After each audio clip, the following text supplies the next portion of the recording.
Like, listen, Mark, I don't like Stanley. Stanley, the Navy man, thinks he's so wise. He reads all I think the only person I books had being with was a Stanley. squint in his eyes, spins still so wild, like ships in the sky. But whose words And are Nate, Stanley those? doesn't state the obvious. Like, You don't think one parent influence is detrimental? Yes, he does. I literally said they need Like I said, to the nature of understand American that culture values like it's a that. white If they people want to problem. beef with you, Okay, it's called Stanley versus the world. and just assume their character by stereotype. I think people do that every day. Okay, I didn't ask you. Do I think it's okay?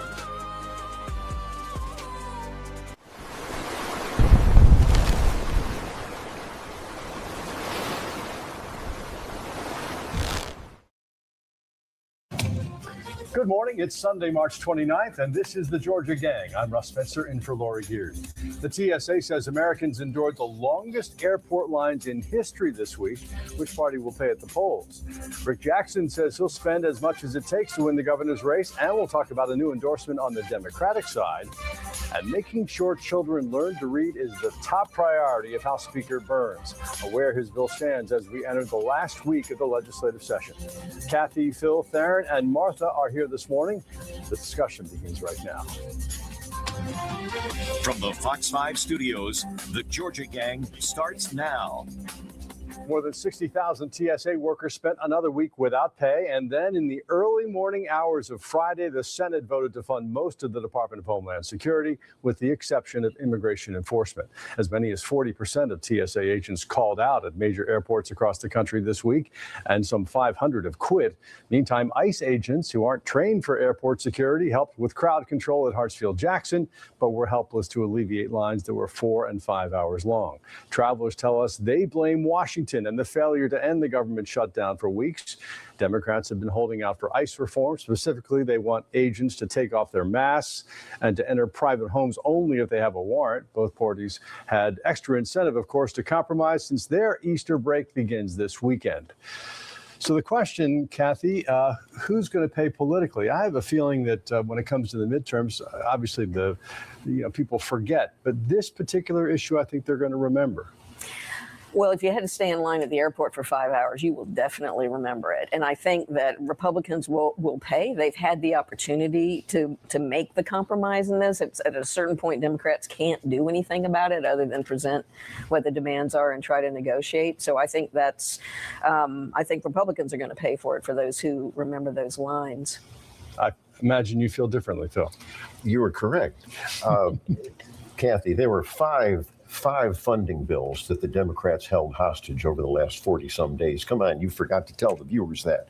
And the big, beautiful bill that was passed last summer already funds ICE and the Border Patrol. So that's not an issue. The Democrats use this just as a hammer to have leverage. And let me just say, and I think all of us will agree with this, God bless all of those TSA agents for doing what they're doing. And you mentioned ICE, Russ.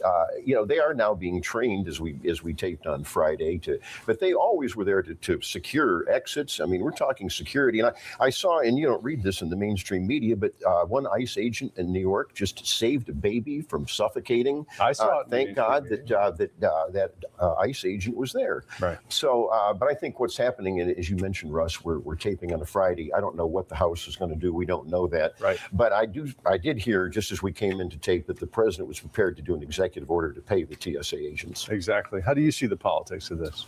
I agree with Kathy. I think the Republicans, when you control the White House, you control the House, you control the Senate, we shouldn't even be back in this situation, Russ. I said on the show months ago that while it was a temporary sort of funding solution that we reached, let's not be right back in the same place in early 2026.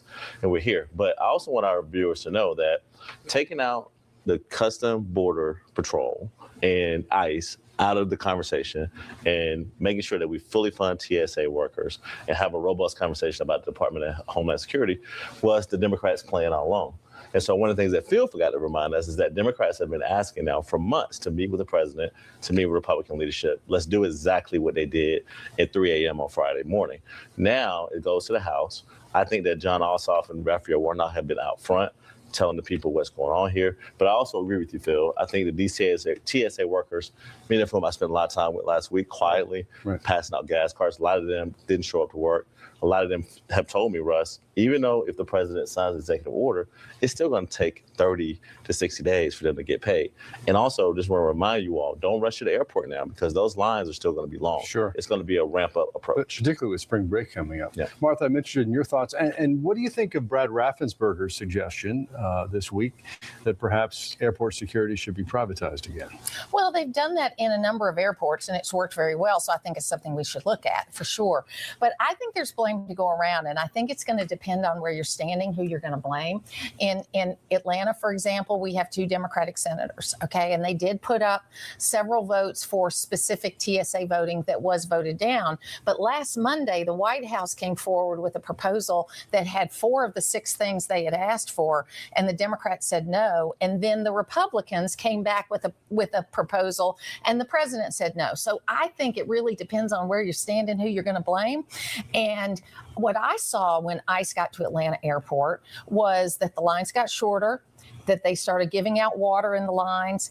This is one thing that's going to win. If you're a person in that line that they're going to win some support on, is they stood in line for you while you went to the bathroom and had to come back so you didn't lose your place in line. I didn't know that. So they were doing the things that would help things get a little more along. But I know I've said it twice already. It's going to depend on where you stand. I think in certain places, Democrats are going to be blamed, and in other places, Republicans will be. Yeah, I mean, people are going to have long memories about this. Yes. Let's talk about the governor's race. Republicans have spent or reserved almost $80 million on political advertising so far.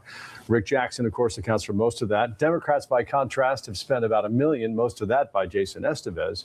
And on Friday, former Governor Roy Barnes and former Atlanta Mayor and UN Ambassador Andrew Young announced their endorsement of Michael Thurmond. So what do you think about that, Darren? Well, let's get with the money first. Look, the Republicans got a lot of money. I feel it. I see the ads. I'm not getting the mailers because clearly I'm not a Republican primary voter. But all my Republican friends, Phil and Martha, back me up. They're getting inundated with all this money that's being spent. But for Michael Thurmond to get this endorsement from former UN Ambassador Andrew Young and former Governor Roy Barnes is a really big boost to his campaign. And I got to give a shout out to Maria Supporter because she's the one who broke the story. And what I'm being told is that at his birthday party, happy birthday, by the way, Ambassador Young, 94 years old, is that he called her over and said, hey, look, I want to tell you about this lunch I had today. And I sat down with roughly about a dozen leaders, and we were all talking about the future of Georgia, the state that we all love, and who's the best person to go for. And so Andrew Young kind of gave her the exclusive. She broke it Thursday morning, but it wasn't until Greg Bluestein, which was a little bit more political, and Maria Supporter was more about the birthday party celebrating Andy. She wanted to have a little bit of neutrality there. But to get this endorsement by 2 men, one who's been a governor, the other one who served this country and the state well, is a huge boost to his campaign. And to think about it, it was very organic. And it's going to be left up to the Thurmond campaign now how they get that out. Does Roy and Andrew Young do a more formal sort of endorsement? Do they talk about issues? But for him to get that right now, to say the campaign where you can't compete with Republican money is a big boost to his campaign. All right, Phil, your thoughts on that? And also on Rick Jackson saying that perhaps he's not getting some endorsements because lawmakers are worried about retaliation from Burt Jones. Well, to the second point first, I don't think they're worried about retaliation. I think it's the ad wars are pretty much equal now between Jackson and Jones.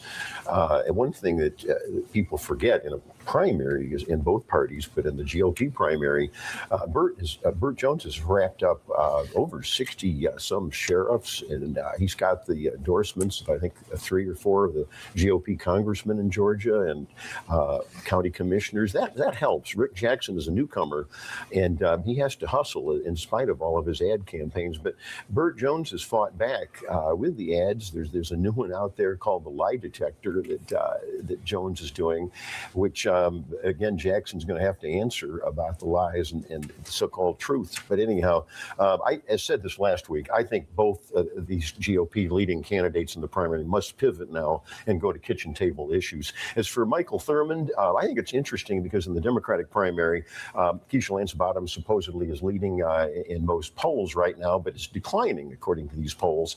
Jason Estevez, I thought maybe might get some traction. The Thurmond endorsement may be hurting Estevez Estevez and might push Michael Thurmond up if he does more TV. I think that's important. All right, Kathy, what do you think?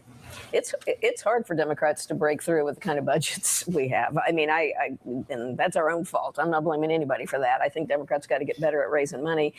But I think that it's going to be a real challenge. And I think we're all going to be surprised when we get to the end of the Democratic primary to figure out who the top two people are going to be. Because right now, I think the race is really in flux.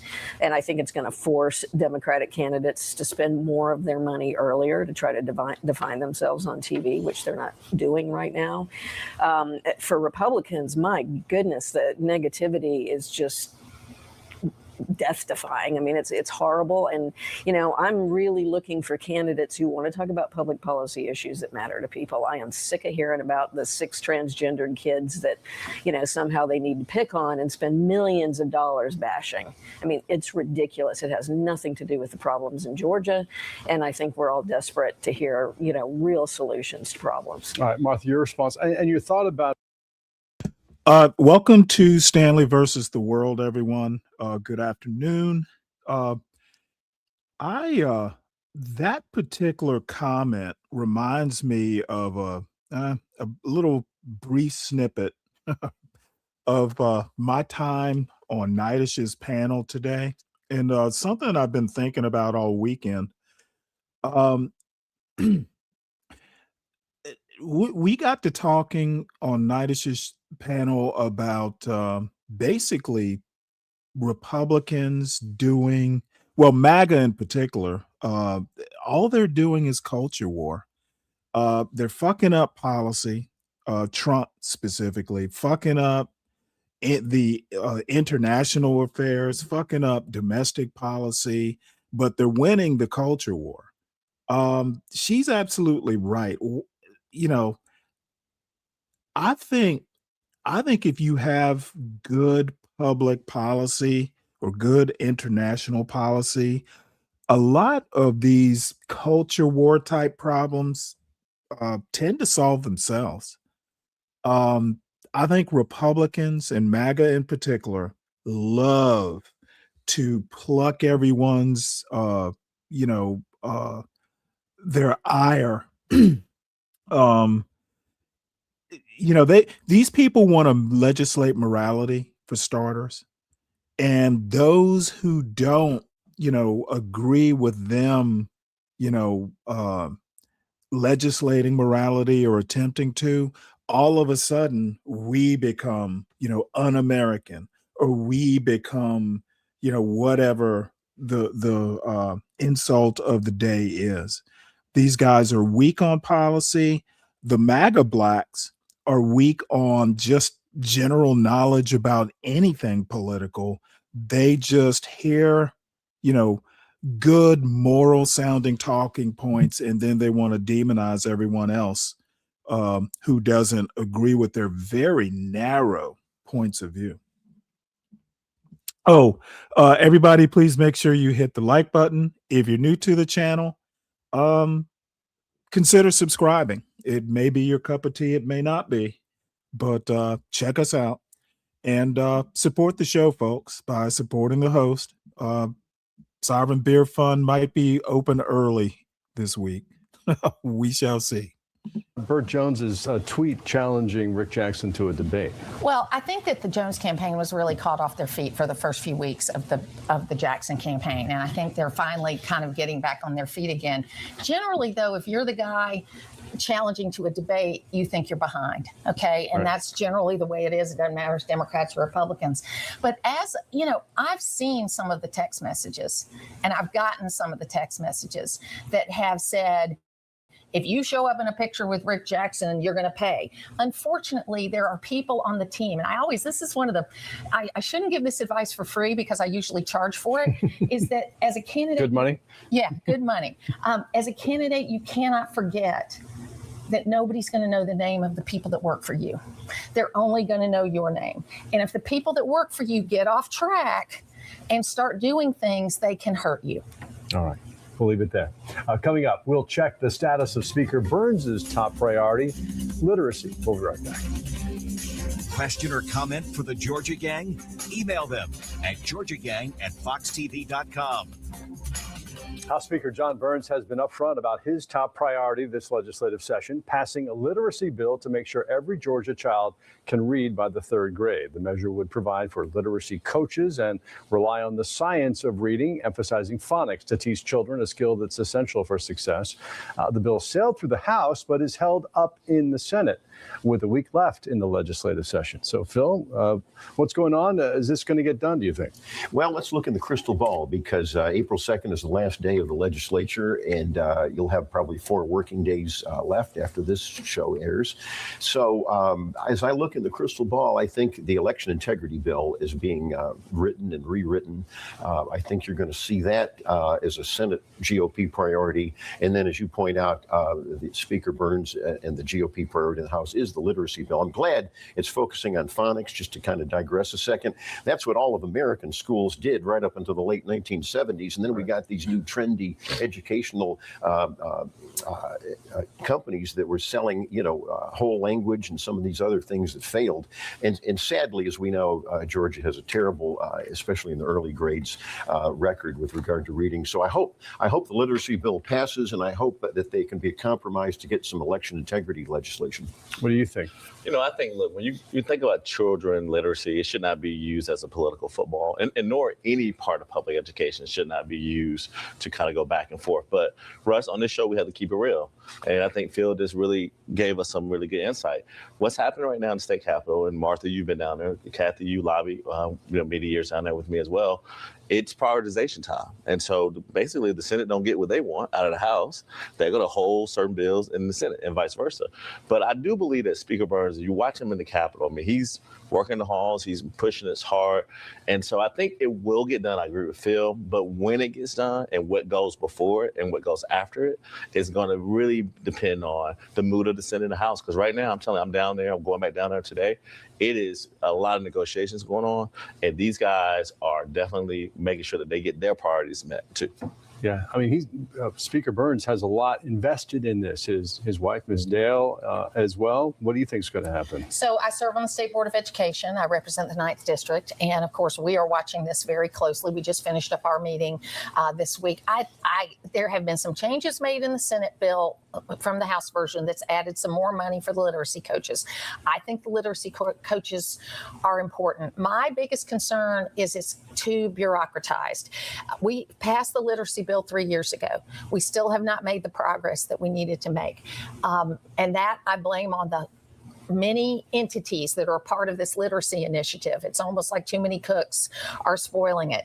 And we got to look at Mississippi that switched from to phonics teaching, and in 3 years, turn things around. We need to turn things around. I agree with Phil on the phonics. That's the way to do it. When I was a volunteer coach in an elementary school, that's what I used was phonics to help teach the kids that I was helping.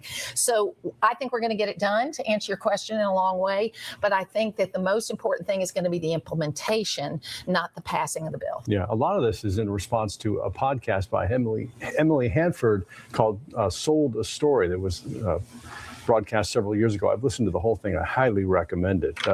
Kathy, what's your take on all this? Well, this is one of the few things that the General Assembly is doing this year that actually really matters. So I hope at the end of the day, something comes out of this that's productive. And I think this election integrity nonsense, I can't even say integrity in election in the same phrase. You're opposed to integrity? I'm opposed to the way we're defining integrity in elections at this particular point in time. That's definitely not going to be something that's going to be useful to us. And to have it bogged down, something this important to all Georgians, would really be a travesty. All right. Well, while we're on the subject, the Court of Appeals has overturned a lower court ruling against the Fulton County Commission. The 3-judge panel decided the commissioners do have the power to reject a partisan appointment to the county election board. Some Republican critics say their party should be able to appoint one of their own without a county commission veto threat. I know you have some strong feelings about this, Phil. I do. I think it's a terrible decision. It's this 3-judge panel that you point out. Two of the liberals on the Court of Appeals did it, and I don't know why Judge Todd Markle went along with it.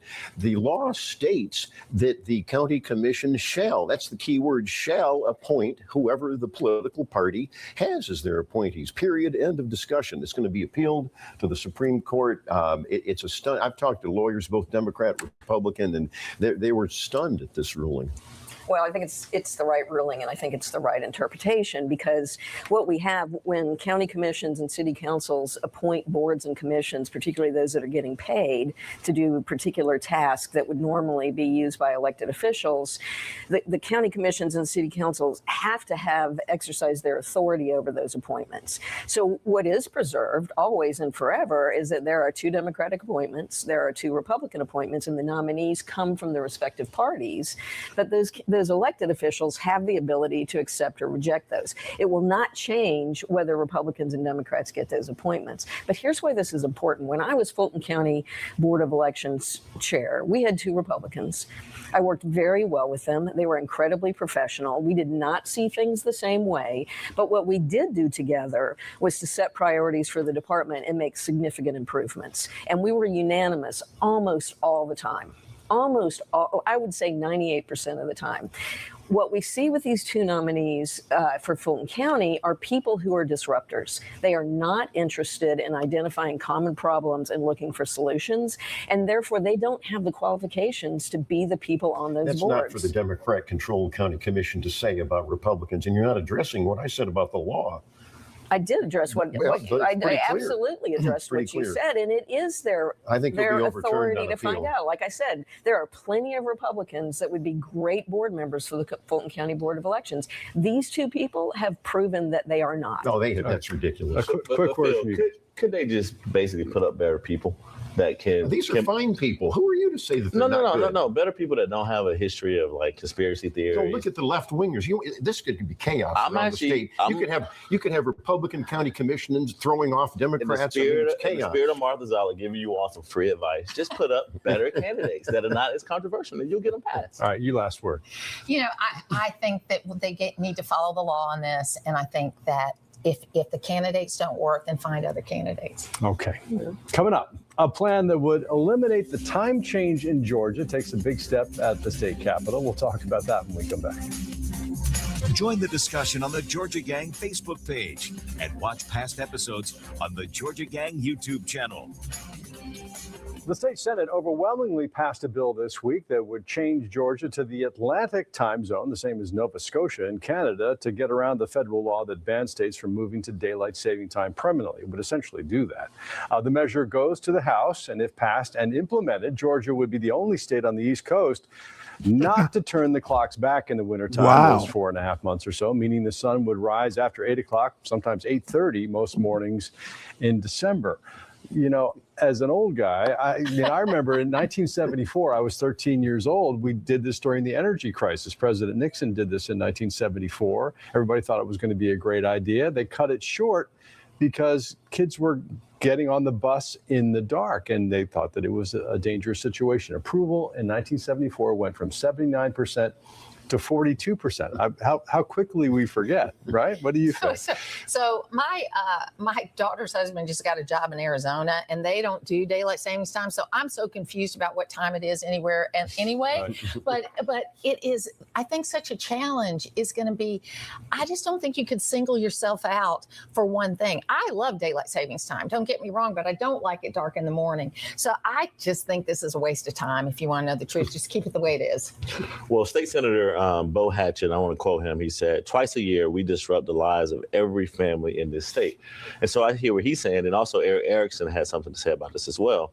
But the question I ask myself, and I just ask the people down in the Capitol, does this really solve the problems that it's creating? And I'm not just yet convinced that it does. Now, but keep an eye on this, Russ. I mean, Bo Hatchett is a very respected senator. He's got a lot of Republicans that came out of the Senate. It's going to probably be brought in that last day on Sunny Die. And so the fact that we're talking about it, it means that it's getting some traction. Yeah. But let's see if it actually passes. I mean, it would affect everybody. And of course, he points out that there's an increase in strokes and heart attacks right around the time of the change, that it disrupts people's lives. Apparently, for people who suffer with autism, some of them are affected by this, according to him. I saw that, Russ, and yes, what we're talking about is permanent daylight savings time. Right. Let's just be blunt about it. And I remember 1974 vaguely, yeah.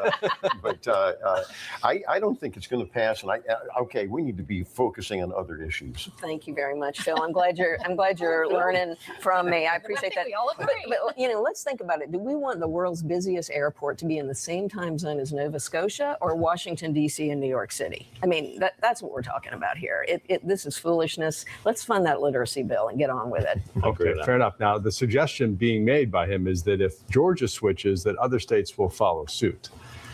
Yeah. Who knows? All right, we'll see what happens. Let's turn now to a huge deal for Gwinnett County this week, a really big one. The biopharmaceutical giant UCB plans to invest $2 billion in a manufacturing facility that will employ 330 people and fill a space the size of 8 football fields on the Rowan campus in Lawrenceville. Phil?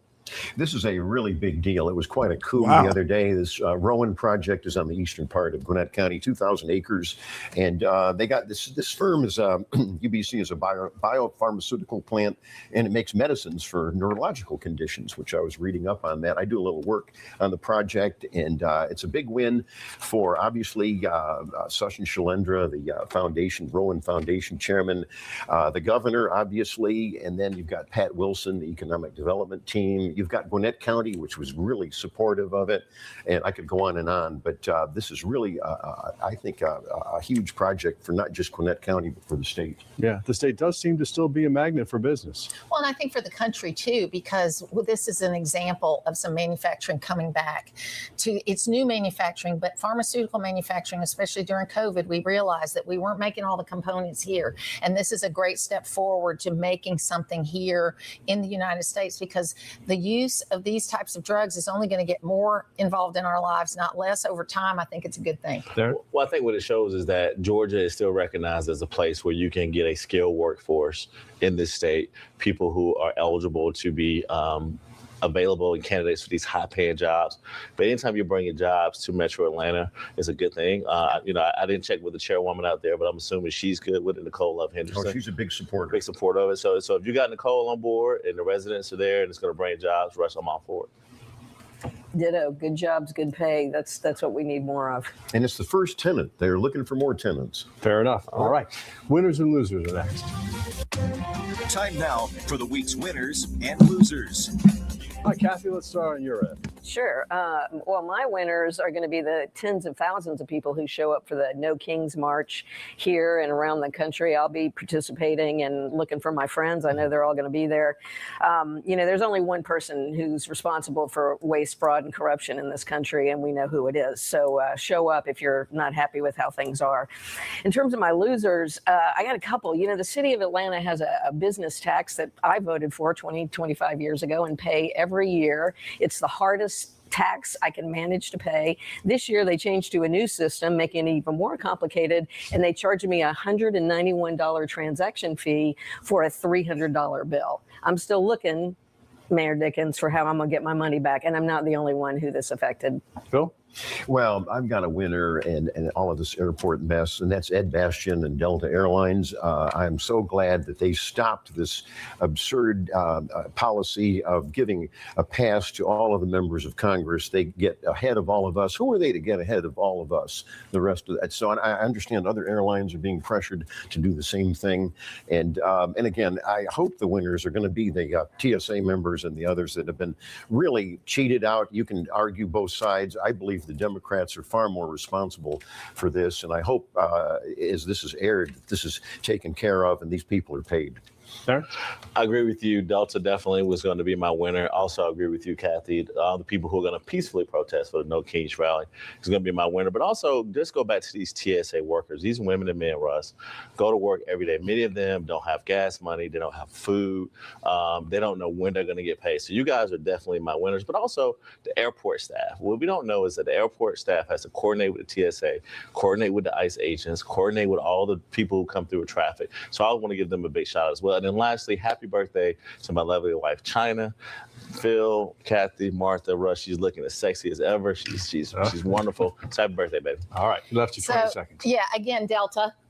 They did the right thing, and 2 days later they came with an agreement. And Super PAC for Burt Jones wanted to pick any Jackson. They didn't care if it was Rick Jackson or not. That was a loser. Tim Jackson. That's right. And Representative Patty Stinson is a winner this week. She is a great colleague of mine and honored me at the well. Thanks to all of you. Have a great day. All right. Well, that's that.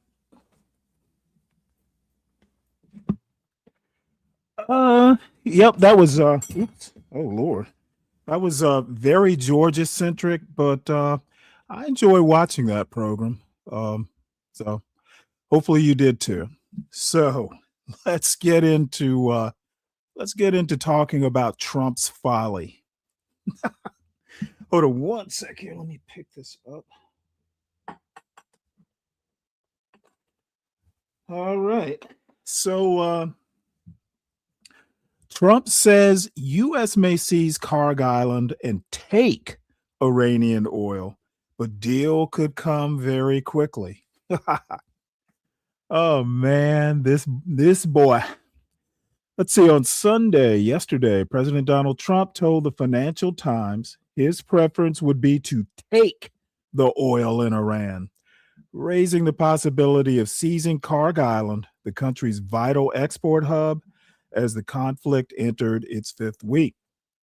Thousands of U.S. troops, including the 82nd Airborne, deployed to the Middle East amid reports of potential ground operations, while Iran warned its forces were waiting to set them on fire if American soldiers arrived. And just so everyone knows, we've got about 50,000 troops there right now. I didn't realize that it was that many.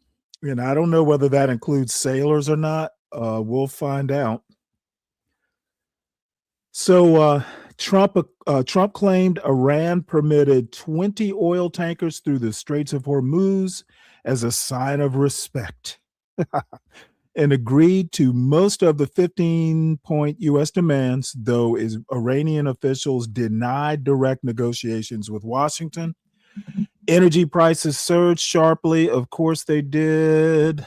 Pakistan announced it would host talks in the coming days, while Trump set an April 6th deadline for Tehran to agree to terms threatening to destroy energy facilities if no deal was reached. Okay, let me tell you right now, him destroying oil facilities, that is an empty threat. He literally won't do it because it would send oil prices spiraling out of control. So let's see what actually happens. Let's see. Here we are. There are now over 50,000 American troops in the Middle East. The arrival of 2,500 Marines and another 2,500 sailors is keeping the number of American troops in the region at roughly 10,000 more than usual. Let's listen to this.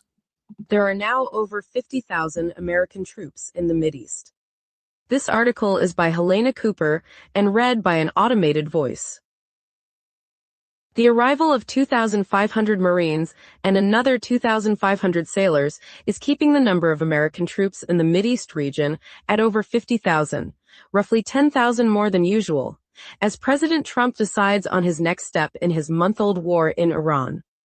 While it is still unclear just what the Marines from the 31st Marine Expeditionary Unit will be charged with, U.S. officials say the president is weighing whether to try a larger attack, like venturing to seize an island or other ground as part of Mr. Trump's effort to open the Strait of Hormuz. The narrow waterway, through which around 20% of the world's oil usually traverses, has been largely closed because of attacks by Iranian forces who are retaliating against the U.S. and Israeli war on their country. Usually there are around 40,000 American troops spattered around at bases and on ships at any time around the region, including in Saudi Arabia, Bahrain, Iraq, Syria, Jordan, Qatar, the United Arab Emirates, and Kuwait. But as Mr. Trump has escalated the war in Iran, that number has reached more than 50,000, according to a U.S. military official. The number of troops no longer includes the 4,500 aboard the aircraft carrier USS Gerald Ford, however. That ship has been hobbled by constant mishaps, including a fire that broke out in the laundry. The Ford withdrew from the region on March 23rd and sailed to Crete. On Friday, it arrived in Croatia. It remains unclear where it is headed next. Last week, the Pentagon also ordered about 2,000 soldiers from the Army's 82nd Airborne Division to the Middle East to give Mr. Trump additional military options. The location of the Army paratroopers is not public, the military official said, but they will be within striking distance of Iran. The paratroopers could be used to seize Karg Island, Iran's main oil export hub in the northern Persian Gulf, where U.S. warplanes bombed more than 90 military targets earlier this month, or they could be deployed for other ground operations in conjunction with the Marines. But military experts caution that even 50,000 troops, many of them at sea, is a small number for any kind of major land operation. Israel used more than 300,000 troops for its operations in the Gaza Strip that began in October 2023. The U.S.-led coalition that invaded Iraq in 2003 was close to 250,000 at the beginning. At almost a third of the size of the continental United States, Iran has around 93 million people. Taking, let alone holding, a country of its size and complexity and weaponry with 50,000 troops is not doable, military experts say. Yeah, Fred, there were 40,000 there, and now they're 50,000. That was the point of the story. So, I guess the Iranian officials that we're talking about are the ones that ordered this strike. USC's first combat loss of valuable E-3 jet in Iran strike. Oh, man. Bloomberg, an Iranian missile strike on a base in Saudi Arabia damaged several military jets and destroyed a valuable E-3 Sentry early warning and control aircraft, the first known combat loss for that type. The roughly $300 million plane was hit in an attack on Prince Sultan Air Base in recent days, according to a person familiar with the matter asking not to be identified discussing sensitive military operations. Unverified photos of the jet showed its tail completely severed, rendering it unflyable. The so-called AWACS plane, which has a rotating radar disc mounted above its fuselage, is used to spot distant threats and direct other combat aircraft. It provides a powerful advantage, and although the U.S. operates more than 30 and can replace the loss, the destruction of one is costly. It's a big deal, said Peter Layton, a former Royal Australian Air Force officer and a visiting fellow at the Griffith Asia Institute. It highlights that large aircraft are vulnerable on the ground and need active defense. That is hard to do all the time. Sometimes it fails. U.S. Central Command didn't immediately respond to a request for comment on the loss of the aircraft, which was earlier reported by Air and Space Forces magazine. 3 other Boeing Company Sentry aircraft have been lost in accidents since it was introduced in the late 1970s. Yeah, we'll just end it there. Bottom line is this is not a walk in the park. It's like, what, $1 billion a day? And now we're losing, F-15s and now E-3s. $300 million. Wow. That's that ain't cheap. Spain says it has closed its airspace to U.S. planes involved in Iran war. Interesting. So Spain has closed its airspace to U.S. planes involved in attacks on Iran, expanding its earlier refusal to allow use of jointly operated military bases, according to Spanish newspaper El País, citing military sources.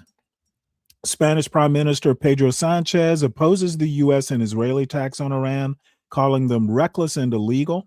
U.S. President Donald Trump threatened to cut trade with Spain due to Madrid denying U.S. use of its bases in the conflict. Spain's Economy Minister Carlos Cuerpo stated the decision reflects reflects Spain's refusal to contribute to a war initiated unilaterally and against international law. Well, I don't know what Spanish for very brave is, but I guess there's some bravery involved there. So I just happened to run across this story. It says two can play that game. A top Iranian official, I guess maybe he might be the last Iranian official left living, has taken to social media to challenge Trump's market-moving bluster. Let's hear this. Two can play that game. A top Iranian official has taken to social media to challenge Trump's market-moving bluster. By Naomi Buchanan and read by an automated voice. President Trump may have some competition on the social media front. Trump has become known for posts that can move the market depending on whether he de-escalates the Iran war situation or adds to existing tensions. The market is always watching his account for cues. But recently, Mohammad Bagher Ghalibaf, the Speaker of Iran's parliament. Uh-oh, what did I do?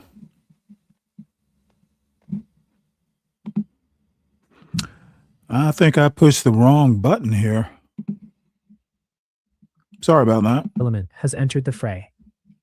In an X post on Sunday, he acknowledged Trump's tendency to respond to market moves and advised investors how to position. For his part, Trump did end up publishing a market-moving Truth Social post about negotiations on Monday before the open. The tone of it was unabashedly positive, and stocks responded in kind, opening strongly higher. By Ghalibaf's logic, this increase is ripe for a reversal and represents a selling opportunity. As of 11 a.m. ET on Monday, the move in U.S. indexes was still positive, but paired from earlier highs. Not the Iranian official's first rodeo. This isn't the first time that Ghalibaf posted about Trump's comments on negotiations moving markets. The Monday prior, Trump posted about productive talks with Iran, which sent U.S. equities higher and oil prices lower. The S&P 500 ended the week lower, and oil prices higher despite Trump's efforts. Ghalibaf, who is among the de facto leaders in Iran after the U.S. and Israel-led assassinations of Iranian politicians, took to X following Trump's post and denied that conversations had happened and alleged market manipulation. Fake news is intended to manipulate financial and oil markets and to escape the quagmire in which America and Israel are trapped, he wrote. Ghalibaf followed up on March 27th with more criticism and another mention of fake news. While Ghalibaf doesn't post as often as Trump, he is getting attention from some elite pundits. Marko Kolanovic, former quant head at JP Morgan, interacted with a tweet mentioning his posts. Meanwhile, Citrini, the research firm behind the hypothetical AI doomsday scenario that rattled investors last month, joked, "This is my quant," in a quote post of Ghalibaf's initial post. Well, let's have a look at one of these posts. It says, let's see, heads up, pre-market so-called news or truth is often just a setup for profit making. Basically, it's a reverse indicator. Do the opposite. If they pump it, short it. If they dump it, go along. See something tomorrow, you know the drill. Well, it's good to know that someone is still alive in Iran, and we know the internet's working apparently. So that's interesting. So U.S. allows, and we're going to shift gears here. U.S. allows Russian oil tanker to reach Cuba despite blockade. The tanker is full of crude oil. The tanker full of crude oil could reach its expected destination by Monday, providing a lifeline to the island amid intense U.S. pressure. Let's hear a little bit of this. Look at San Juan there, looking good. I said San Juan, I meant Havana. U.S. allows Russian oil tanker to reach Cuba despite blockade. This article is by Jack Nickus and Eric Schmidt and read by an automated voice. The United States Coast Guard is allowing a Russian tanker full of crude oil to reach Cuba, delivering a critical supply of energy to the island nation after months of an effective oil blockade by the Trump administration, according to a U.S. official briefed on the matter. The tanker, which is carrying an estimated 730,000 barrels of oil and is owned by the Russian government, was within several miles of Cuban territorial waters on Sunday evening, according to Marine Traffic, a ship data provider. At its speed of 12 knots, it could reach its expected destination of Matanzas, Cuba, by Monday night. The Russian ship's arrival would shift the trajectory of a rapidly accelerating crisis in Cuba, buying the island nation at least a few weeks before its fuel reserves run out, analysts said. It would also reduce pressure on a Cuban government facing a looming economic collapse and escalating threats from Washington, and show that, at least for now, the island can still depend on its longtime ally, Russia.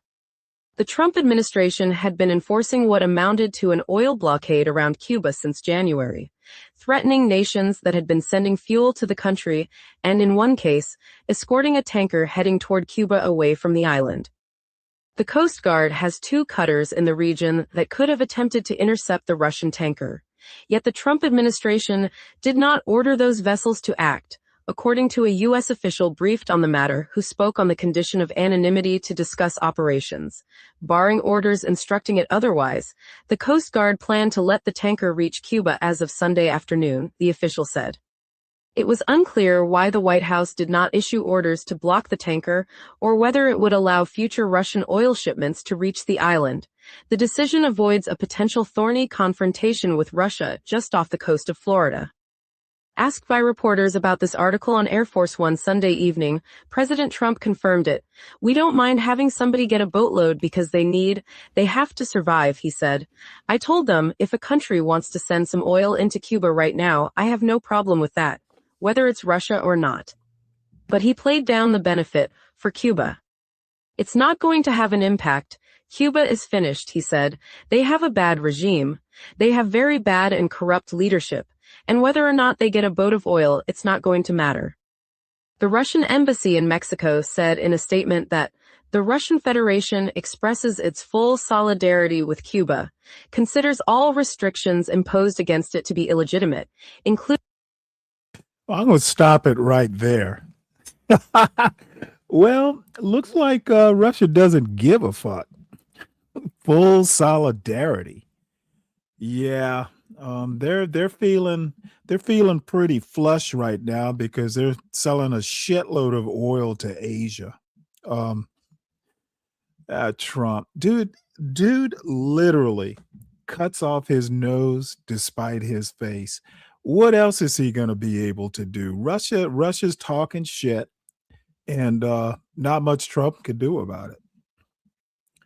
So let's shift gears again. We're going to look more at some domestic stuff, and happen to run across this news article. America's wealth gap is growing. Well, surprise, surprise. And Trump's policies are making it bigger. Surprise, surprise. So let's do this. We'll just go ahead and have it read.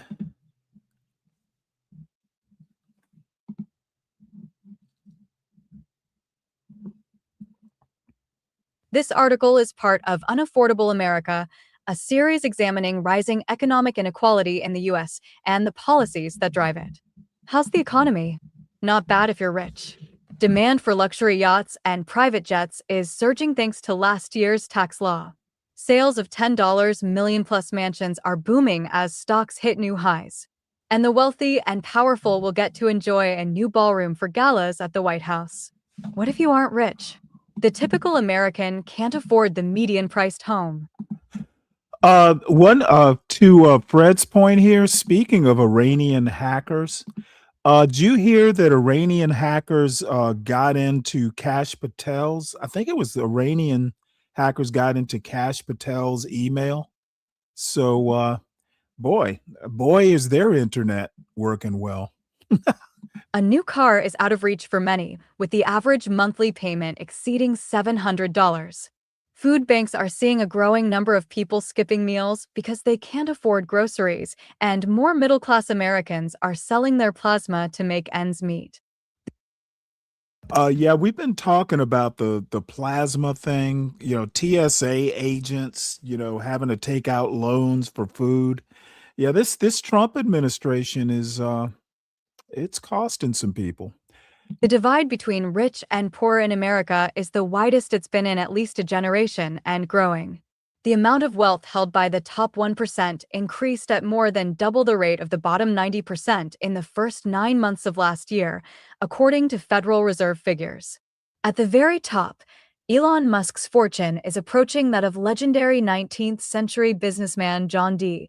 Rockefeller when looked at as a share of the overall U.S. economy. A variety of factors have shaped the struggles of everyday Americans and fueled the gains of the wealthy. The pandemic disrupted the housing market, making it harder to afford a home. Stocks have surged, driven by enthusiasm over AI. Manufacturing has waned, hiring has slipped, and costs continue to rise. President Donald Trump's policies are amplifying these trends. Let me just stop it right there so I can also dovetails a response to Fred's comment. America was such a fair and ethical country before Trump. Damn shame. Well, here's why, it's kind of making headlines. Supposedly, MAGA was a populist movement. The everyday working, non-educated, non-college educated white man. It was supposed to be a party, where the working white man could get a fair shake.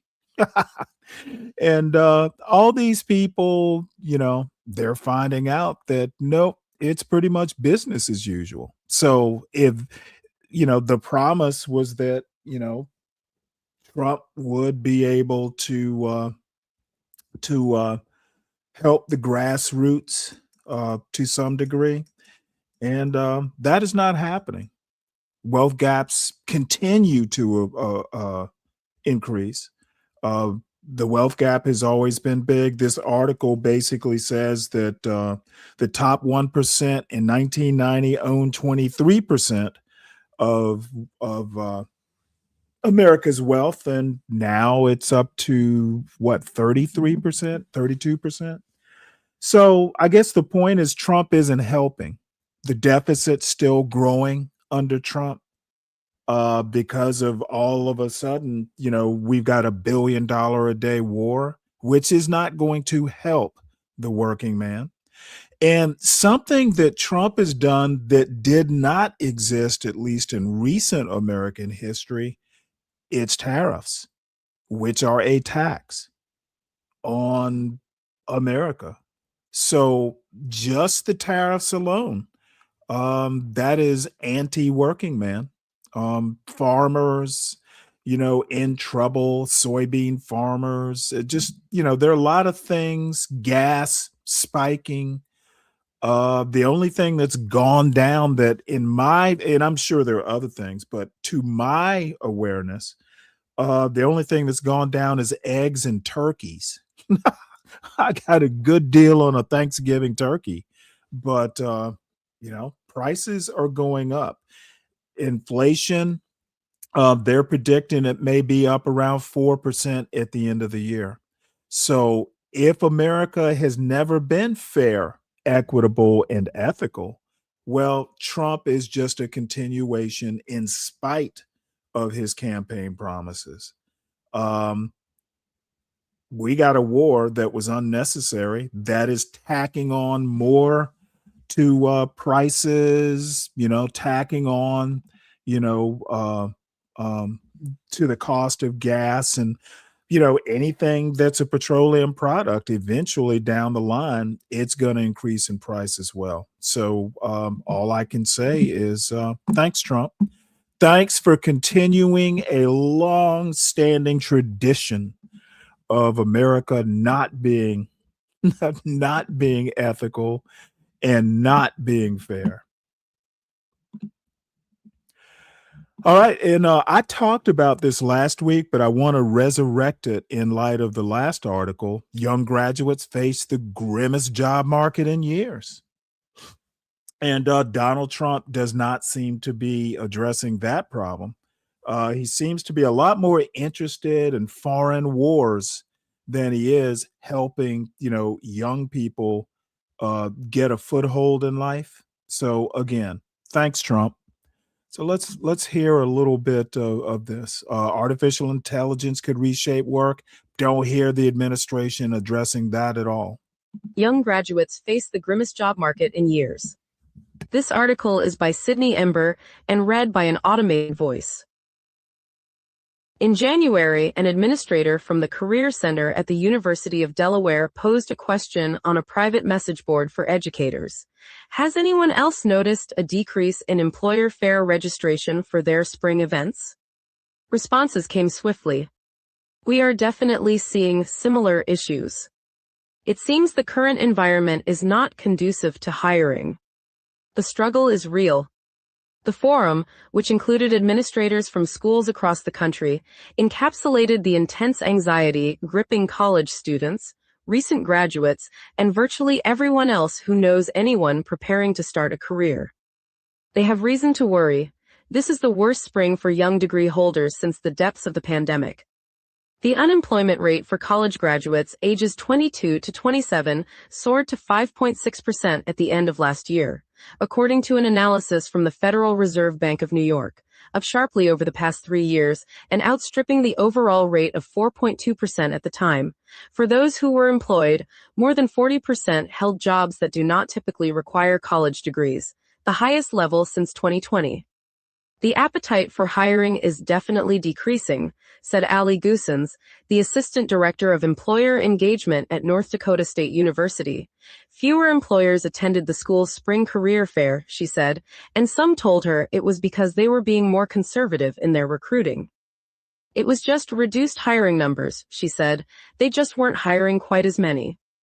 The diminished prospects for young graduates are Yeah, I'll stop it there because we get the gist. Just anecdotally, my sister was telling me about her husband's brother.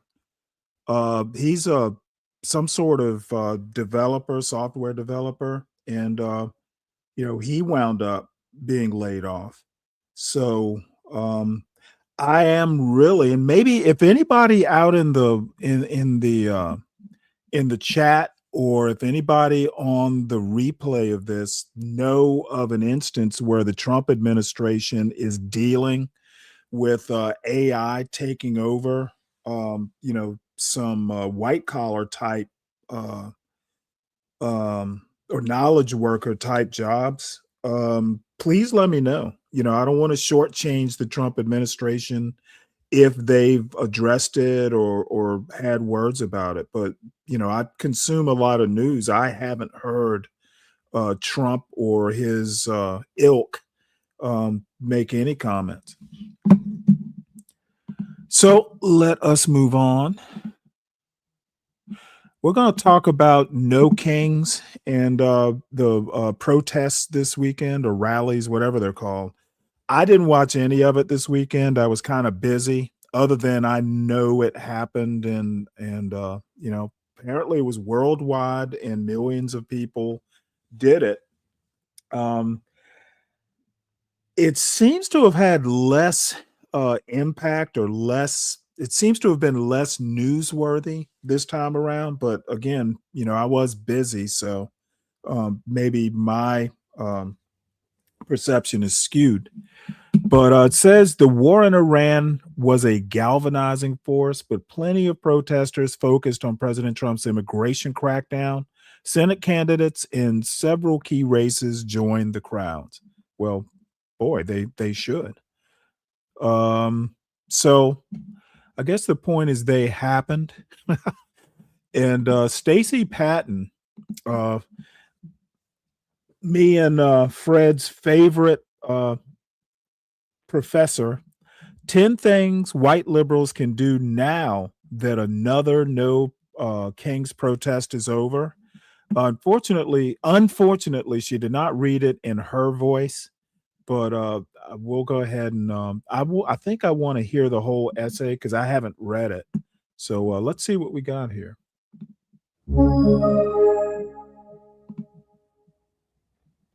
10 Things White Liberals Can Do Now That Another No Kings Protest Is Over. By Dr. Stacy Patton. Okay, y'all. Let's give credit where it's due. The No Kings protest this weekend did, in fact, deliver a devastating, historic, absolutely irreversible blow to tyranny. We're talking millions of people. Not a cute turnout, but 8 million bodies flooding more than 3,000 protests across the country. The largest single-day protest in all of American history. You may not have felt it, but trust me, power felt something. Somewhere, deep inside a heavily gilded room, tyranny is pacing the floor in a silk robe, Diet Coke trembling in hand, whispering to itself. 8 million? No. No, that's too many. Not the linen pants. All those signs with clever puns. The inflatable frogs. My God, the people have weaponized whimsy. Listen, Donald Trump is pissed. And he's not wrong. Because nothing strikes fear into the heart of entrenched power like a well-moisturized crowd in breathable fabrics holding rhyming slogans and biodegradable rage. You could practically hear the empire cracking under all that coordinated irony. Somewhere, a billionaire paused mid-tax shelter and said, "Wait, are those matching fonts?" A senator glanced nervously at a sign that said, "No Kings," and immediately reconsidered decades of imperial policy. The Pentagon is shaken, y'all. Absolutely shaken. Reports are coming in that they are still trying to recover from the psychological warfare of seeing a sunglass-wearing, 10-foot, wobbling amphibian that looked like it just got radicalized at a pool party. Because when history looks back on this moment, it won't remember legislation, strategy, or sustained pressure. No, it will remember Chad in linen pants, sipping an oat milk latte, holding a sign that said, "Democracy is my love language," while an emotional support unicorn bobbed gently behind him like a spiritual guide. Jokes aside, what really got me is the deluge of white liberal rage that followed the protests. Because as soon as the last inflatable critter deflated and Chad folded up his "Democracy is my love language" sign, a whole parade of freshly activated white liberals came strolling into black people's social media feeds, mine included, not to listen, not to reflect, but to scold and cuss us out for saying anything critical about the protests. Well, what are you doing? So what's the plan then? Okay, you self-righteous Debbie Downer. How do we fix it? Oh, so now that your Fitbit says you hit 12,000 steps for democracy, you want black folks to draft the next phase? Here y'all come, fresh off your protest glow, linen still crisp, asking us to architect the collapse of a system that has been collapsing on top of us our entire lives. Baby, the plan for us has been make it through the day, stay alive, stay sane, stay employed, stay housed, stay out of harm's way in a country that keeps inventing new ways to make that difficult. The same people who are demanding answers from us are the same people who have historically ignored them, watered them down, voted against them, or called them too extreme the minute they required actual sacrifice. So let me go ahead and help y'all out. You want to know what's next? Fine. I'ma give y'all at least 10 things white liberals can do after the protest. 10 actual things, not cute things, not Instagrammable things, but real, material, disruptive things. And I already know, most of y'all not about to do a single one of them. Let us begin, liberals. First, stop asking black people what the fuck to do. I mean, really stop. Not performatively. Not for a week. I mean until Black Jesus comes to earth again and parts the clouds, sandals hitting asphalt, and he looks around like, "Lo." Stop treating black people like your personal strategy consultants for a system we didn't build and have been warning y'all about for centuries. We don't know how to fix this shit. Let me say that again slowly for the people refreshing my page looking for a blueprint. We do not know. Because we have been a little busy surviving, busy navigating systems that were designed to chew us up every which way, busy raising kids, paying bills, dodging harm, documenting harm, writing about harm, teaching about harm, healing from harm, and apparently now fielding follow-up questions from people who just discovered injustice because it's in their face now. And while we're here, stay the hell out of our comments. Because all most of y'all got is a lot of audacity, condescension, gaslighting, and tiresome questions. We don't have time for that. Our digital spaces are not your pop-up classroom, not your field trip. Let me let me just say one thing. Um, I don't know. Maybe I'll even look at some of what some of Nidish's panel. It just really, I was really just kind of amazed that Nidish and ADS and some of these people, Black Bear, they think that there is no racism in 2026. And I was literally asked, well, have you experienced racism? Nidish literally said that there has not been any racism in the United States for the past 30 years. I was like, what? And my conclusion is that these MAGA blacks, they really don't even know what racism is. And they're not going to take the time to try and understand what people like me mean or say. And the last thing they're going to do is engage in any sort of thoughtful dialogue or anything like that. They just literally want to sit up there and echo about in their echo chambers. And I find it hilarious. And unfortunately this morning, and I'm still a bit tired from the road trip yesterday, and I just didn't have the patience to deal with anybody over 50 that's that ignorant, who happens to be black. Let me put it to you this way: if white liberals want to know what to do, asking black people what to do, I suggest they talk to someone like Nightish or Lord ADS or Black Bear, because we know they're not going to hurt a white person's feelings. They're just gonna go, hey, you know what? We understand that your white fragility is the most important thing in America today. And we are committed to making sure you and your kids' feelings don't get hurt by American history. If we don't talk about race, race will go away.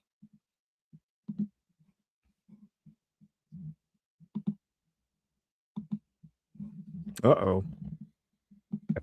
Not your little anthropological. Let me observe the natives in their natural habitat moment. This is not where you wander in, shoes muddy with entitlement, asking for a tour, a lesson, and a personalized action plan on your way out. Our spaces are for us, for thinking out loud, for telling the truth without translating it, for laughing, dragging, grieving, remembering, building, venting, and connecting without having to pause every 5 minutes to explain basic history to y'all.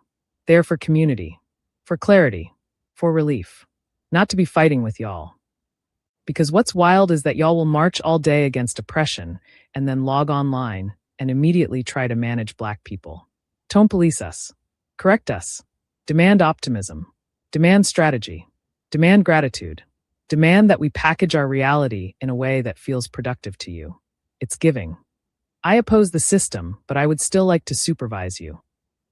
And if you have time to be in my space cussing me out, scolding me, and asking me to produce a 5-point plan for the downfall of empire, then what you actually have is free time. And if you have free time, then you have time to go read something, fund something, organize something, and disrupt something without needing a black person to hold your hand through it. Second, give up something that actually costs you. Not performance, not a Saturday, not a clever sign. I mean giving up something that actually touches your life. Something that makes you pause and think, do I really want justice that bad? Because right now, a lot of y'all want justice the way you want a Peloton. That's aspirational, aesthetically pleasing, and used just enough to feel like you did something. I'm talking about money you actually feel. Not a quick $25 donation on the ride home, so you can screenshot it like a receipt for righteousness. I mean recurring giving that cuts into the just because spending on fewer brunches, fewer Starbucks runs, fewer spontaneous flights you booked because a reel looked peaceful. If your giving doesn't require a decision, it's not doing anything. I'm talking about access. Using your connections to open doors and then stepping aside. Not hovering. Not narrating. Not turning it into a mentorship arc where you're still the center of gravity. I mean, actually moving out of the way so somebody else can walk through without you attached to it. I'm talking about opportunities. Saying no to things you know you're going to get anyway, so someone else has a real shot. Not amplifying voices while still keeping your name on the panel, your byline on the piece, your face on the flyer. That's not redistribution. I'm talking about your comfort. Where you bank, where you invest, where you shop, where you send your kids, where you feel safe. Some of y'all will boycott a chicken sandwich with discipline and conviction, but won't touch anything that actually builds your wealth or protects your status. I'm talking about labor. The boring kind. The kind with no signs, no chants, no vibes. Just organizing, calling, planning, showing up when nobody's watching. Because if your activism only exists when it's visible, it's not pressure, it's performance. The problem is, most of y'all want justice as long as it doesn't inconvenience your comfort, your safety, or your upward mobility. You want to oppose the system while staying fully protected by it. You want revolution with a return policy. Third, stop quoting Martin Luther King Jr. like he was a brand ambassador for politeness. If your entire political imagination is what would MLK say, but you ignore what he actually did, which was disrupt, offend, get arrested, be surveilled, and be hated by the very white liberals who now quote him, then you are not honoring him. You are using him as a shield to avoid becoming him. And why don't y'all ever quote other black revolutionaries? Why don't y'all print Nat Turner on a tote bag? Oh, is it because he didn't ask for reform? Didn't write polite letters? Didn't wait for gradual change? Is it because his rebellion was a declaration that some systems are so violent they cannot be reasoned with? I want you to stand in the middle of Whole Foods, grab you some turmeric root and a jug of Uncle Matt's orange juice and quote Malcolm X and very loudly. If you're not ready to die for it, put the word freedom out of your vocabulary. Not march for it on Saturday. Not tweet about it. Die for it. That's the level of seriousness he was talking about. Quote Huey P. Newton. You can kill a revolutionary, but you can't kill the revolution. Which means the work was never about optics. It was about building something that could outlive repression. Quote Stokely Carmichael. In order for nonviolence to work, your opponent must have a conscience. The United States has none. Quote Assata Shakur. It is our duty to fight for our freedom. It is our duty to win. Not perform. Not signal. Fight. Quote Angela Davis. I am no longer accepting the things I cannot change. I am changing the things I cannot accept. That's not a quote for your Instagram bio. That's a mandate. Fifth, quit confusing visibility with victory. You were seen. Congratulations. The drones got great footage. But nothing about being visible guarantees change. Black people have been highly visible in our suffering for centuries. Visibility without leverage is just spectacle. And right now, a lot of y'all are very committed to being seen and not at all committed to being effective. Turn visibility into pressure. Pick a target like an institution, a company, or a policy and stay on it long after the cameras leave. Call them, email them, organize around them. Make ignoring you more inconvenient than responding to you. Attach your presence to consequences. If nothing happens when you show up, then showing up doesn't matter. Figure out what creates disruption, be it economic, political, or reputational, and apply it consistently. Build something that lasts. Not a moment, not a viral post, but a structure.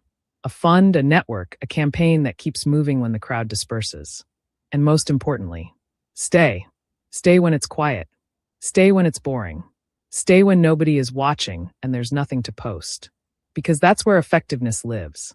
Not in being seen, but in being sustained. Sixth, build something that exists after the march. Not a moment, not a hashtag, a structure, an organization, a network. I'm going to stop it right here unless people have a burning desire to hear the rest of it. Just a reminder, all these article links are in the show notes. So you all can finish the last four on your own if you desire. But one thing I want, and I actually thought about it a bit after Nightish shut down his show. And it's kind of similar to what Stacey Patton is saying about white liberals. basically, and this is a criticism of MAGA blacks. Um, just because you don't experience racism day to day or week to week or month to month or year to year, that doesn't mean it doesn't exist. Okay, you can die, it's a bad analogy maybe, but you can die of carbon monoxide poisoning and it is odorless. You'll never know it. And no one's saying it's not better than it was 30 or 40 or 50 or 60 years ago. That's not the point. But for someone like me, that it still exists is a problem. Maybe everyone isn't, as sensitive to it as I am, and that's fine. But for MAGA blacks to pretend that it doesn't exist if you don't experience it overtly, here's my thinking on it. MAGA blacks seem, at least the ones I run into day in and day out on YouTube, they seem to lack the facility to think critically. They maybe don't have time, or maybe they're just not inclined. But if you actually stopped and thought about it, you could probably come up with a few samples. And like I told Nidish earlier, a lot of the racism is cultural, though I think just race neutral laws can be racist, because on the face of the laws, they don't mention race, but the results can be racist. And, the way the law works in 2026, outcomes don't matter as much as the law being race neutral. That's a way that America hides the systemic racism. If the law doesn't specify race, the outcome can be racist, but hey, that's an act of God. I talked a few months ago about this Supreme Court case where Louisiana got rid of a majority black voting district. And, because blacks tend to vote Democratic, they can hide behind the race neutral law and say, hey, this is a political decision, not a racial decision. It just so happens that blacks will be punished because they vote overwhelmingly Democrat. But it's not black, it's Democrat. Little subtle things like that. And to be honest, losing a whole congressional district, that can hurt. People day to day may not understand that they're losing some voting power, they're losing some representation, but it does have an effect, even if it's a painless effect. So MAGA blacks, they're a happy-go-lucky bunch. And more power to them. But what they shouldn't do is, if someone like me has the time and the inclination to think about it and point it out, you coming to me, MAGA blacks coming to me and going, oh, you're making it up. Well, I think you all are idiots. Okay. Just say you don't give a fuck and I'm okay with that. But don't tell me I'm wrong. It's easy enough if you take the time to think about it, to be aware of it.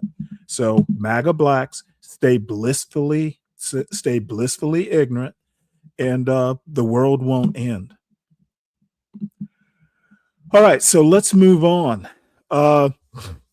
Eric Swalwell, who I didn't know he was running.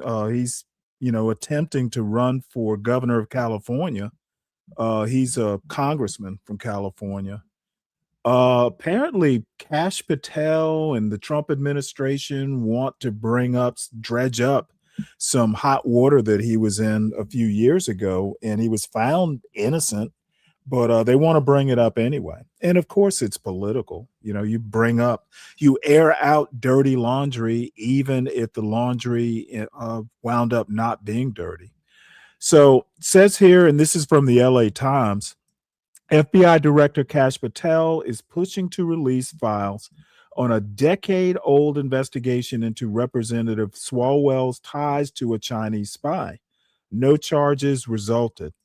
Swalwell, now running for governor of for California governor, accuses the White House of targeting political opponents. Well, surprise, surprise, that's all Trump's been doing. Senator Adam Schiff, who endorsed Swalwell for governor, called the action an abuse of the FBI and weaponization of the Justice Department. Well, that should surprise no one. Trump's been going after his political enemies, so-called, since he's been in office. So let's see what's going on here. What's up, Crack Baby Go? Welcome aboard. Let's see, just sent you 5. Oh, thank you, Latino. Salute to you. I appreciate it. As a matter of fact, let me drop the link. I've neglected to do that. So let's see here. Let's see. Mega Black didn't think racism doesn't exist. They just minimize. Well, how do you minimize something that exists? I'm not going to use the word minimize, Bobby. I'm going to say it's willful ignorance. If it doesn't, basically, if it doesn't affect your day-to-day life, you don't worry about it so much, you minimize it. And I think that's fair. I have no problem with people ignoring something that doesn't necessarily affect them day to day. My criticism is those of us who have the time and the inclination. I look at news quite a bit, almost every day. When I point it out, I think that, saying that I'm making it up or saying that I'm blowing it out of proportion, that's the criticism I'm making. Someone who decides they want to pay attention to it, I don't think that the Black Bear style ridicule is called for. And Black Bear learned this morning that, you know what? I'm not Bob. I'm not CT. I will shit on you and mock the hell out of you if you fuck with me, because I simply know more. So anyway, that's a Black Bear problem. Yeah, go ahead and clip it. Hopefully you're not going to be too rough on me there, Latino. You know what? I am doing something about it. I'm pointing it out.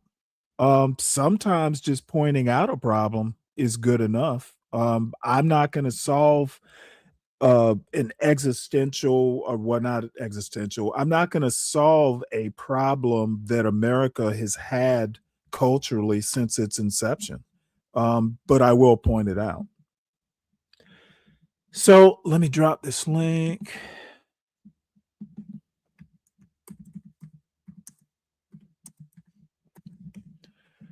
There you go.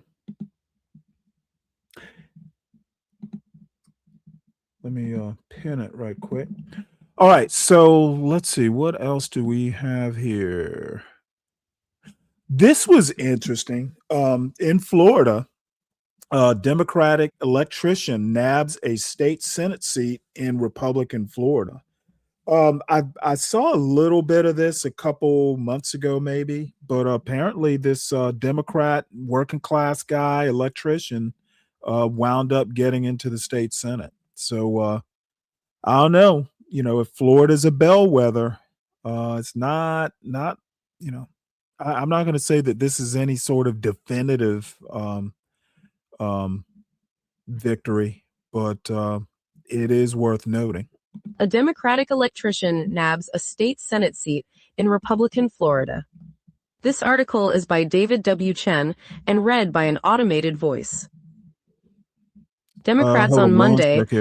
What's up, Latino? Not much, man. I had to hop on over here and apologize for all those years of being a dumbass and doing what? Trying to ridicule and all that. And I know that it's for fun and games and content and everything, but I'm not going to be here long. But I wanted to say that You are right. You are right, Stanley. What convinced you? Man, I think it took a lot of time. I think a lot of seeing, a lot of hearing the same shit for years and years and years and years. And it's like, damn, man, at this point, it's like you talk about the same shit every day, but there is no Right. solution to the shit you talk about. At Right. this point, you just need to shut the fuck up. Excuse my language, but I'm pissed off. Well, it's annoying, dude. Well, let me ask you a question. You know how sometimes when you're on the highway, you'll get an alert. You'll get an alert from Google Maps or Yep, something. yep, yep, like that. yep. You know, I don't know, there's a cop up ahead. Mhm. Well, you may not see the cop at all, but if you're speeding, you're gonna slow down. Yep, yep. You're not necessarily doing anything about the cop or anything like that, but you're adjusting your behavior accordingly. Well, my point in doing this is that people need to be aware that there are hazards out there. Whether you come across the hazard or not, that's really immaterial to being aware of what's out there. And I think that a lot of people want to pretend that these things don't exist and everything is a-okay until you get an Ahmaud Arbery or until you get an Orlando Castile or until you get, and I'll bring up Trayvon Martin because had I been Trayvon Martin's parent, I would have never let him, walk around at night, Oh, same free here. as dark. That's why you keep your kids at home. Same here. Because it can be dangerous after dark. Damn In right. theory, you know what? George Zimmerman had no reason to follow him or confront him, but it happened anyway. And I Stanley, don't that's know what if they a lot do. of people hold on one sec. I don't know if a lot of people know this, but Trayvon Martin's father lived in the neighborhood, so he had a reason to be there. So all I'm saying is, hey, in 2026, we are not a post-racial culture. We need to be aware of what's out there, and if it pisses some people off, don't listen. Yeah, that's what I just learned to stop listening to this type of shit because it's like, bro, it's getting out of hand now. It's just every day the same shit, and it's like then you wonder why people don't view other people as much. Is because you got nothing else to offer but black this, black that, black this, black that. The sky is black, the ground is black, the air is black, black, black, black, black. It's like, damn, dude. Like, mention Well, positive black people. I don't know, like, fuck.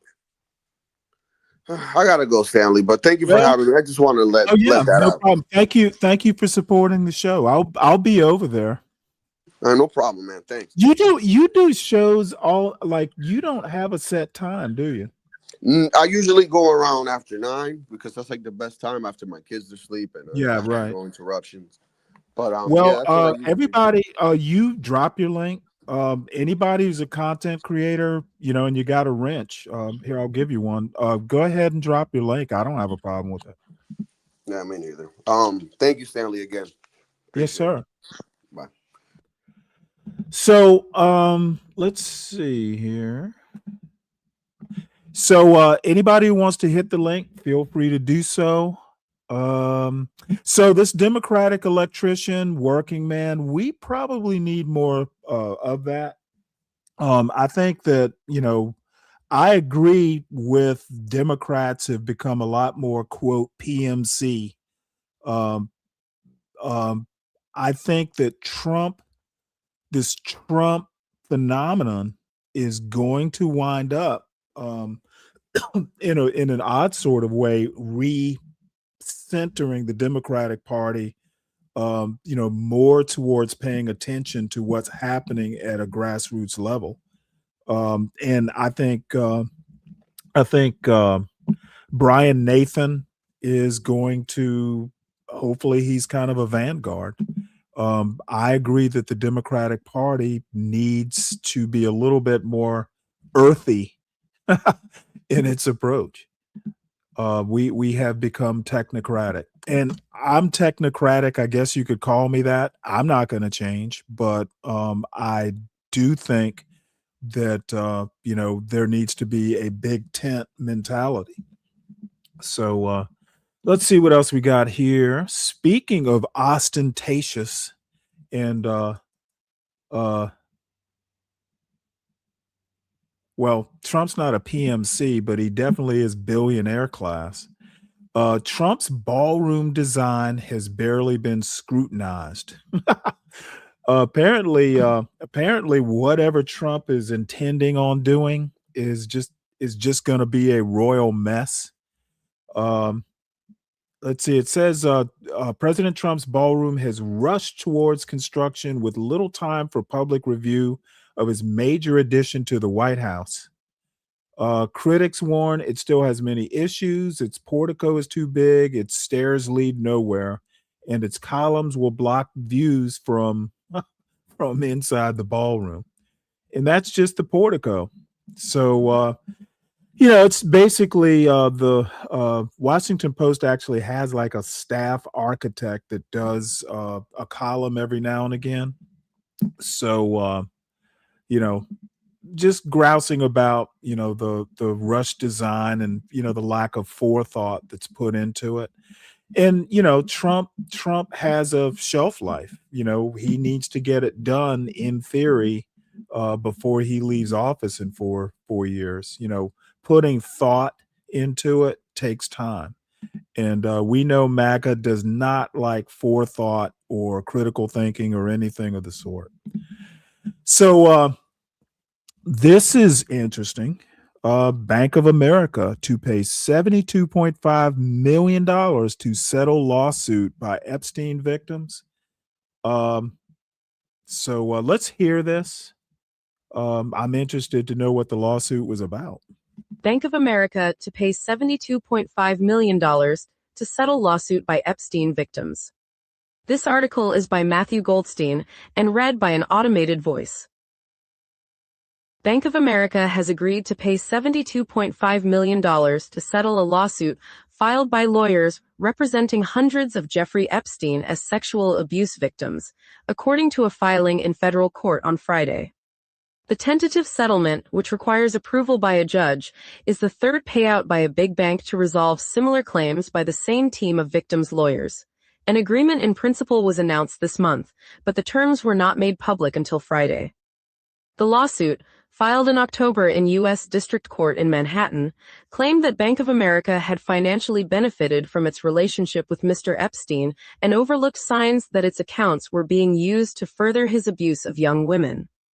In a statement, a spokesman for Bank of America said, "While we stand by our prior statements made in the filings in this case, including that Bank of America did not facilitate sex trafficking crimes, this resolution allows us to put this matter behind us and provides further closure for the plaintiffs." The settlement will entitle many of the victims, whom Mr. Epstein abused between 2008 and 2019, to monetary compensation. In the earlier lawsuits, J.P. Morgan Chase, which provided banking services to Mr. Epstein for roughly 15 years, agreed to pay $290 million, and Deutsche Bank, which managed Mr. Epstein's accounts for about 5 years, agreed to pay $75 million. The years when J.P. Morgan provided services to Mr. Epstein, roughly 1998 to 2013, coincided with the period when, prosecutors have said, he sexually abused dozens of teenage girls, many of them minors, as well as women in their early 20s. Most of Bank of America's involvement with Mr. Epstein began after J.P. Morgan stopped doing business with him. By that time, his main victims were young women, many of them would-be models from Russia and Ukraine. The lead plaintiff in the Bank of America lawsuit, an unidentified woman, came to the United States from Russia in 2011 when she was about 20. The lawsuit said Mr. Epstein had sexually abused her at least 100 times and coerced her into a cult-like life in which she was totally dependent on him. In 2013, Bank of America opened an account for the woman, then 22, at the direction of Mr. Epstein's employees, even though she spoke little English and had no job or discernible source of income, all potential red flags for sex trafficking, the lawsuit said. In 2008, Mr. Epstein pleaded guilty in Florida to a charge of soliciting prostitution from an underage teenage girl. He was sentenced to 18 months in a county jail, but was released after 13 months and had to register as a sex offender. Concern that Mr. Epstein's sentence was too light prompted federal authorities in New York to open a new investigation, and in 2019 they charged him with sex trafficking of underage teenage girls. A month after his arrest, Mr. Epstein was found dead in his jail cell in an apparent suicide. The complaint against Bank of America focused heavily on the activities of a Bank of America customer, Leon Black, the private equity billionaire, who funneled $170 million to Mr. Epstein from his various accounts at the bank. Mr. Black has long argued that the payments were for traditional tax and estate services. He was not named as a defendant in the lawsuit and was not party to the settlement. A spokesman for Mr. Black declined to comment on the Bank of America settlement. The two law firms representing the victims, Boies Schiller Flexner and Edwards Henderson, could be eligible to receive fees totaling 30% of the settlement amount, according to the court filing. Very interesting.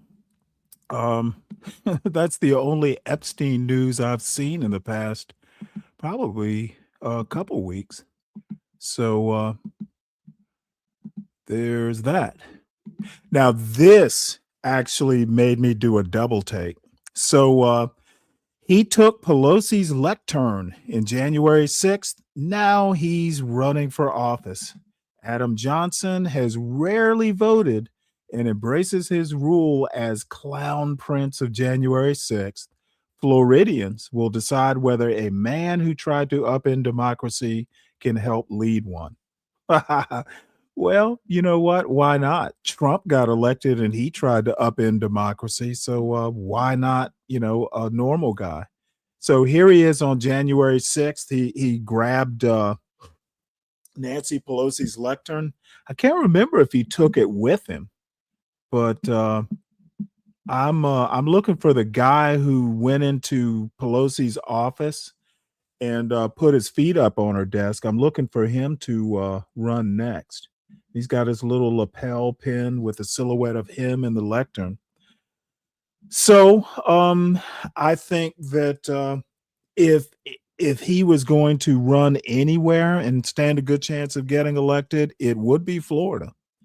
So you can be a January 6th, even a convicted January 6th guy, and stand a good chance of getting elected. That is the essence of America and American democracy for sure. What's up, Brian? How you doing? So let's see. You know what? I can't even remember why I brought this up. Oh, I know why I brought it up. This is a newsletter I get every now and again called liberalism.org. It's more, towards the liberalism as a philosophical movement, more so than, the even politics. But it reminded me again of Nidish's panel this morning.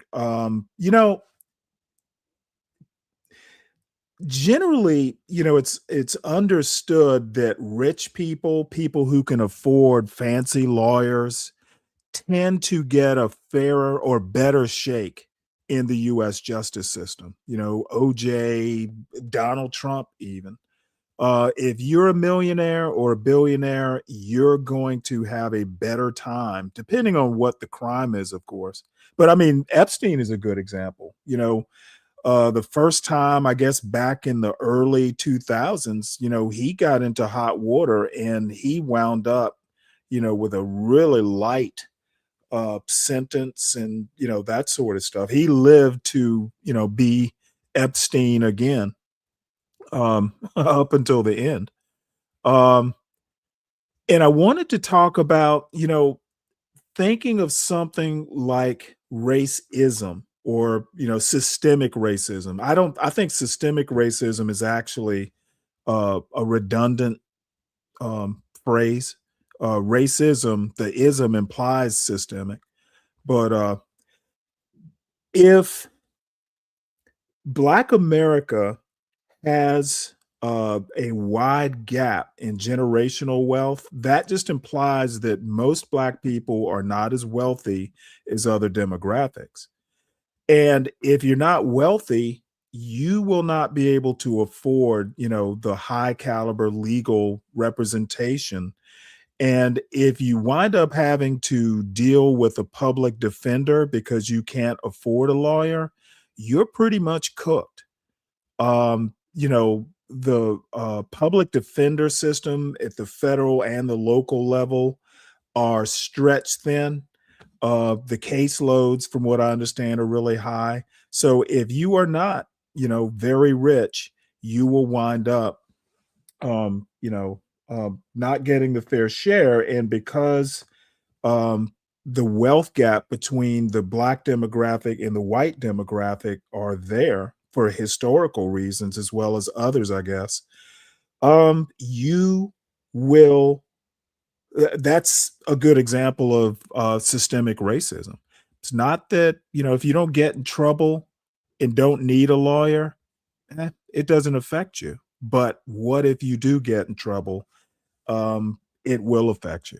So, that's just one example of, it's easy to sit up on a panel and go, hey, it doesn't exist anymore. When's the last time you experienced racism, Stanley? Well, the last time I was, booked and for a serious crime, which has been never. So I would never experience this type of systemic racism. So that's where I'm going with this, and I think that it's just almost it's really sad that a Black person of any age can sit up there and go, well, hey, there's no significant racism or there is no major racism. And to me, racism is racism. Some forms are a little bit more threatening than other forms, but I get confused when people say, well, there's no major racism in 2026. Well, name me a form of racism that is minor. I mean, can you really say, oh, it's minor racism? To me, it's just a strange thing to think about. So anyway, let us not belabor that point. So that's pretty much it as far as the articles, news articles that I thought were worth noting. I do have a couple videos if we even make it through that because I've got a sore shoulder for some reason and it's really bothering me here. But everyone seems to have enjoyed Harvey Mansfield the other day. And I figured, well, oh, that's right, Dawn. They said no real racism. Well, that's what it was. And my response was, okay, so what's the fake racism? If it's not real, then what is it? And when do you ignore it? If you choose to ignore it, that's fine, but don't ridicule others who don't choose to ignore it. That's really my criticism. So anyway, everyone enjoyed Harvey Mansfield. So I figured this was from a month ago, and he's being interviewed by someone from the University of Austin, which is what's her name? Barry Weiss's project, along with some other people like Glenn Lowry, a bunch of different people. Trying to start up some heterodox university that meets whatever their non-woke criteria might be. But Harvey Mansfield is a giant in that great books, uh, Leo Strauss, that world, the Claremont people, University of Chicago, that world. So there were some interesting topics like, is America too feminine? You know, that sort of thing came up. So I figured it would be worth listening to. And then after that, I have a Jamel Bowie, um, Coleman Hughes kind of a debate thing that might be interesting. I haven't watched it, but I can imagine what they're going to talk about. And the topic is, does color blindness actually fuel racism? Which is similar to, you know, the topic that I ran into up on Nightish's panel earlier today. I personally don't think that you can just not talk about race and racism and it magically goes away. What's his name? Damn it, man, names are escaping me all of a sudden. The topic came up. Oh, what's the dude's name? Morgan Freeman. Basically, his premise is if we stop talking about race, racism will go away. And two things about that: I think he's delusional. And number two, at least in this corner of YouTube, I think black people are as racist as any of the white people I run into, which is, you know, kind of uh, kind of a surprise. So anyway, let's see what we got here. Being short-lived, essentially about democracy. Democracy's impatient. That's a point that Tocqueville likes to make. It's important for a democracy or a republic to realize its own weaknesses, and that it's not enough just to denounce monarchy or rival forms of government. It's important to see where you are weak and why it is that democracies and republics in the past have failed. Dr. Mansfield, is America too feminine today? Perhaps a little bit too feminine. That's a strange question, but I think there's some truth in the suggestion that women are not allowing men to be employed as men. In a book I wrote in 2006 called Manliness, at the end of it, I said that the main difficulty would be that men are unemployed as men, meaning as males. So that book was a kind of modest defense of manliness. And I didn't talk too much about women, but I did talk about feminism.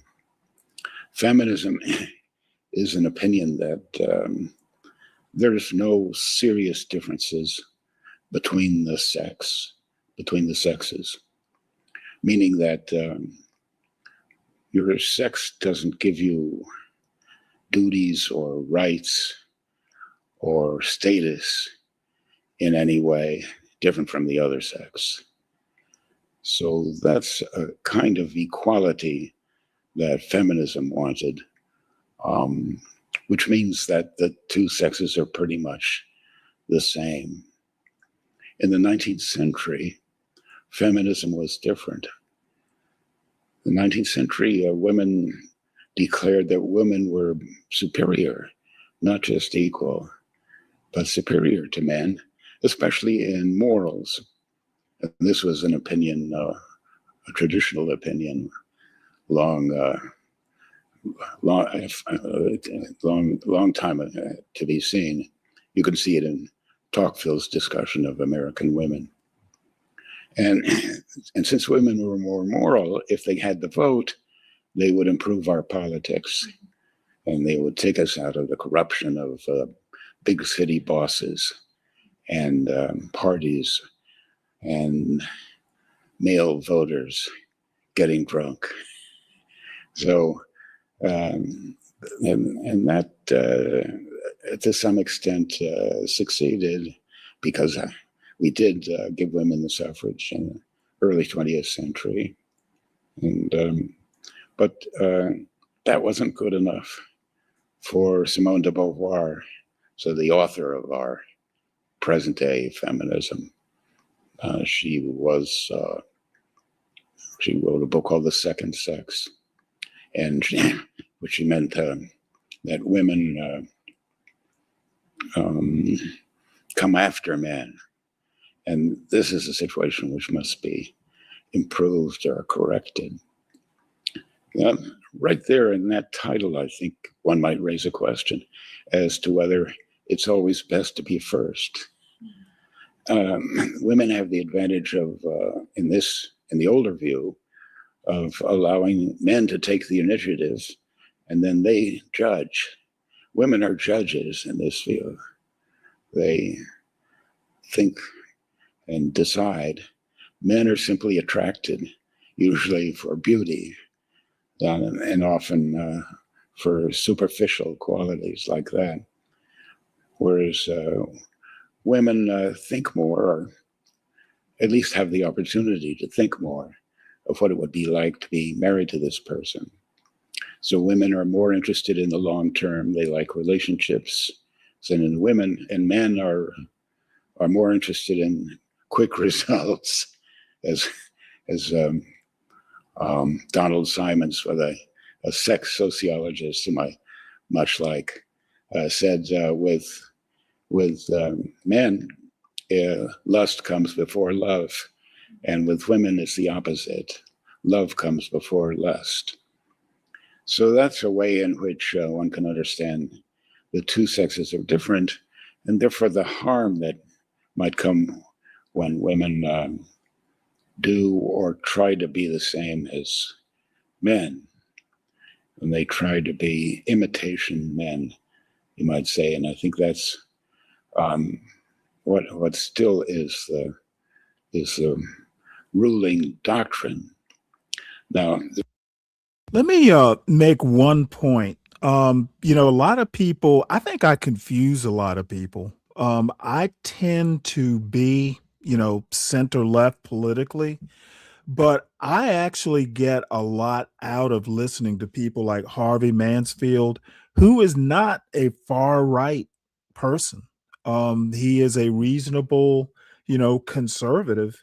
And within the liberalism, within the Enlightenment, sort of classical liberal sort of, could I call it an ontology? Conservatism, like the classical conservative Edmund Burke, that is liberal with a capital L, as in liberalism.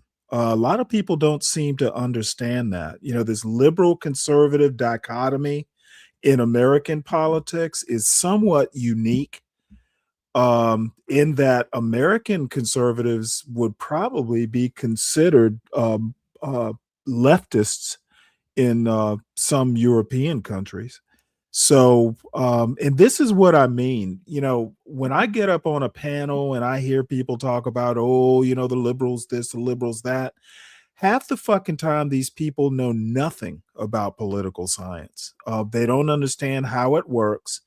It's like Fox News talking points that they want to pass off as, some sort of deep knowledge.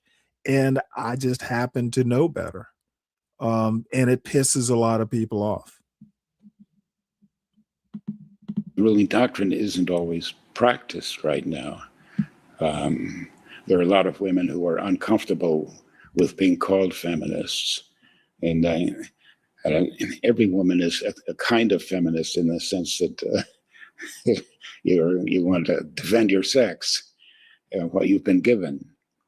But a lot of them are uncomfortable being called feminists, I think, for this reason. If you're a hardline feminist, there's really no contact that you want with men, especially any permanent contact. Yeah, so if you want to get married and have children, you, you have to you have to do it with a man, and it's nice if you can fall in love with him too. So, in other words, to some extent, sacrifice your independence. I think it's wrong to think that autonomy is a good thing. We're not made autonomous. Just to reproduce our race, we need to get together. And it's good to stay together or to be married because each sex sort of takes the rough edges off the other. And you get to see the other side of the other point of view, the other side. Some people are better at this than others, but still there's the opportunity, and you see what it takes to get along with someone, and you become a little less self-centered.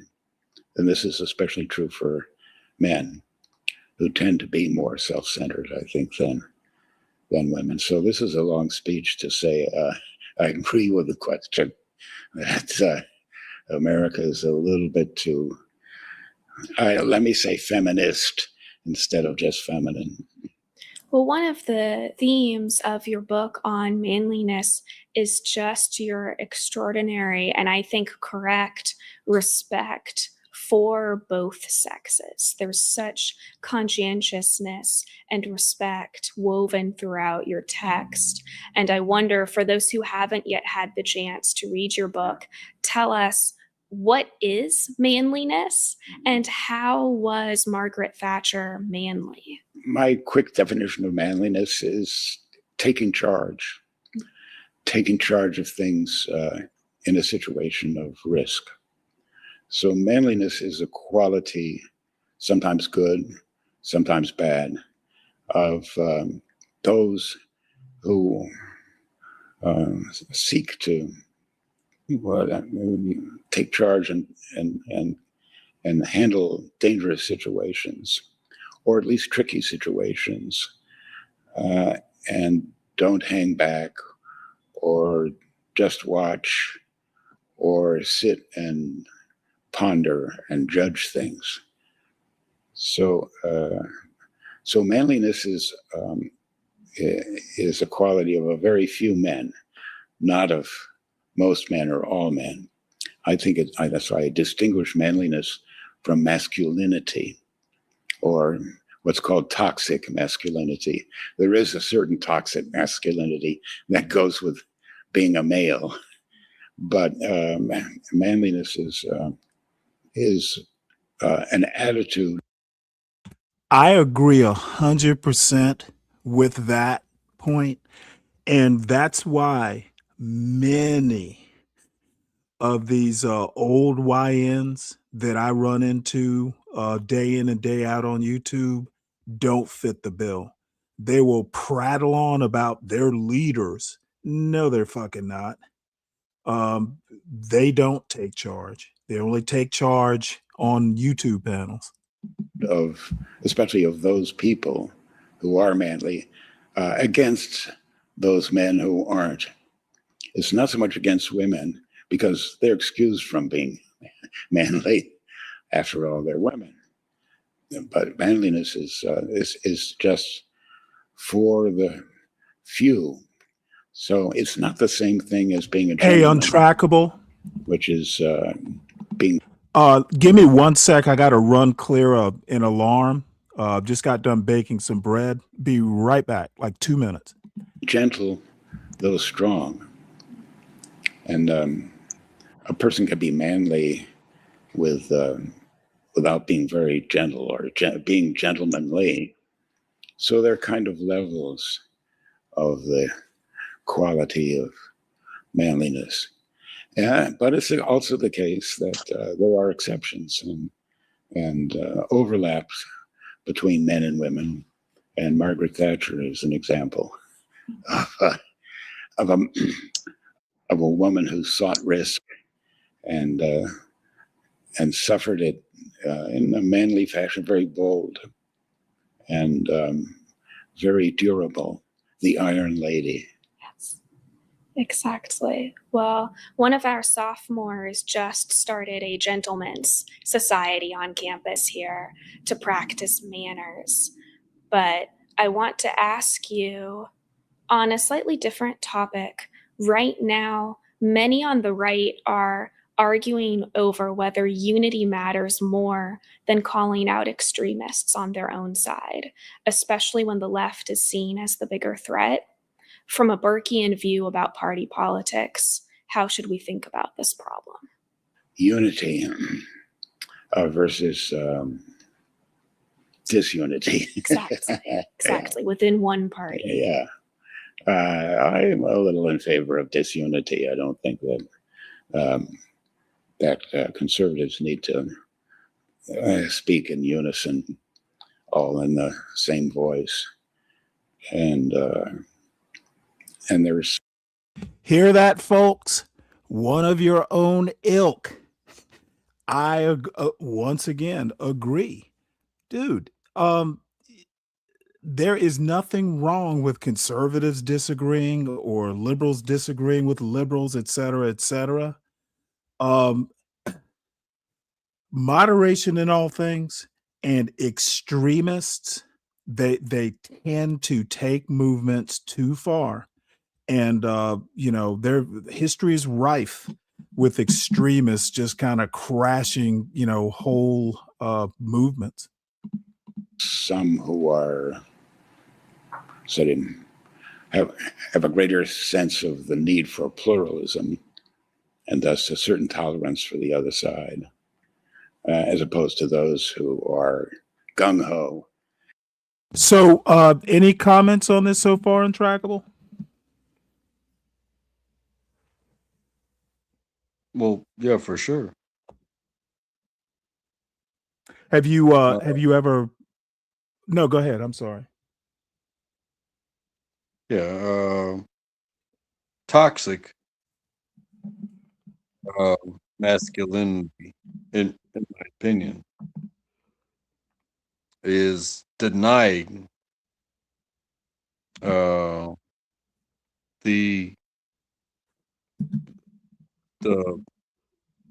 what do you call it?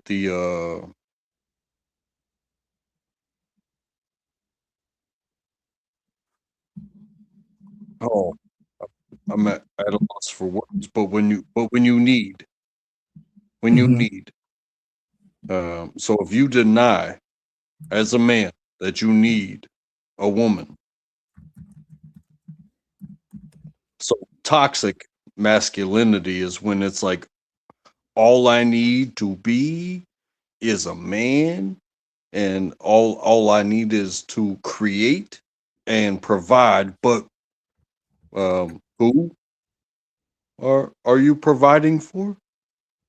Because if you're providing for a woman, well, guess what? That woman has a say as well. And then once that woman and that man create, now you have a child, and that child, they're going to have something to say about it as well. And how do you create an adult? You as a man and as a woman educate a child into what their future will be. Like you're gonna, if you have a boy, as a man, you're gonna be me one day. If you're a woman, you're gonna be me one day. So you have to come together. But you are creating an adult. So if you just create this thing and let this thing run wild, it's like if your child controls you, you're gonna have some very big problems on your hands. Very, very big problems on your hands. because you might as well just say, hey, run wild and free, be a dragon if that go ahead, eat the Well, I world. tend I, I tend to see toxic masculinity, tend to associate it with destruction. I don't really look at it as, even that relevant to, heterosexual relationships in general, though it's definitely toxic or destructive. But I think that, toxic masculinity, people who, exhibit it tend to be reckless.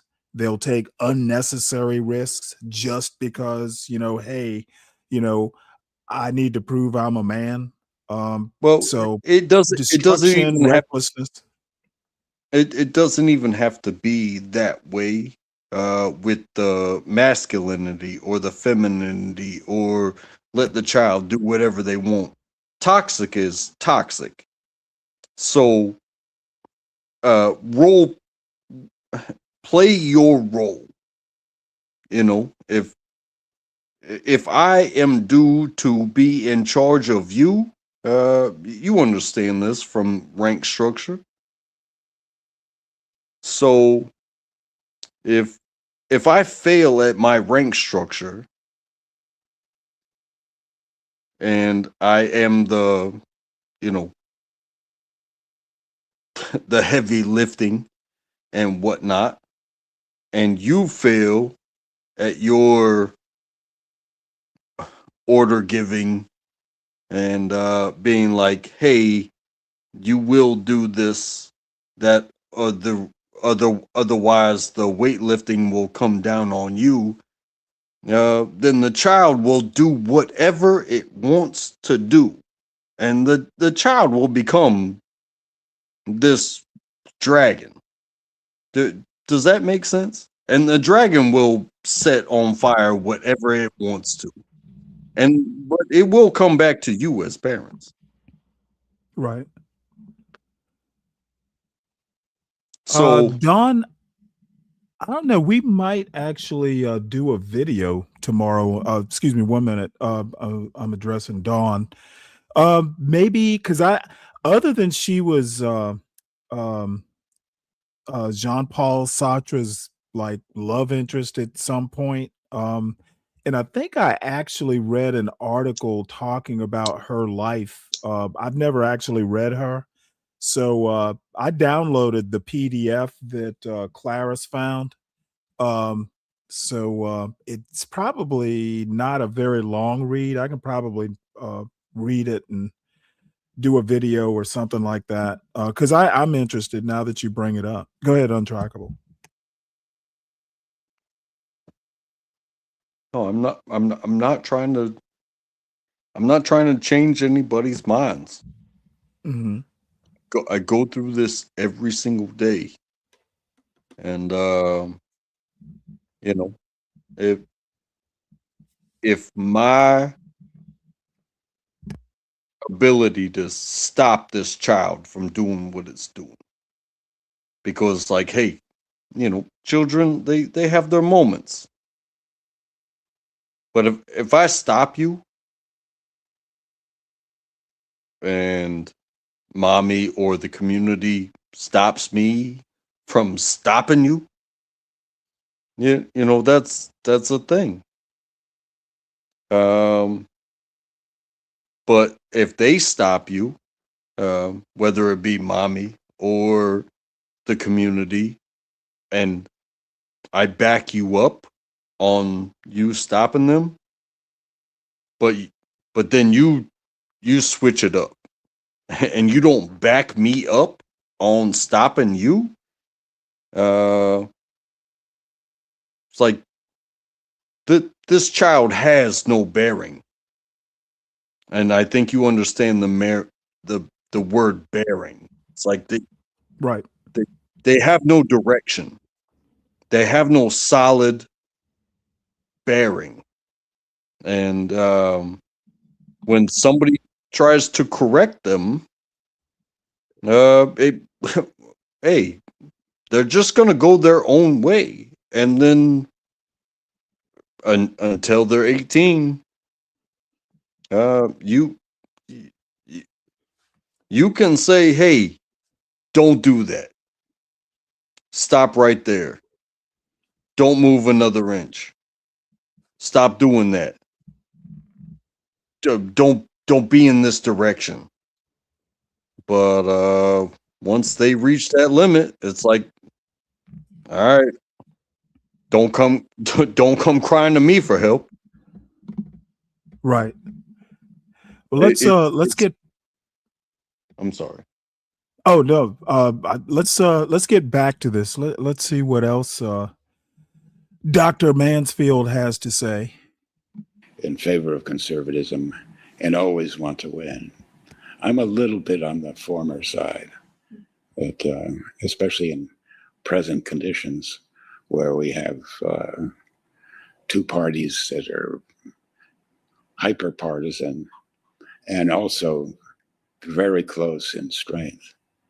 So each side always thinks it can win an election, and it exaggerates the crisis that might arrive should the other side win.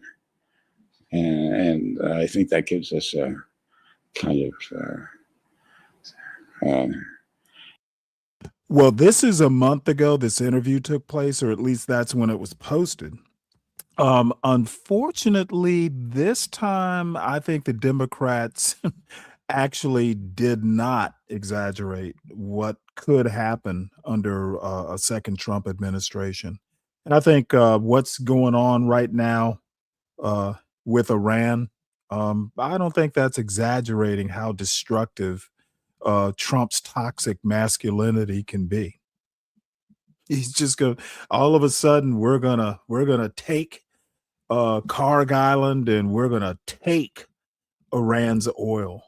That is toxic masculinity, and now we got like, it's almost like playing toy soldiers when you're a kid. Trump has his little army men, his little navy men, and look at the toys that Trump has. extra enthusiasm we don't need. So I'm kind of more with the Burke people. I understand Burke would be a conservative in the sense of a preference for the gradual. Now that also doesn't mean that you can't rail at an enemy, as Burke did to the French Revolution, and as conservatives might do today to the Hamas rebels and the pro-Hamas protests that we see in universities. But I still think that we should live in the realm of the 17th century liberalism, which has something for both sides. How do we get back to the 17th century liberalism given the climate today? Look at Locke. This is my example. John Wait, Locke. hold it. We don't. There, you can't go home again. We cannot do Back to the Future. We can't go back to the 17th century or the 18th century liberalism, and we don't want to. It winds up being very horrible. Well, based off if you are a non-European rich person, yes, it winds up being very horrible. Well, it winds up being very horrible for the American people as well, because well, there really wasn't there wasn't in America in the 17th century. Well, this is what it winds up being. Well, it wasn't a United States in the 17th century. Well, this is what it winds up being. Is that there will be, whichever party winds up being extreme, will be extreme for 4 years. Whether it be extreme liberalism or extreme conservatism, it will be that Okay, for well, 4 years. hold on one sec. Liberalism. He's talking about liberalism. The 17th century liberalism would encompass both what we call conservatives in America today and liberals, but it would be Oh, a oh, lot more. It oh, would be a lot okay. more. Hold on one second. It would be a lot more centrist. Okay, Well, we are with the extremes on both sides. That would be well, outside the scope of a John Locke or something like that. The but problem, hold on but one second, please. Hold on one second, please. The sir. problem, the problem with that idea of going back to 18th or 17th century is the Enlightenment, basically, the Enlightenment, which is what he's talking about when he says liberalism. It invented racism. It invented race. So there's some huge problems with wanting to go back and embrace a movement that had a lot of good things about it, but we don't want to go back there if you are not a Thomas Jefferson or a John Locke. So go Yeah, ahead. yeah. I I may not be going too much far back in history, but whatever seems to be the issue right now, um, it's going to last 4 years, um, at a minimum, because that person is empowered, and then uh, re-elect that person, and that will be 8 years of that issue at power. Um, elect a new person because they're only allowed by our government to serve 8 years to, make that issue a a power, and then and then to do something like to elect a president and then elect another president and then elect the same president. You brought back. I'm not saying you, but we're a bunch of contradictions in leadership. And so who is next? Because he can't come back. But the powers that be were there 8 years ago, and now he is there now. But he can't come back again per the law. But wait, who is But the he you're talking about? Trump? yes, he served his 4 years, and then he was absent for 4 years, and whatever happened, and now he is president now again, and you know he can't by law, I guess, become president again. So where are we going with this? Because if it's all about who is in charge, um we have a lot of questions for the future. But what how is now going to affect the future? Just as the way you live your life. What have you done today that is going to make you a better you tomorrow, that you have control of? Because there is nobody that's going to control you tomorrow. We can sit here and look at the outside, but you have to be the best you can be. And Right, which kind of goes back to, I think that Trump is a symptom, not, he is a cause, but I think he's a symptom. And a lot of people, might agree that it's really, people tend to want to divorce the American voter from the candidates they elect. And I don't think you can. I think the problem is with the electorate. And I keep saying, and I'm sure sometimes I deviate from it, but I think education and parenting are the root of, many of our problems that we experience. And for some reason or another, um, I don't see anything, at least systemically or culturally, or I don't see a remedy, and I'm not sure that there is like a system-wide remedy for, the problems we're having with parenting and education. I really think, and I've said this before, and I use the Black quote community in particular. If so many people, you'll hear how horrible Black people are and how horrible the culture is, the quote culture. Heard Anton Daniels say something like that. Well, if it's that bad, there is no fix that involves a we.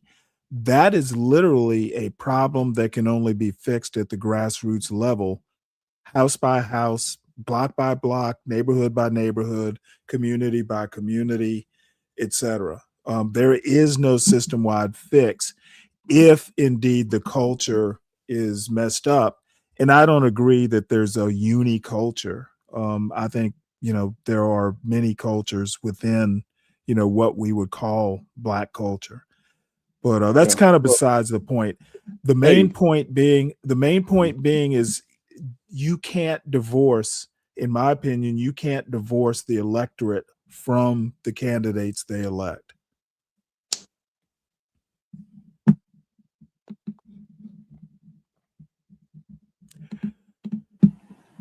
And he's really I think the founder of our liberalism today. And I mean, it's a bit simple to say so, but we can do it with him. He's famous for two things. First is toleration, having to do with religion. And this means in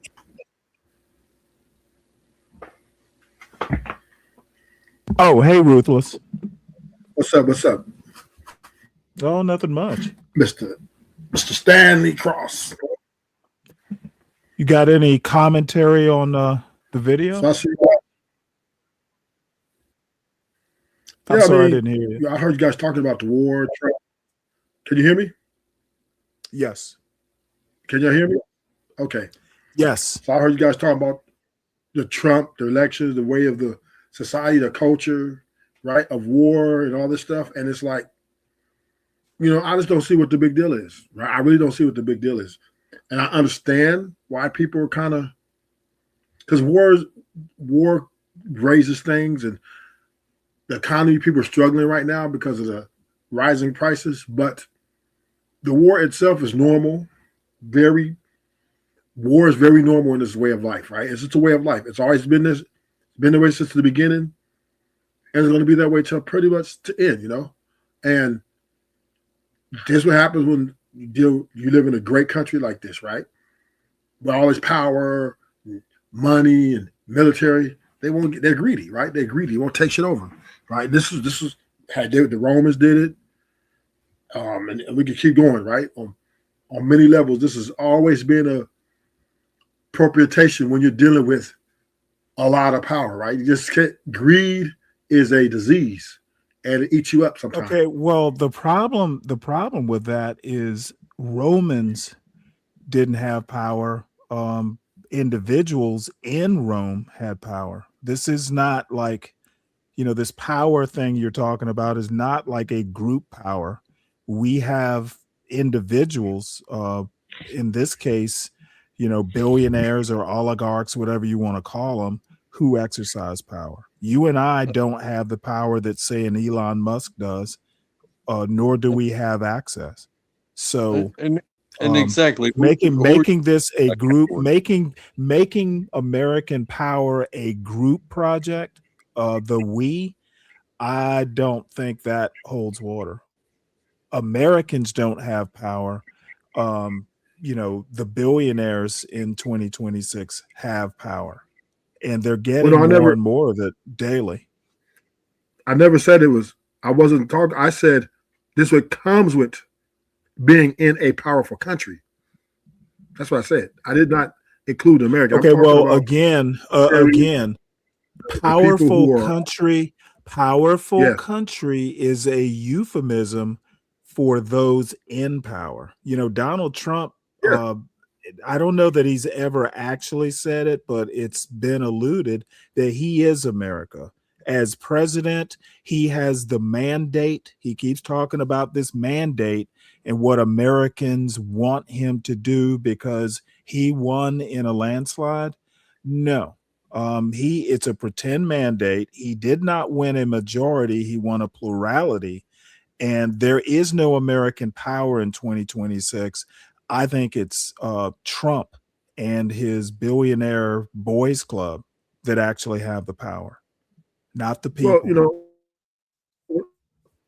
Well, I said America, right. So, we're in the people who live here, right? Listen America, to what I said, Ruthless. I do not know why I have to keep repeating myself.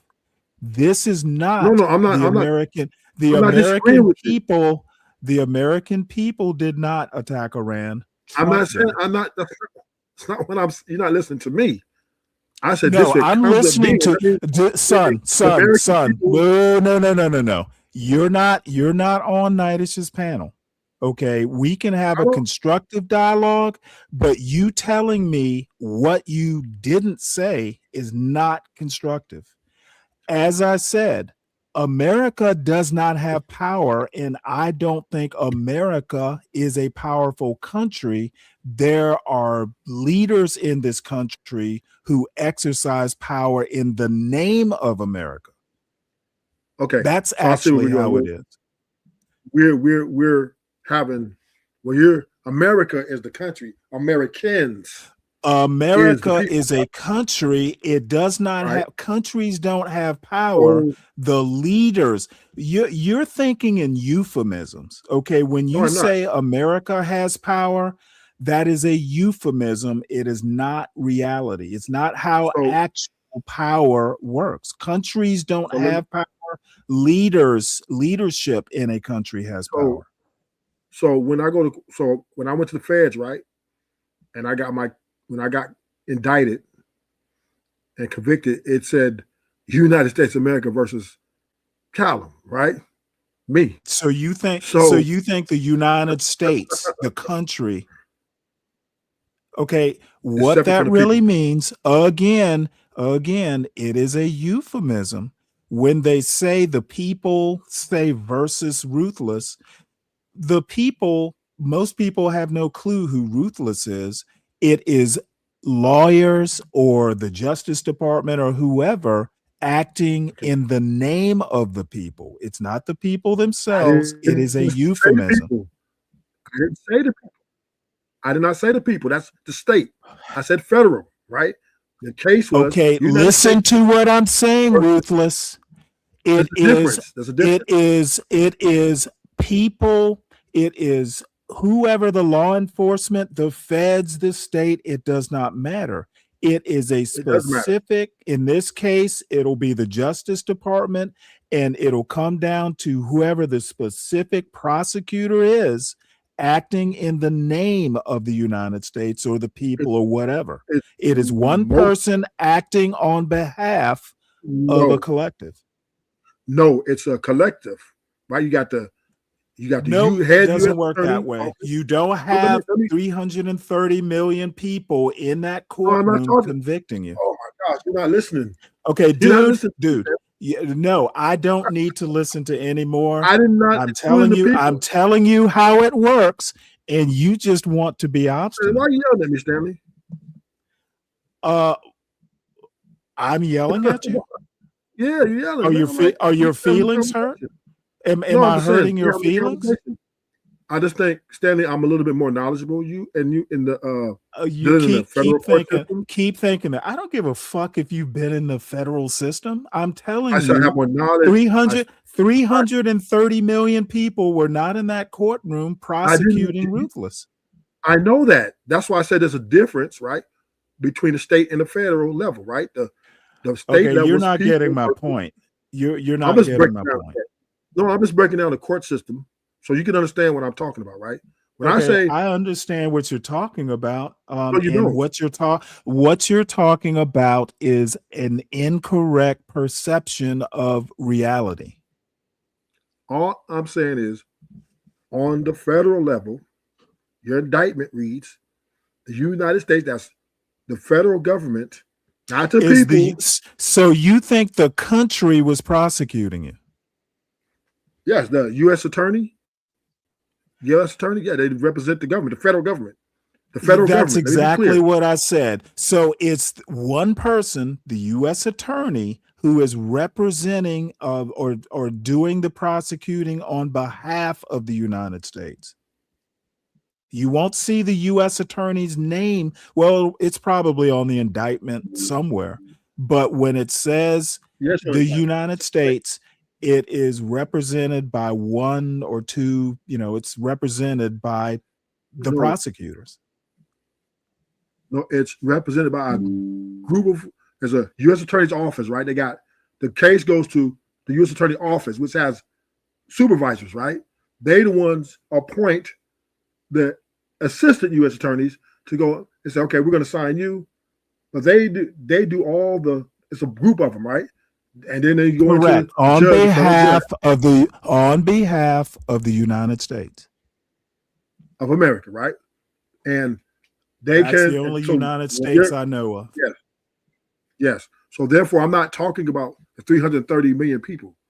I know that, right? I'm talking about the branch, the government branch itself. So when I say America, right, I'm not speaking of Americans, right? There are two different things, right? America, the business, which represents the federal government branch, which is Donald J. Trump, and whoever's under his. That's the military, the court. All that is considered America, right? Then you got the Americans, right? People who reside in this country. So when I'm saying America, I'm separating the federal government and the people in power from the people of who are American. They're two different entities. I understand that, right? So Americans are crying about, oh, we don't want to go to war. We don't think we should go to war because money and they don't see a reason. And I'm saying they have to understand when you live in or residing in a country this powerful, which is the U.S. of A. This is what comes with it. The people at the top get greedy, and they have hidden agendas that they execute for the furtherance what they think the future of the country should go. And the people don't have a say in it, nor do they need to talk to the people about this. They just make the calls. That's it. And Okay, you and I see it differently. You're willing to basically separate the electorate from the people they elect. I'm not so willing to do that. Well, you have to, because even though you elect, No, I don't. You said I don't think you have to, and I think if that is the way it is, and I agree that people want to separate Trump, say, from the people who elected Trump. I don't think you can, but people will attempt to do it. I think that's half of America's problem right now is people don't want to take responsibility for the leaders they elect. But you told me this morning that the president is not necessarily your president personally, your leader. That didn't change. I still know. I don't think I know. You separated yourself from the person you voted for. No, I literally just said you cannot separate yourself. I know that, but this morning, and also, I'm not can. talking about. I said the electorate. I'm not talking about individuals. But the individuals are separating themselves who voted for Trump They're separating themselves And from Trump. I'm saying they should not. Well, they have to because he lied. This is not what they voted in him. They didn't vote him in to do this, right? They voted him in for other reasons, and he told them other Well, it's reasons. So he too lied. late now. It's too late. They've Yeah, too already late. elected him. That's true. Same with the Democrats, right? When they got Biden in office, he lied to them. Okay, so every Republican president that's been in office went to war damn near since I've been living. Every Republican president. And the same thing happened over and over again. The Republicans come in, they go to war, people get upset, and then the Democrats come in and they don't end the war. And then they get mad at the Democrats because Democrats want immigrants and homosexuality to be the forefront of their messages, and they want to promote all these unhealthy things people think for their children and the running of the country, and they get the Democrats up out of there after 8 years, and then they can vote for the Republicans. So the people, they're just in a roller coaster. Yep. Well, it's a roller coaster of their own making. So let's get back to the video because I don't want to be sidetracked. In effect, free speech. And he's also famous for being able to make a lot of money. And he's got an argument in favor of private property. So now that you see the fit there between free speech for liberals and private property for conservatives. And what happened after Locke was those two things got split off from each other. This was especially in Rousseau. But Locke thought that those two things were connected. Though they were different, they would appeal to different sorts of people, intellectuals and businessmen. That's my thinking on that. And I somehow still think that framework from the 17th century works for us today. And so it helps us to see that those two things go together, that they're both kinds of freedom, and they're both equal opportunity rights, and they both lead to inequalities of different kinds. Mm-hmm. So it's not a bad thing that our elites, you can say, are divided between those who make a lot of money and those who really have a lot of influence by being able to write or speak, get in the newspapers and get a kind of following. It's good that each has a kind of natural opponent. Let's not say enemy, just opponent. And it's because that keeps our elite from uniting.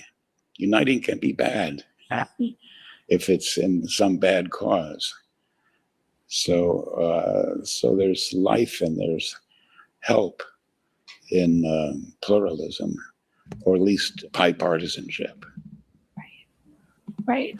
I'm waiting for him to bring up Madison with all that. Any comments so far, Ruthless? No, just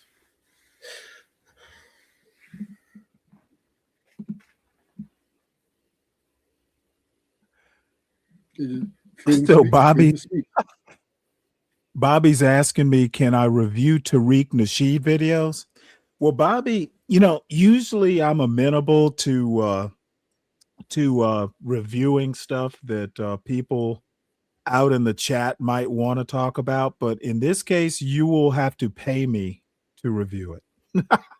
Tariq Nasheed is that line. So how much is it worth to you? How much are you willing to pay for me to review? And we would probably have to do it on a Saturday show. So just let me know. We can negotiate. Well, and just to clarify, when I hear pluralism, I'm inclined to think of everyone holding hands and singing Kumbaya together and being perhaps relativistic or watering down their principles in order to form agreements. And that's not what you're defending here. Right. What is she, some sort of retard? How is compromise watering down your principles? It's compromising. They're two different things. Ugh. All right. Yeah. Actually, what's happened is that we fight pretty hard, and one side wins or loses, and the other side is really forced to water down its principles, more than wanting to do so from the first. Pluralism in the United States is especially bipartisan, as we have two parties. I think that's a big advantage, because it means that there are two sets of people trying to form a majority. It is necessary in a big country with a lot of interests, many different states and in different places, with different types of people. It's difficult to get a majority. But a majority is what you need in order to rule a democracy. So that immediately means compromise in one sense or another, to get on the winning side. So you think when you're voting, no, these people are not really to my taste, but they'll help us defeat the Democrats. See, so I know that it's not so much watering their principles as expecting to get less from them, and being satisfied, and in the end, perhaps even more satisfied by being able to be together in a large, free country.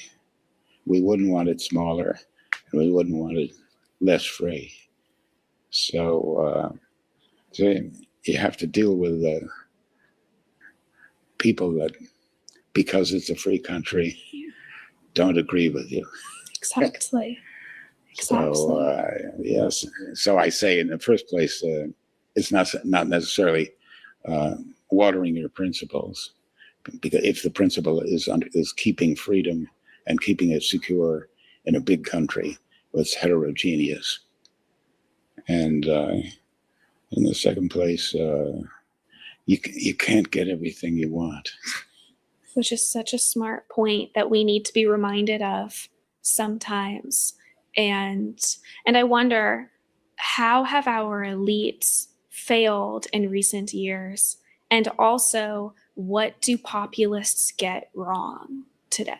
Yeah, the elite I see that mostly that has failed is the university elite and the intellectuals, who have just become more and more exclusionary, all under the banner of inclusiveness.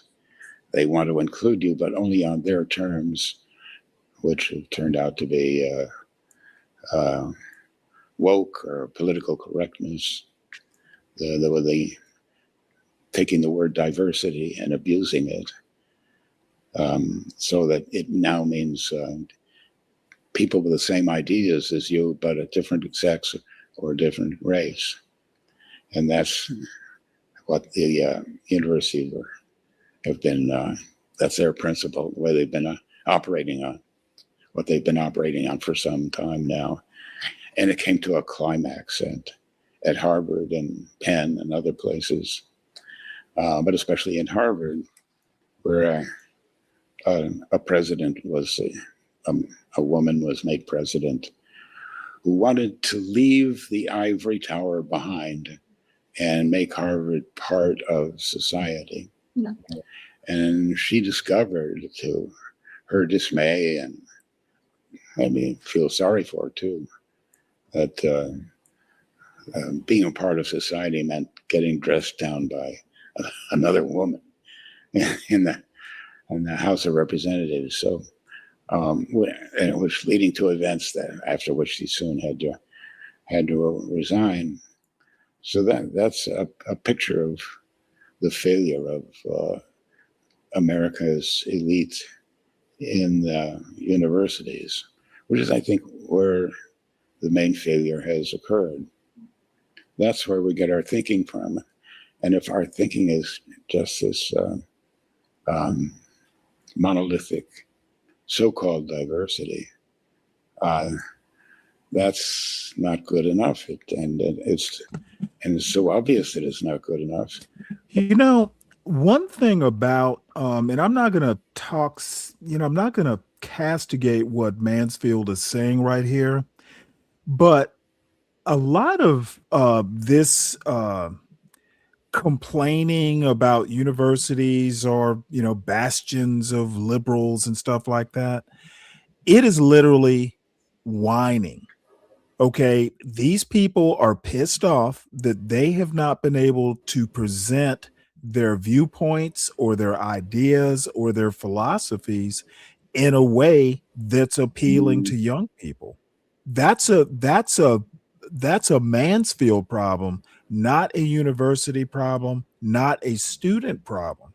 Okay, maybe what you need to do is get somebody who's less toxic than, say, a Charlie Kirk, and maybe young people will gravitate towards some of these conservative, quote, conservative principles you're talking about.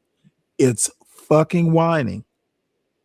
Oh, why young people at Harvard won't listen to conservative ideas?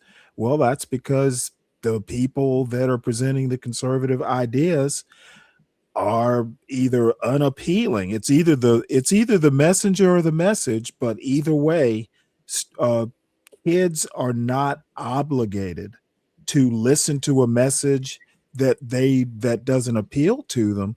And what the Trump administration and people, in the MAGA movement want to do, they're just like leftists in a way. The interesting thing about MAGA and, say, DSA types or people to the left of, say, democratic socialists is the only way you get young people to listen to your message is to use the government to force them to. That's the one thing MAGA is trying to do right now. They are using government to force universities to listen or embrace a message that's, up to now has been not persuasive to young people. And it's kind of sad. When you see that half of the country disagrees with you, and you have nothing to offer them, and don't even know, don't begin to know the way they think. So the way they think has been called populism. So there's a kind of populism is a kind of rebellion against elites, you could say it's endemic to democracy.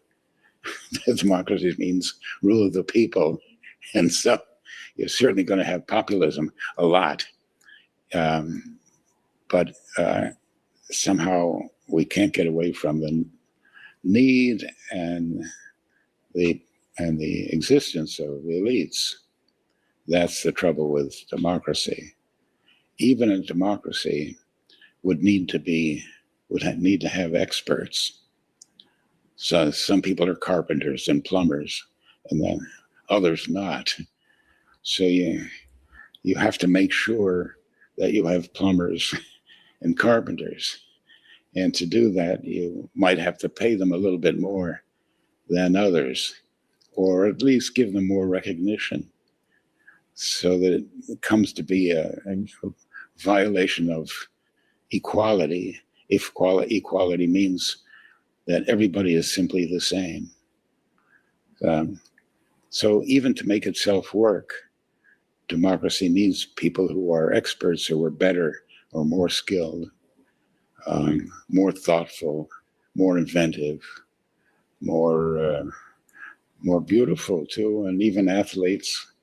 So all this that to give us certain enjoyment as well as cover our needs, means that we need elites. And then how do you choose the elites? There, I think that democracy can come in by requiring equal opportunity, and that so that the elite is not just based on tradition or family or superior race, that kind of thing, but on merit. Now, merit is, if you think about it, is really an undemocratic thing. Well, the problem is we have not figured out how to be meritocratic. It's been, a project of the United States since the beginning, and it started out unmeritocratic when you started out the country with slavery and killing Indians. Where's the meritocracy in slavery? And yet it's the most democratic way to supply the need for inequality. So that means that you do need these elites, even if you don't like the way they're behaving. So populism can flit from one party to the other, depending on which finds more advantage in attacking those who are presently in government or have. Well, maybe he gets to it, but populism, it doesn't really matter which side of the aisle it's on, has always been volatile in American history, and it's flash in the pan politics. Populism has never taken root and had power for very long. The highest status, and now are in the universities. And then I say that's just part of democracy, but it's also a quality that, namely the elite. Democracy needs elites, and democracy hates elites. Those two somehow go together. Our university president, Carlos Carvalho, recently gave a speech in defense of inequality, in which he describes our mission to cultivate a new American elite to create a natural aristocracy, which is necessarily rooted in merit. And in many ways, this mission is not only right, but it is also born in response to the campus craziness that we've witnessed across the country in recent years. And I wonder, were you surprised by the anti-American craziness seen at Harvard? I was indeed, by the strength of it. I was very much surprised by the protests in favor of the Palestinians without denouncing Hamas.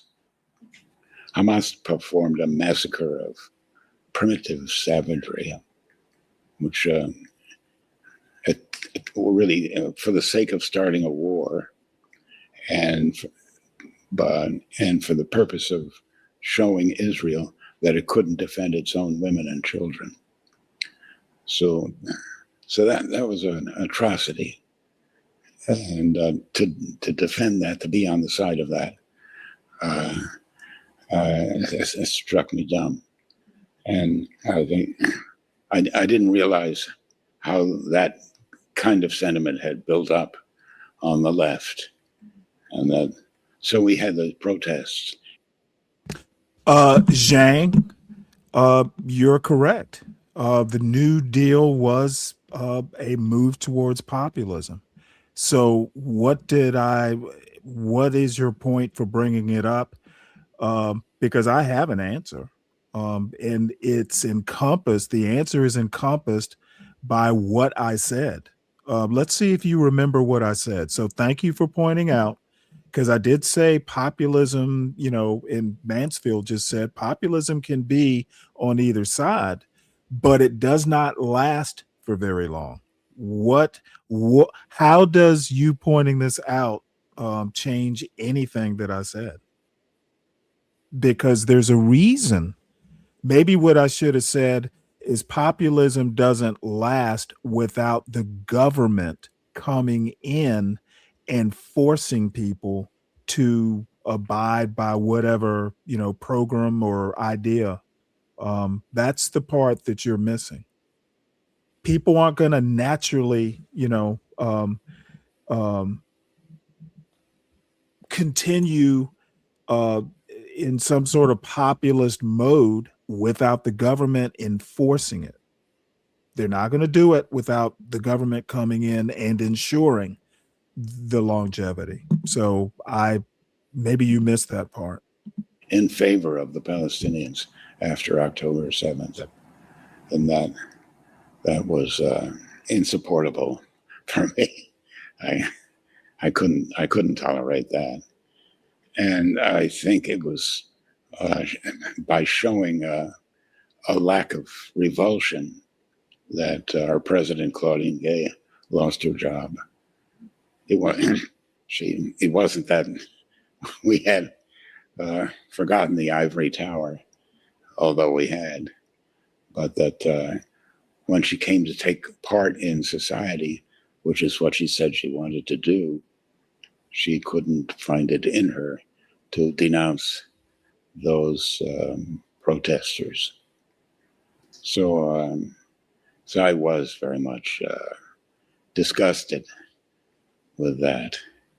And I think some sort of change has become possible at Harvard and at the main universities, the most prestigious ones, which have been the worst in point of diversity.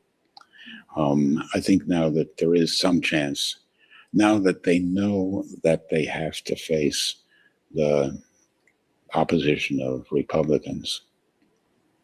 I don't think that opposition will go away when Trump leaves the presidency, because a lot of the Republicans have been to those universities, and now I just sort of let them develop this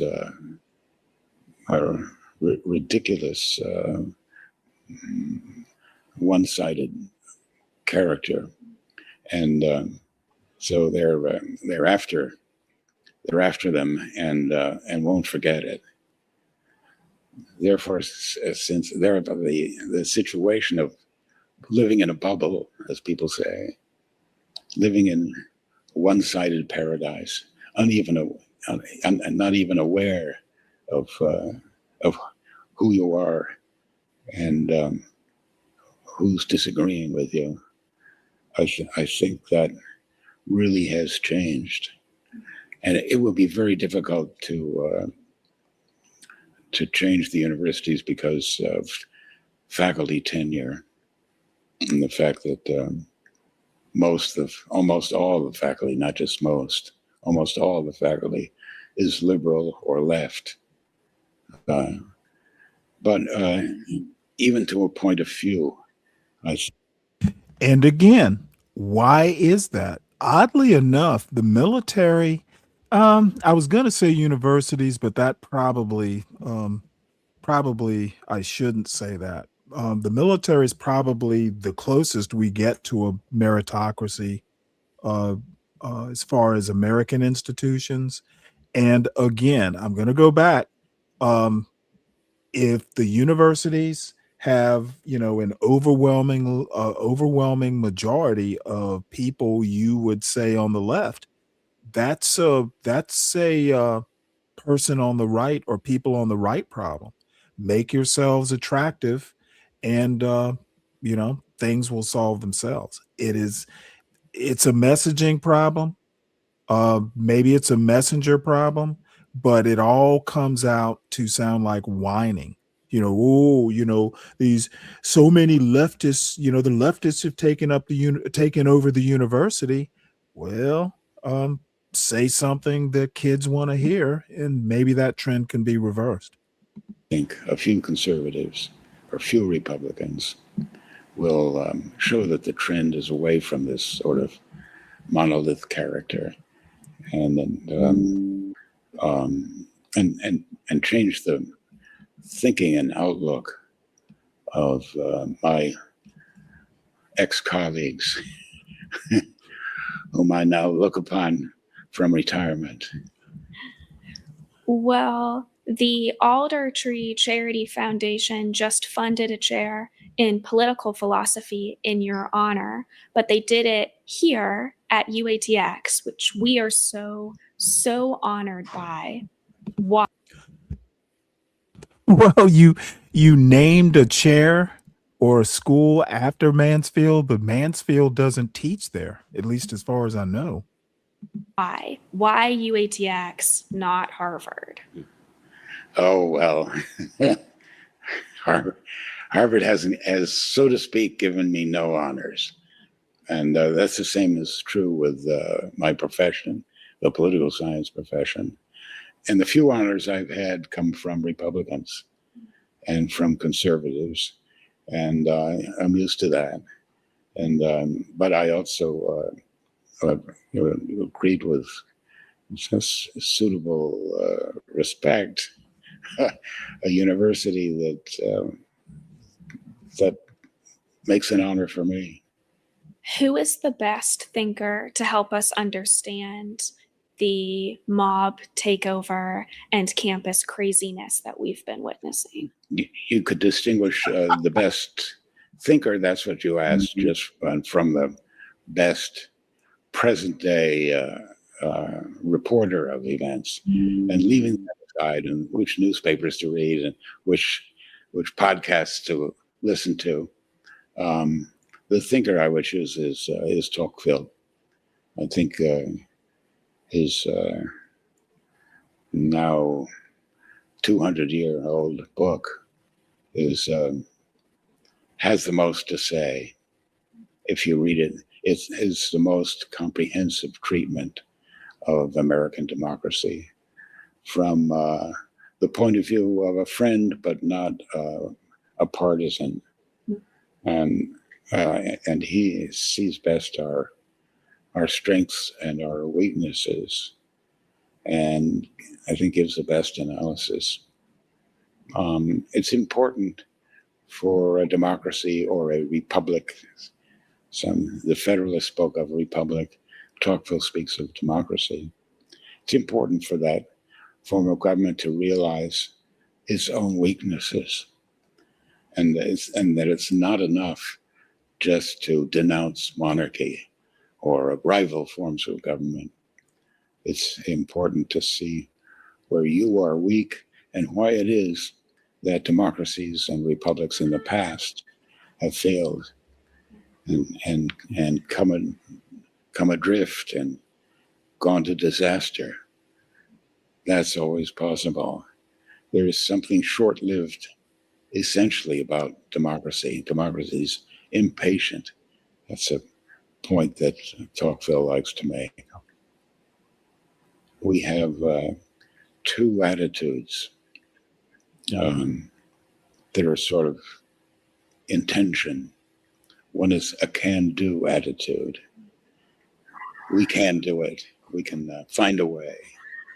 And our politicians like to stress this. And the other is a due process attitude. It isn't right to take shortcuts. Everybody has rights, and those rights are protected by due process, something legal. The first way, can do, makes you want to do something illegal. The second way doesn't care for the illegal and wants it to be according to a form, the process, the correct process. And we often think or say that it's better to give a criminal his rights and tolerate a mistake when he's let off and doesn't get his deserved punishment, as long as he got his rights. It's more important to give rights, protect rights, than to convict criminals. That's the due process attitude. Whereas the can-do would say it the other way around. So those two things are at odds keep our country lively and excitable, and to some extent free because we're at odds with ourselves. But that's just one of the points that Tocqueville makes. He's very much in favor of the forms and formalities of liberty. So to read him, you become suspicious of trying to do everything the quick way or the easy way. So, and then that's very much a current topic today, of course, with the Trump administration. What is America's biggest long-term threat? Long-term threat, ourselves. Taking ourselves for granted. Well, that is a good answer. Then not looking carefully at our enemies abroad, underestimating the strength of anti-democratic sentiment. And when people say death to you, as Iran has said, pay attention. Then they might just mean it, and you want to keep on your mettle, keep strong, and keep willing to be strong. Okay, well, the problem, and he needs to go that extra step, which is they may mean it, but can they actually execute that, that opinion or what have you?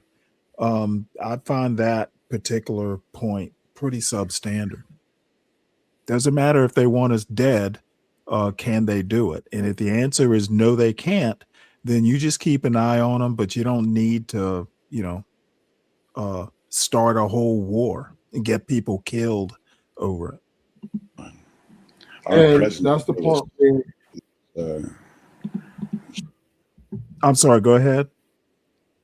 and that's the part where I think people are just having a problem with or get lost in translation of what this life is in this world, right? And war is the way of life, right? Violence is the way of life. It's the way it's always been. It's the way it's always going to be, right? No matter every 10 years, 20, somebody's going to war. It's just the name of the game. And you got to embrace it. I mean, it's not going to never stop. You don't have to embrace war. Well, I mean, you should, because you don't stress yourself out, because it's going to happen. It's going to happen. It's inevitable. Well, if you want to make that, if you want to make that argument, well, peace is inevitable too. Wars don't last forever. So, I mean, I understand your point, but I think it's an incomplete point. Peace is inevitable as well. Well, peace is inevitable, but it's a timeline on it, right? War has been There here are ever since the world began. timelines on war as well. Yeah, but it's been going on longer than peace, though. It's been more wars. You would literally have to prove that to me. Oh, it's very simple. Since I've been on this earth, right? America's been at war for the last 30 years. American war is a war country. It's a warmonger country. And then the way they took this country was war. So war alone in America alone, and I'm not speaking of all the other countries that have done, a lot of people have been conquered, right? A lot of people have been taken over, moved through war, right? That's just how things go. And then now that we're a little bit more civilized. Well, maybe you and I define war. I mean, when I walk out, we're fighting Iran right now. Okay, but when I walk out my front door, I see peace. So we're like the whole country. Again, speaking in euphemisms, it doesn't really do it, at least for me. As I said, when I walk out on my front porch, nobody's fighting or at war. Well, there is a lot of wars going on, like psychological warfares, right? There's small wars, little bitty wars, then there's big war, right? So it's all around you.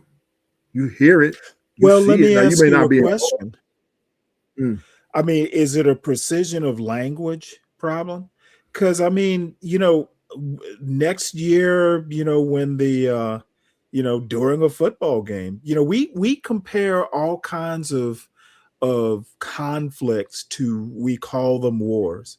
When the Falcons play the Redskins, that used to be a rivalry. Is it a rivalry or is it a war? Sometimes we can be hyperbolic in our language. Psychological warfare. Um, I don't know. Is that a euphemism? We call a lot of things That's war that aren't actually wars. well, psychological warfare is a way of warring, right? It's not only physical. So we can't Okay, agree well, with that. I mean, the army, for instance, use psy war. It used to be a thing, at least when I was in the Navy. That is actually using, psychological techniques or what have you in an actual war to affect outcomes. Daddy yelling at mommy is not a psychological war. It's not Oh, yes, psychological it is. warfare. Yes, You it and I is. will disagree. You and I will disagree on that. No need to go What I'm farther just saying is, into it. what I'm just saying is, two when the house is divided, right? When a house divided, it is literally. Now, I'm not. That's a minute way of looking at it because you probably, Stanley, you think things in large, so you're probably looking at the bigger picture.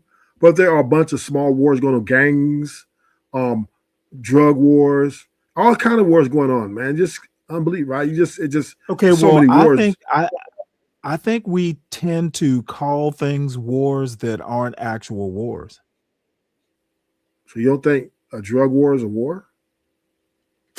Not unless there. I mean, I think in Mexico, cartels going up against each other, yeah, that probably would fit the definition. But Trump's And also, war on drugs, what Trump is doing, that's not a war. It's made up.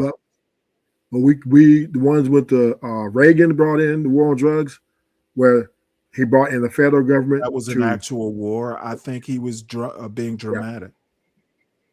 but it was a war because people went to jail. There was violence, everything behind that, right? So a war can be waged. War can be waged, and one side can be dominated, right? So it doesn't necessarily have to be a fair fight or it has to be equal return. It could just be if so. The government waged war on drug dealers, and they came in and wiped them out. That war, government, did they lose the war? Yes.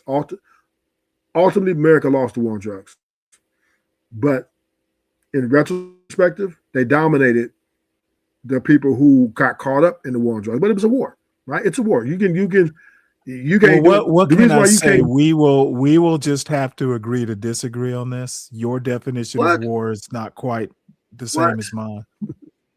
Well, then this is where black people we Okay, see no, Stanley. I no, no, understand no, you go. no, no. Wait, hold it. Before you get too knee deep in this, if you're gonna be talking about black people, you imply most black people when you don't use a qualifier. We don't do that on this panel. Okay, if you have a specific case, but you're not going to talk about all black people, um, you know, I we don't do that here. We try and be a little bit more specific. Well, I was being Pacific, meaning we if we're not involved in it, we don't look at it as war, right? And that's just why our people is just look. We just look the other way, right? Oh, that's not a war Okay, because it ain't. I don't agree. I don't agree that our people are looking the other way. Well, on other, yeah, of course. If you're not involved in a gang banging life, or I don't even think there's an our people. okay, well then we'll say like then well, how would you put this then? I would say that as a culture, how's that? That's better. As a Okay, you culture, and I will disagree on that because I don't think quote black culture is monolithic. What do you mean by that? I literally mean it's not all one thing. My culture, my version of Black culture is probably going to be different than your version of Black culture. But I don't even think, Stanley, but you don't even identify with the typical day to day, right? You more Of course identify I with. do. I'm a Black man. I grew up in a Black neighborhood with Black parents. Why would I not identify day to day as a Black man? Again, Because when I said, my version of being Black is probably different than your version of being Black.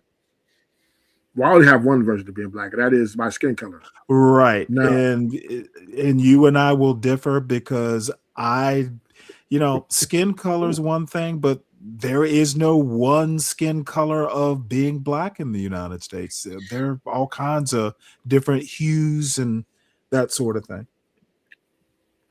well, so then that's to make my argument of a warfare, right? We dividing our house divided, and which caused us to be separate, but not equal. Okay, I'm thoroughly lost now. What does warfare have to do with skin color? Well, this is where I guess the conservatives versus the house nigga versus the field nigga, different things like that, right? It's okay, and that's blacks, a war. That's a war. In house fighting. Hell yeah. Okay, yeah. well, This is what Anton Daniels, Anton Daniels is a fucking moron. Don't even bother quoting him here. He's not a conservative as far as I'm concerned. But my point is, you have to understand that Black Americans historically, we didn't start this field slave, house slave. We didn't start that. It was white people who did it. So if you want to call it a war, it's a white man's war. I think we jealousy, envy, right? Those things are the very roots of war, right? And it creates a hostile environment where people are jealous of people because maybe the house nigga, maybe he had more privilege. He was being more. Okay, well, how does that example change what I said? Black people didn't come to America and all of a sudden decide to become house or field. It was imposed upon us. Well, we was so but if we in 2026 want to consider that house versus field stuff, in my opinion, you're fighting a white man's war. It was a white man who brought us to America. We didn't bring ourselves, and the whole ethos, I guess you would call it, that house and field thing, that was imposed. It's not a natural order of things. Well, I would say then whoever sold the slaves, that was obviously prisoners of war, probably, and sold them to the white man. Then it came over here and it just filtered over and poured into.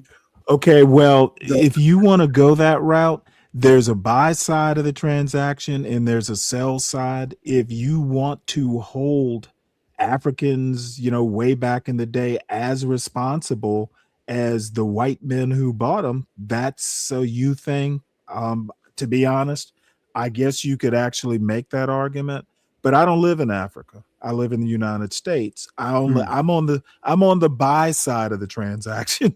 Historically, I'm not that concerned with Africans. Yeah. I don't live in Africa. I've been to Egypt. That's the only place I've been in Africa. I live in Georgia, so I'm only concerned with the Georgia history side of the transaction. Yeah, and I'm not really trying to go down that rabbit hole either. I'm just showing a byproduct of war, and it can be in many levels on many different distinctions, right? And it's a way of life. That's all I'm saying, right? My whole point is war is a way of life, right? It just nobody's ever. It's just something. It's like water, food. These things is going to be part of living in this world. diseases. I All tend to that's a part of war. disagree. You're basically saying that war is like some existential matter. Most people don't even like 1 or 2% of the population of the US is currently in the military. It's not a way of life. Most people, the overwhelming majority of Americans in their lifetime will not be in an actual declared shooting war. Well, right. But I'm just saying, being a part of something, right? Being part of this life, you're going to see war, and people are acting like, man, I why is disagree. this Most happening? people Why do is that not happening? see war. We're seeing it now, right? In Huh? Iran, They and might see, yeah, well, we're witnessing it. We're not in right. it. That's what I We're mean. not, That's what I mean. we are not experiencing what's going on in Well, okay, so Iran. that's what I mean. We're That's what witnessing I'm. it. So witnessing. So that okay, that's a better word for it, right? Yeah, well, A lot I of agree Americans. with that. Okay, now I Yeah, get you. Yeah, yeah. there's no way to avoid being in a country like the United States. You could even say we're affected by it.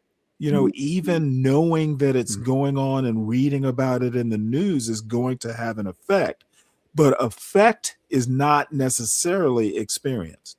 So I get what you mean now. Yeah, so it's yeah, so that's all I'm saying. I be I be on TikTok and different platforms. A Mhm. lot of people are, and they're just like, oh man, war, man. And then I've been in debates. People act like violence. Oh, people shouldn't be violent, but then I have to let them remind them that it's just the way of life. You want to avoid it as if you can, or if you're witnessing it, you can learn that this is how life is going to be. This But is let how it me goes, ask right? you a question though. I mean, if you're Mhm. saying, "Hey, it's a part of life," are you excusing it? Yeah, because it's a part. It's you have to. It's not. Well, see, you War and is I a part. differ on that. I mean, like Okay. if somebody gets mugged, say walking down the street, would you say that, hey, violence is a part of life, that mugger shouldn't go to jail? No, I'm not saying that consequences shouldn't be happening for the act of violence, but I would say this: a person walking down the street should be prepared and always watching and surrounding and being aware that violence can ensue at any minute or any day or time of their life. Don't be so like this can't happen to me, right? And this is how I survive out here in LA, right? When I'm in certain places, I my antennas go up. I'm aware. I watch everything, any movement, because I understand, right, that this is the way of Mhm. life. That out here in this part, people have a tendency to want to try to, take something from you or attack you. But you don't Or there's a you lot of don't gang think people. that's you don't think that's big city, and this is actually gonna go back to my point about Black culture not being monolithic. I live in a small town in Georgia. Um, Sometimes I forget to lock my front door. Where I live, I don't even hear traffic passing because 'cause I'm not even on the street. Um, I literally wake up in the morning and, you know, I think living in the city, in a big city, is a totally different experience than living, I live in a neighborhood, but it's a it's an exurb. It's miles outside of Atlanta, and I went through Atlanta yesterday to drop my son off at school. But you know what? It'll be months before I wind up back in Atlanta again because I don't go there very often. So um, I I guess my attitude is a little bit different. When I walk to the mailbox, or actually I went out to pull the trash bin back up, I was not expecting to be attacked. Um, Yeah, I mean, I understand, but I'm just saying for the most part, right? Even in small towns, because things happen in small towns, people get obliterated, right? well, Um, yeah, but I don't think you have to be totally on guard all the time. I mean, no, but you rationally, do. we know that violence can happen at any shit. I could be attacked by, some dog. We're a dog friendly neighborhood. sometimes these dogs, want to get together and go socialize with each other. But, there could be I could be bitten by a dog. Likely it's not going to happen, but it is possible. But I'm not on the lookout, for, dogs, violent, aggressive dogs. I understand. And it makes sense, but you still have to have a level of awareness still, no matter where you at. Right. We Well, just I mean, seen you have to be aware, but I just don't expect it. Now maybe I'm a fool yeah. for it, but where I live, um, like I haven't seen my neighbor in days. Of course, I haven't been home, but um I don't know. I understand what you're saying. Living in the big city, in a city like Los Angeles, there's a level of awareness that you have to have for day-to-day survival. It's not Yeah. something I need be that concerned about to the extent, I don't need that heightened sense of awareness, living out in rural Carroll County, Georgia. Um, I'm Well, more likely to, fall down the front porch steps than I am to get attacked by a mugger or something. and I agree with you. My as well, me the same. My level, it goes from city to city. So if I'm in a more of a safe area, safe zone, I'm still a level there, still a level. Maybe not as high as if I was in downtown Right. LA or if I was in South Central, but Right. I'm still kind of like, okay, let me not get too. I just like to not be relaxed too much because I've heard of so Mhm. many stories and so many things happen in these safe zones, right? So yeah, but I agree with you. But I'm still not as attentive as I would be in South Central. So I agree with you on that. It's a Understood. levels to this. Right. Yeah. To be the most powerful country in the world, and it's the only guarantee really of the world order that we pretty much take for granted.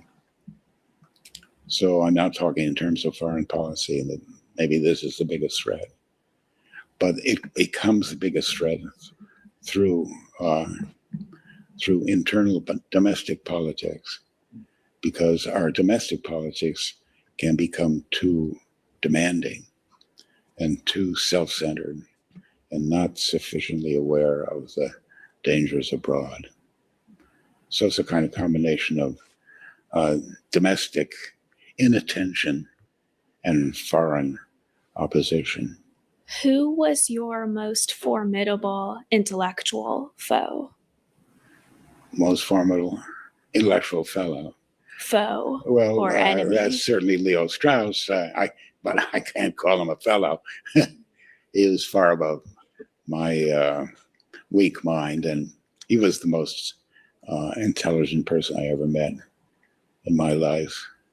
It took all my powers to try to keep up with him when he was, I was in a reading group with him for a year. I was never his student, but I got to know him.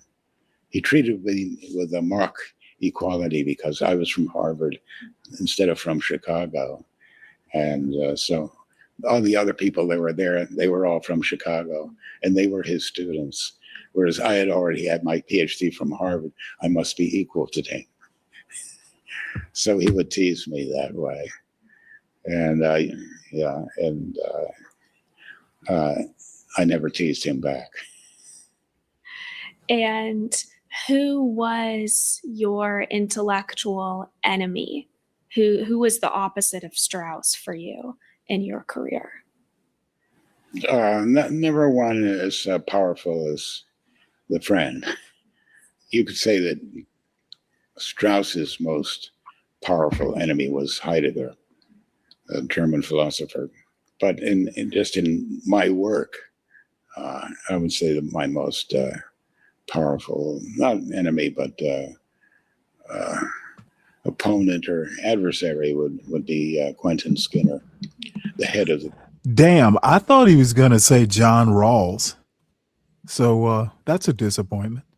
Cambridge School of political theory. So he had a view of Machiavelli and a view generally of liberalism and of political theory, political philosophy that I much disagree with. He was an historicist, or he is still alive. an historicist who believes in the importance of the context. It's not possible, he thinks, for human beings to go beyond their lives or to think of permanent problems. They're always defending something.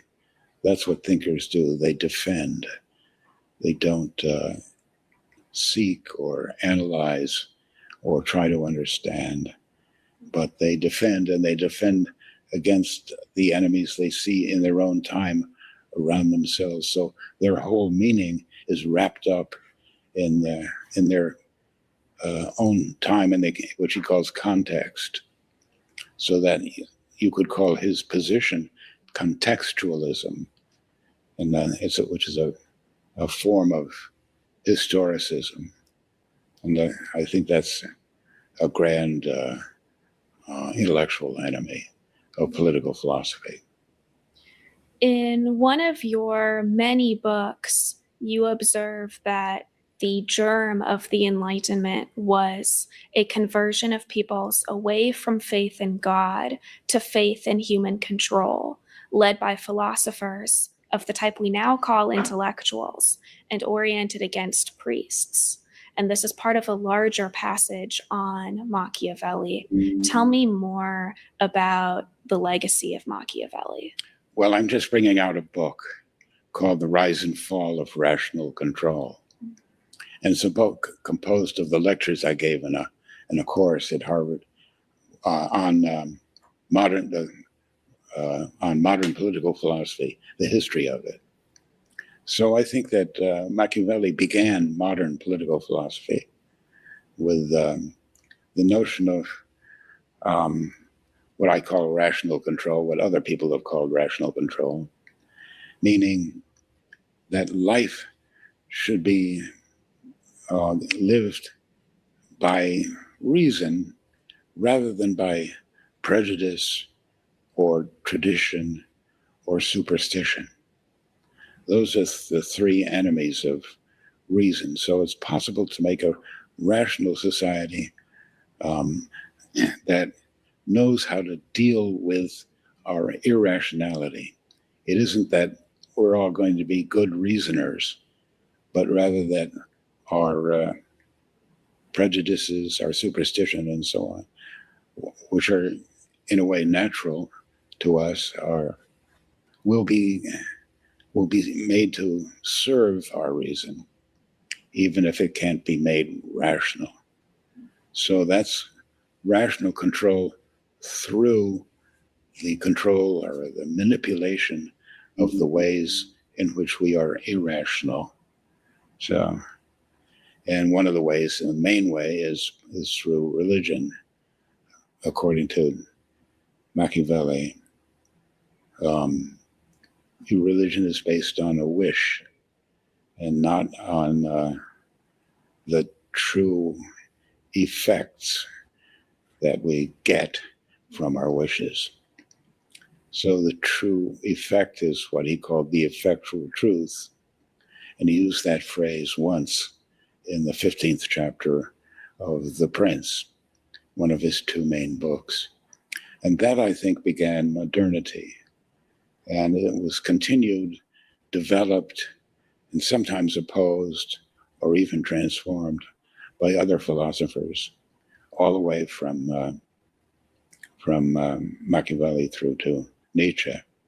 So that's what I show in this particular book, and it's yeah. So that's what. That's a little bit of an elaboration of what you quoted from me. Yeah, intellectuals replace priests. Even the same people who are priests, for Machiavelli, can become intellectuals, because he says already that the priests don't believe the things that they try to get you to believe. They don't believe that God punishes people who are evil in this world and does it in the next world. And so they don't fear the punishment that they do not see. That's a phrase he uses. And if he can get priests to change their view, to accept that view, then he's got a kind of an engine within the old regime, which will bring on the new regime. And what are the consequences of a society in which intellectuals replace priests? What does that mean for us moderns? Disruption, and if not turmoil, decay. Just look at the statistics of social happiness, you could say, which the statisticians or the quantitative sociologists and political scientists offer us. They tell us that people who go to church and get married and have children have happier lives, just in the most obvious sense, but healthier, more property, more prosperous, less criminal, and to all appearances, much better than those who, in anger or just disinterest, fail to believe and fail to answer the questions that are raised by belief. And so it's an intellectual failing as well. But what is our reason, and what are the challenges to reason? And so why is there religion? I don't know what is good and what are the objections to it. I think all those things, questions disappear from our universities, and the effects of it are to be seen in our societies. Should UATX be neutral, or more specifically, should we aim to resemble the original sectarian Harvard, today's Harvard, or something else entirely? The original Harvard was Puritan Harvard.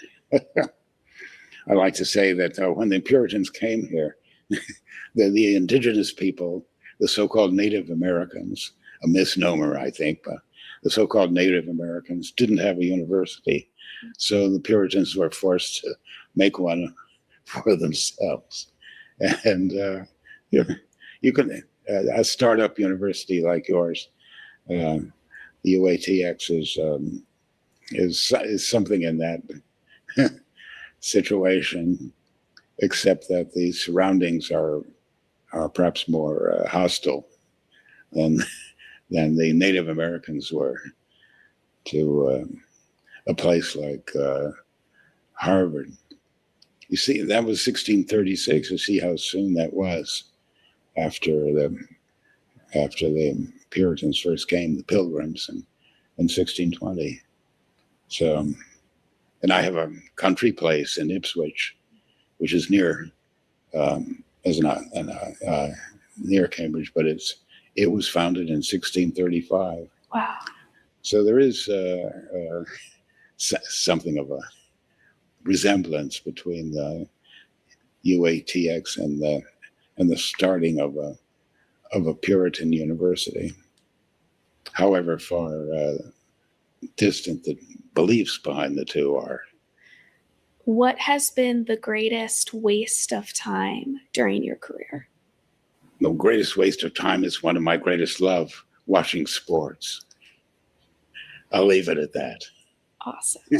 Awesome. Well, in closing, I have so many more questions, but I want to be respectful of your time. So if mass culture poisons the soul, what should we consume instead? Give us a few recommendations. Books. Well, I'll give you one that I'm working on, Gulliver's Travels.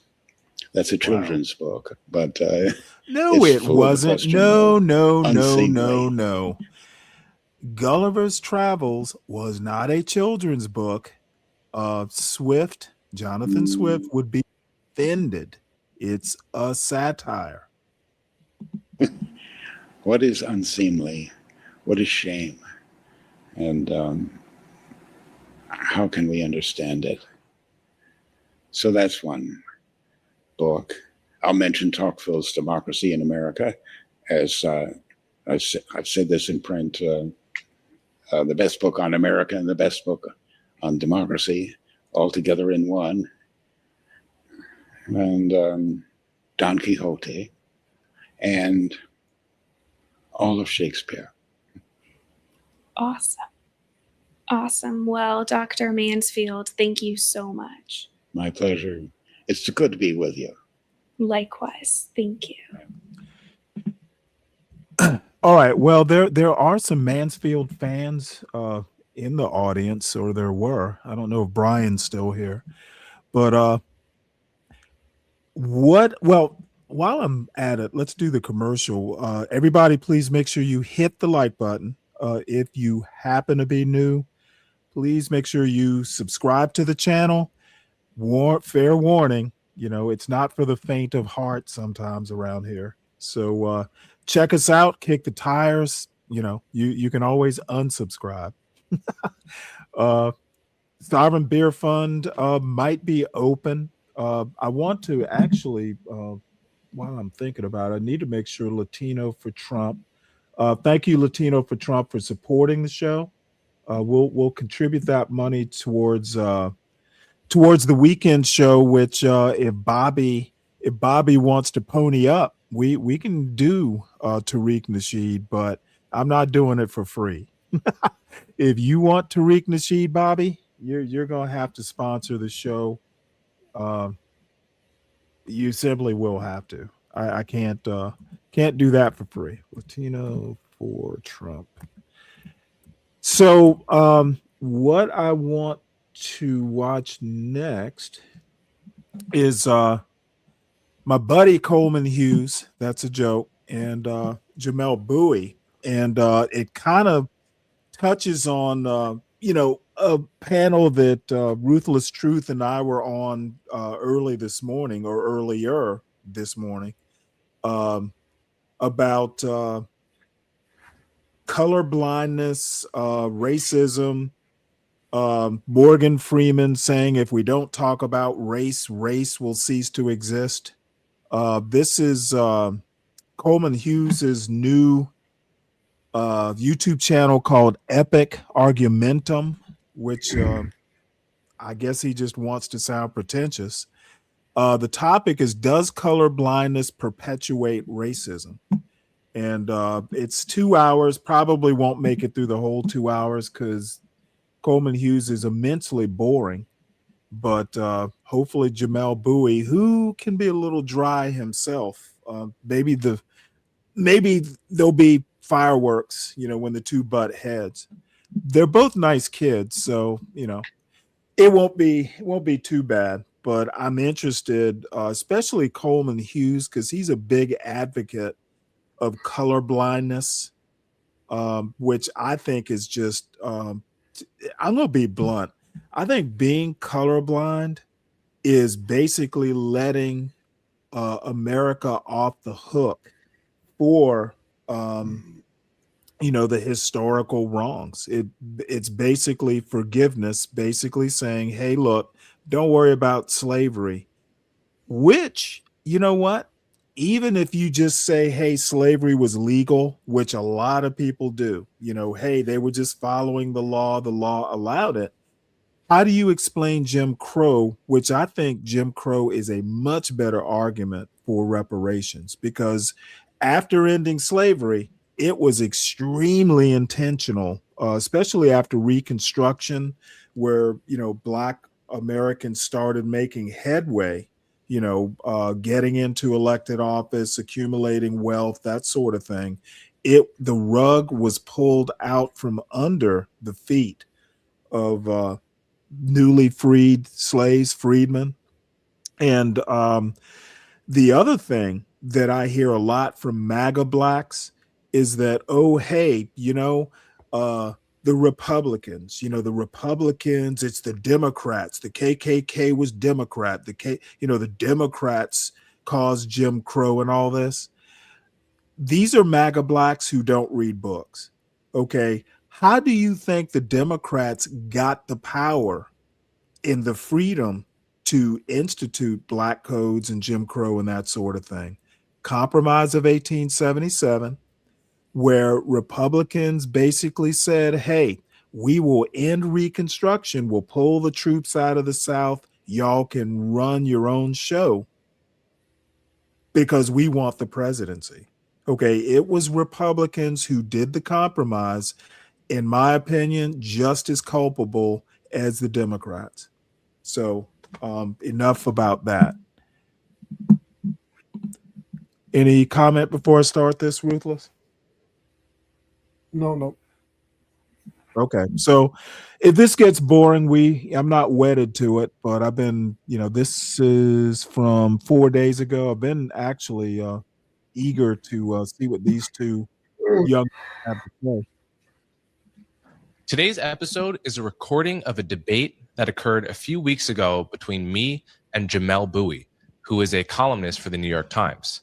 This debate was hosted by TED as well as Open to Debate, formerly known as Intelligence Squared. The motion was, does colorblindness perpetuate racism? Jamel took the affirmative and I took the negative. Now, there's a long backstory to this debate, and I'll give you guys the short version here. I gave a TED Talk about colorblindness back in May, which was finally released about 2 weeks ago. From what I could tell on stage, the reaction to my talk was largely positive, but I could see a handful of scowling faces out of the corner of my eye. Following the talk, the handful of scowling faces, some of which were internal to the TED organization, grew in number and eventually demanded that my talk not be released. So after a long back and forth, we finally agreed that TED would release my talk normally, but that my talk would be followed by a separate debate on the topic of colorblindness.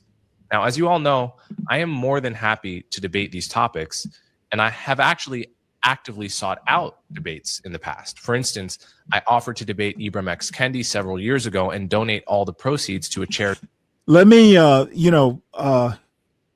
Coleman Hughes is, just so everybody knows, he's a philosophy major. He's been out of college a few years now, from Columbia. He's also a professional jazz musician, but he was kind of a ward or a mentee of Glenn Lowry and John McWhorter. I guess they saw Coleman Hughes as the next Shelby Steele or the next Thomas Sowell or something like that. In my opinion, he's no great shakes. He is a debate bro. And Ibram X. Kendi was probably right. Like, you know what? I'm a PhD, National Book Award winning author who is starting a think tank at Boston University. Why would I be debating some, dude fresh out of college over, silliness? So, Coleman Hughes will crow, Ibram X. Kendi was afraid to debate me. I wouldn't have debated him. Dude, who cares what you're going to do with the proceeds and all that sort of stuff? You're not going to use me to build a name for yourself. And the other thing is Ibram X. Kendi is not the most articulate person around. So it was probably a little bit of, oh shit, I'm not that good at public speaking. I better not do this. So it was a mix of both. But Coleman Hughes is a smug little fella. And, let's see what he does against, someone who's actually a thoughtful person. Of his choice, but he declined. And whenever he has been asked about it, he has lied about me allegedly misrepresenting his work. Without. Oh, and by the way, let me thank Black Knight. Thank you so much for supporting the show, Black Knight. Black Knight's a day one. He has been, a supporter of this show pretty much since it began. So he was in the Navy, so he'll know what I mean when I call him a plank holder. He was one of the day ones. Ever producing a single example. In any event, I was more than happy to debate this topic, and I gave the producers a few dozen people that I thought might want to take the other side. Jamel Bowie was one of those names. Now, Jamel and I have no face-to-face history, but as so often is the case with writers who disagree in public, we have a sour history on Twitter.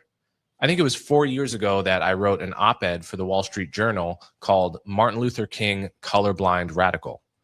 In that article, I argued that Dr. Martin Luther King's values were antithetical to the values of woke racial justice warriors today. At bottom, Dr. King's version of anti-racism was to give race as little meaning as possible and to prefer class-based policies over race-based ones. Progressives today do the opposite. They insist that your race is meaningful everywhere and always.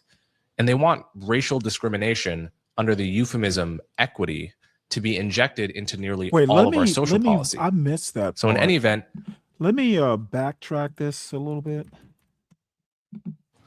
In that article, I argued that Dr. Martin Luther King's values were antithetical to the values of woke racial justice warriors today. At bottom, Dr. King's version of anti-racism was to give race as little meaning as possible and to prefer class-based policies over race-based ones. Progressives today do the opposite.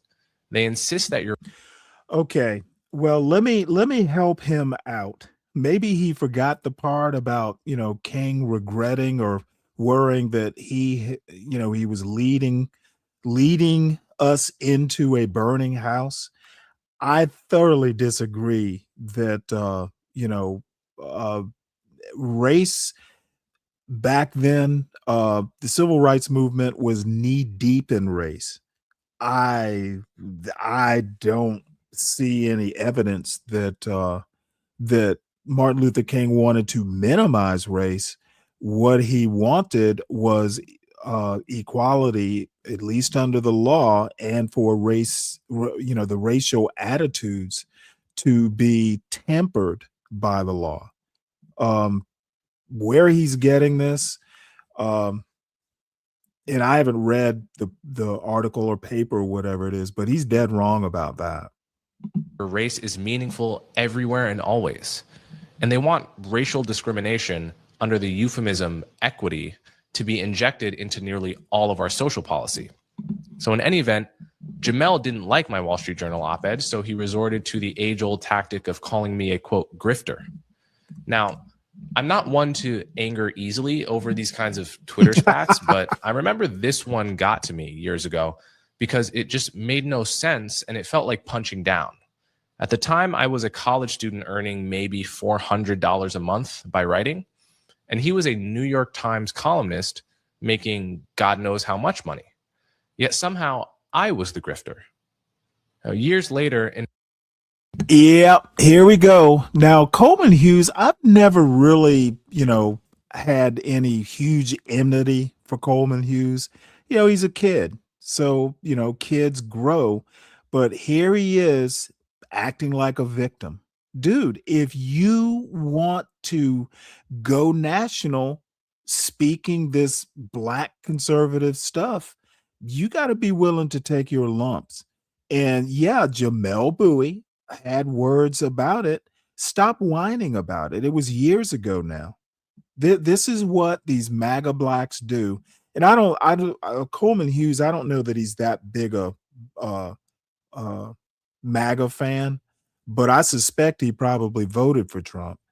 These MAGA blacks get all bent out of shape when people mock them or, do ad hominems.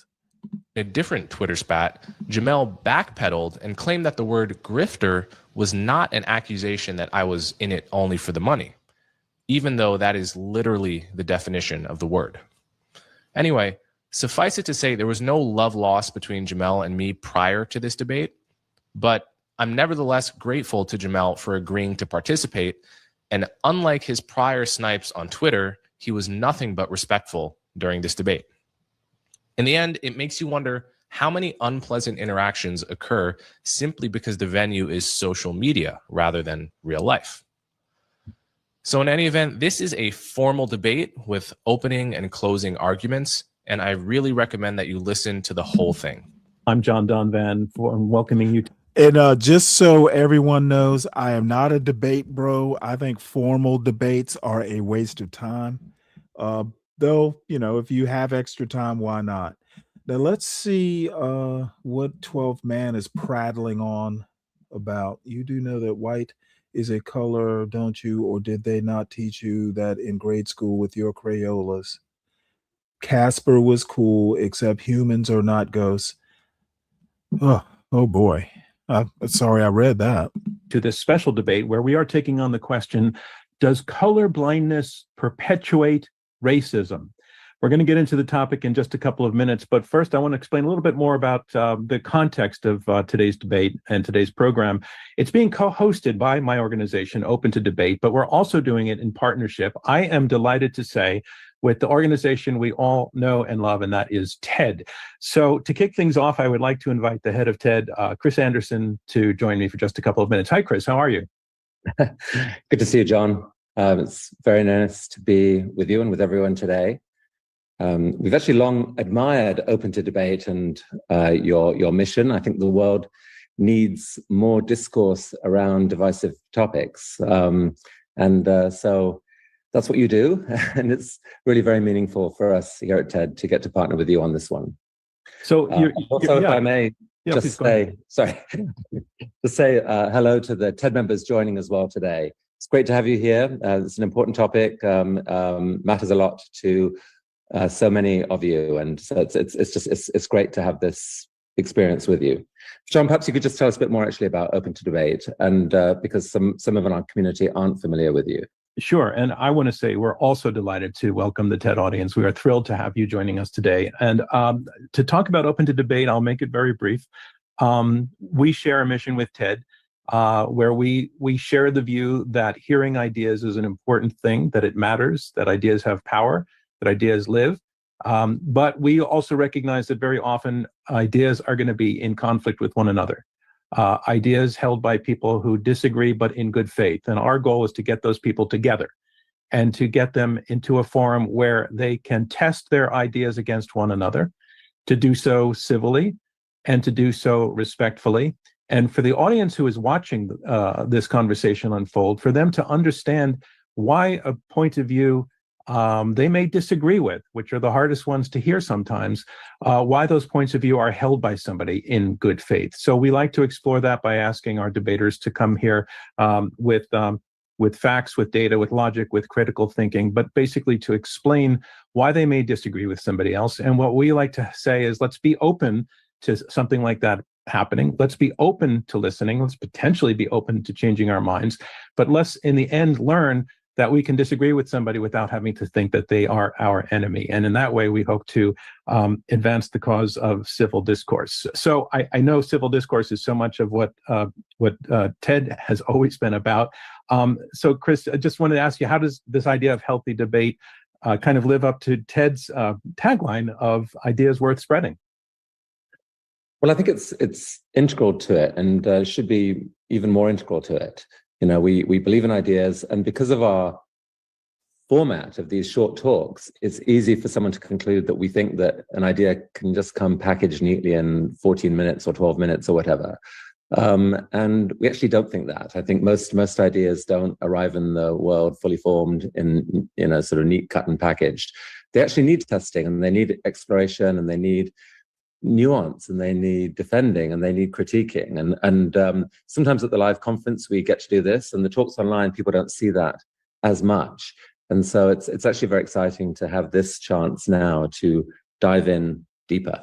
And nuance is one of our favorite words here. And today's event is definitely going to explore an idea that we hope we can explore with some nuance. It's been one that has been debated for decades. It's very much been in the headlines recently as a result of the Supreme Court's decision to strike down affirmative action in college admissions. And I'll let you take it because we really got the inspiration from a TED Talk. Well, indeed. One of today's debaters, Coleman Hughes, gave a talk about color blindness at our flagship event this year in Vancouver.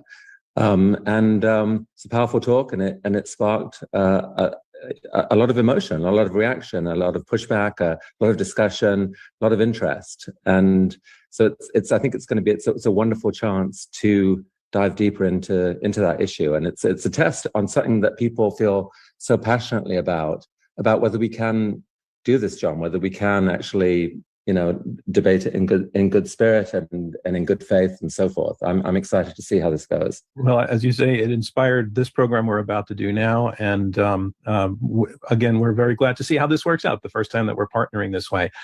Chris, thanks so much for kicking things off with me, and we'll get started in just a moment. Thank you. Good luck. So, to what we are debating this time. When the Supreme Court recently struck down the use of affirmative action in college admissions, one of the concepts that the conservative and liberal justices disagreed on was that of color blindness.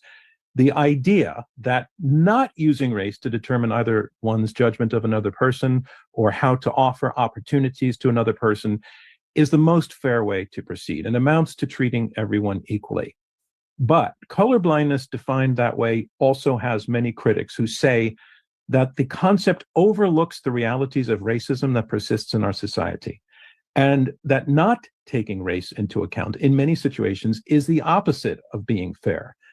So the court may have settled the law on affirmative action for now, but colorblindness as a value is far from a settled question, and that is what we are taking on in this debate, where we are asking, does colorblindness perpetuate racism?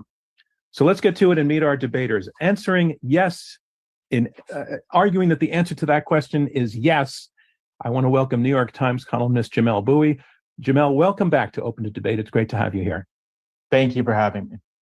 And answering no to that question, does colorblindness perpetuate racism? Host of the podcast Conversations with Coleman, contributing writer to the Free Press, Coleman Hughes. Coleman, you are also a previous guest on the program, so I want to say to you also, welcome back to Open to Debate. Great to be back. So before we get started, I just want to explain that we're going to have some structure to this. The debaters will have, in an opening round, an opportunity to make their case, and then we'll have some conversation, and then after that, we'll have some questions. And we'll sum up with closing statements from each of the debaters. So let's get on to our opening statements. We want each of you to take a few minutes to explain your position. Jamelle, you are up first. Once again. Wait, I must ask, which one, Natasha? Coleman Hughes, Jamelle Bouie, or this guy? So just I'm curious. You don't have to answer. And 12th man, I'm not sure what you're nattering on about this. Why are you surprised that white liberals would use racist slurs? Can you help me out with that? The older gentleman debater. Oh, Jamelle Bouie, he's married, unfortunately. But yeah, he's a New York Times columnist that I actually subscribe to his newsletter. He is kind of an amateur historian. One of the reasons I like him is, he approaches politics in a way that I like, which is basically looking at American politics through a historical lens. So yeah, he's a good guy. At least, what I know of it. Again, in answer to the question, does color blindness perpetuate racism? You are saying, yes, it does. Please tell us why. All right, let's get started. So as you said, the question at hand is, does color blindness perpetuate racism? And I think that before we try to answer the question, it is worth defining the terms of the question, in part because people have different senses of what each of these words mean. So colorblindness, I think it's fair to say, in its modern form, is generally understood, as Coleman has written, in fact, to be the idea that we should strive to treat people without regard to race in our public policy and our private lives. My main concern here is public policy, so I think we can say that to be colorblind means that the state in particular does not see race as a social reality, does not acknowledge it. But I think this actually raises an additional question, which is, what is race? And we know that race does not exist independently of a set of historic conditions. Specifically, the modern idea of race as we know it emerges out of the subordination of indigenous Americans and various groups of Africans during the 16th and 17th centuries. It was a conceptual schema that explained and justified their enslavement and exploitation. And so I think given those facts, we would be on safe ground to say that race refers to the set of social relations produced by racism. It is the mark on our social reality left by the fact that one group needed some kind of ontological explanation for why another group was destined to be enslaved. So if that's race, then our definition of racism is straightforward. In terms of social policy, it should be broadly agreeable to say that racism, emphasis on the ism here, is a system of social action meant to inscribe relationships of subordination and domination between groups. The political, ideological, economic, juridical systems created to preserve a supposedly natural domination of one group over another, that's racism. We could restate the question here, I think, using these terms, but it would sound a little convoluted, so we're going to rearrange things a bit to make meaning clear. When we say perpetuate, we mean to continue on or to reinscribe. To say that we are reinscribing a problem is to say that we aren't alleviating or ameliorating it. So one way we could pose our initial question is to ask, can you ameliorate racism as a system of subordination and domination while turning a blind eye to the social relations produced by that subordination and domination? Now, if racism is simply another form of inequality, and that's what it is, then our question really is about how we address inequality generally.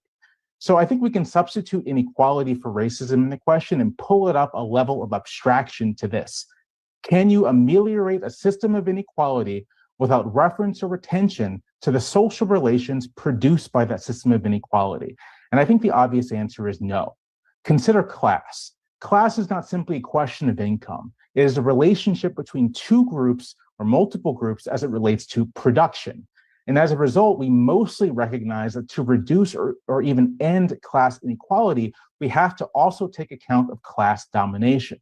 We can't simply redistribute wealth from one group to another.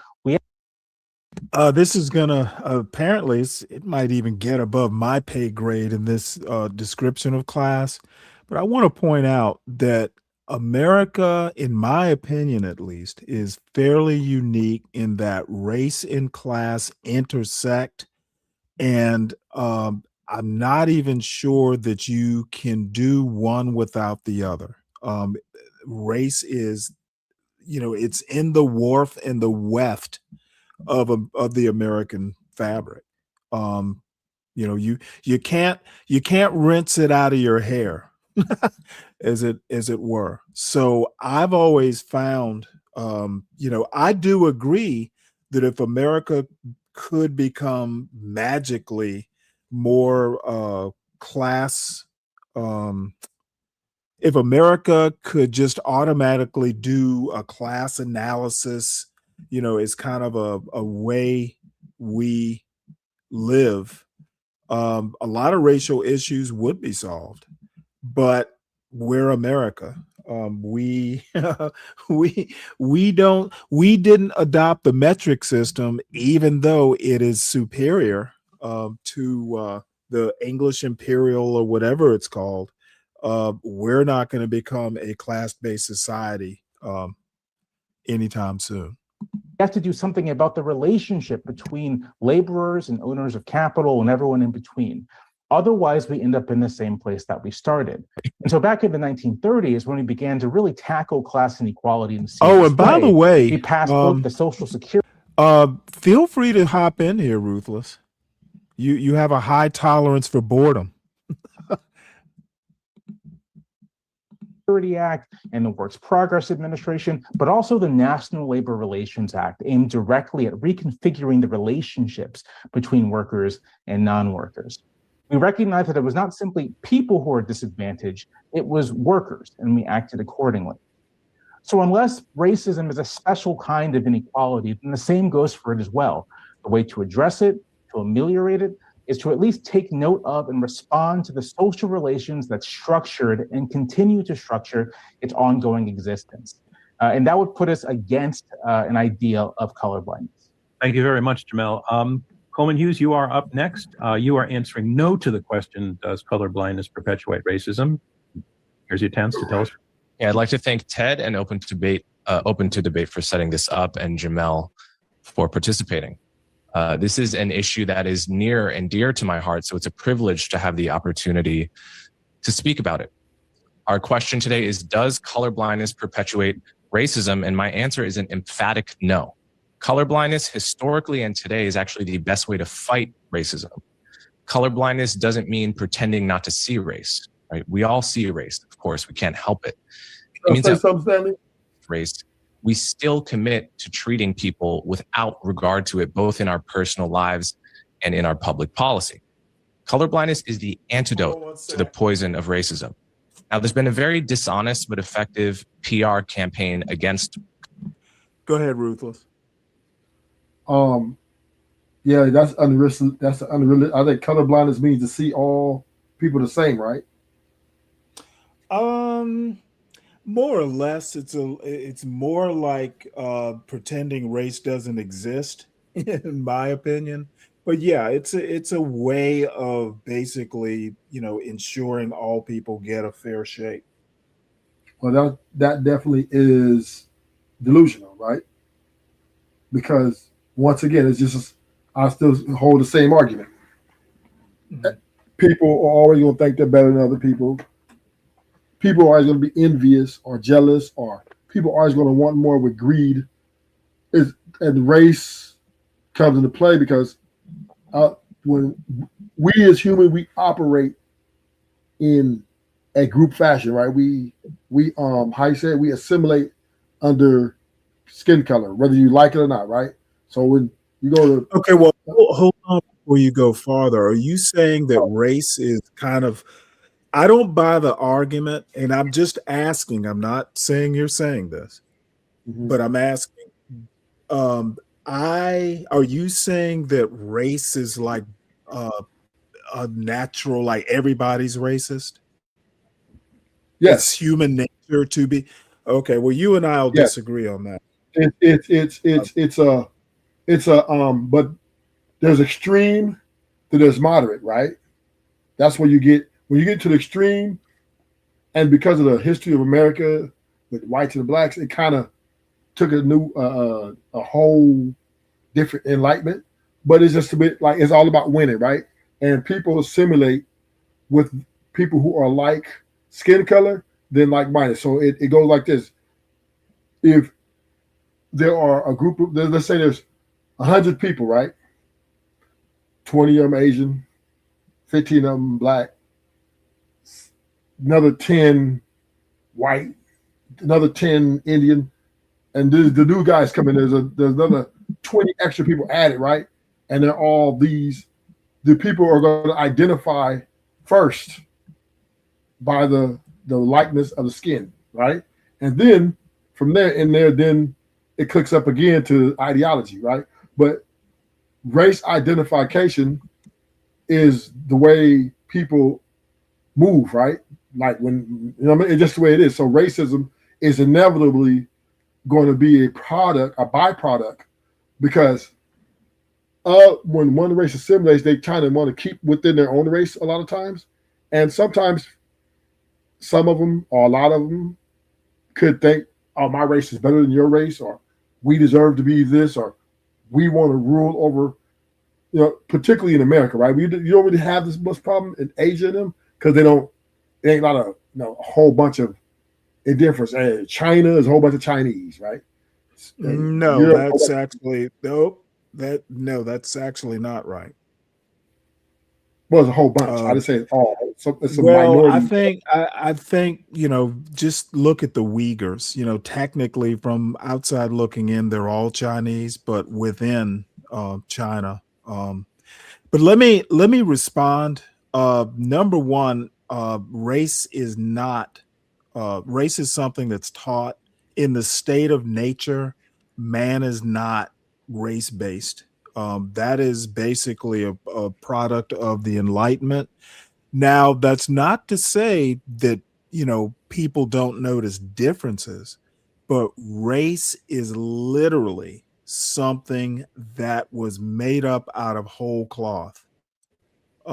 If you go to Africa, I hear all the time, and I'm thinking of a lady, a female African author, and I can't think of her name, but I've heard it, from a lot of Africans.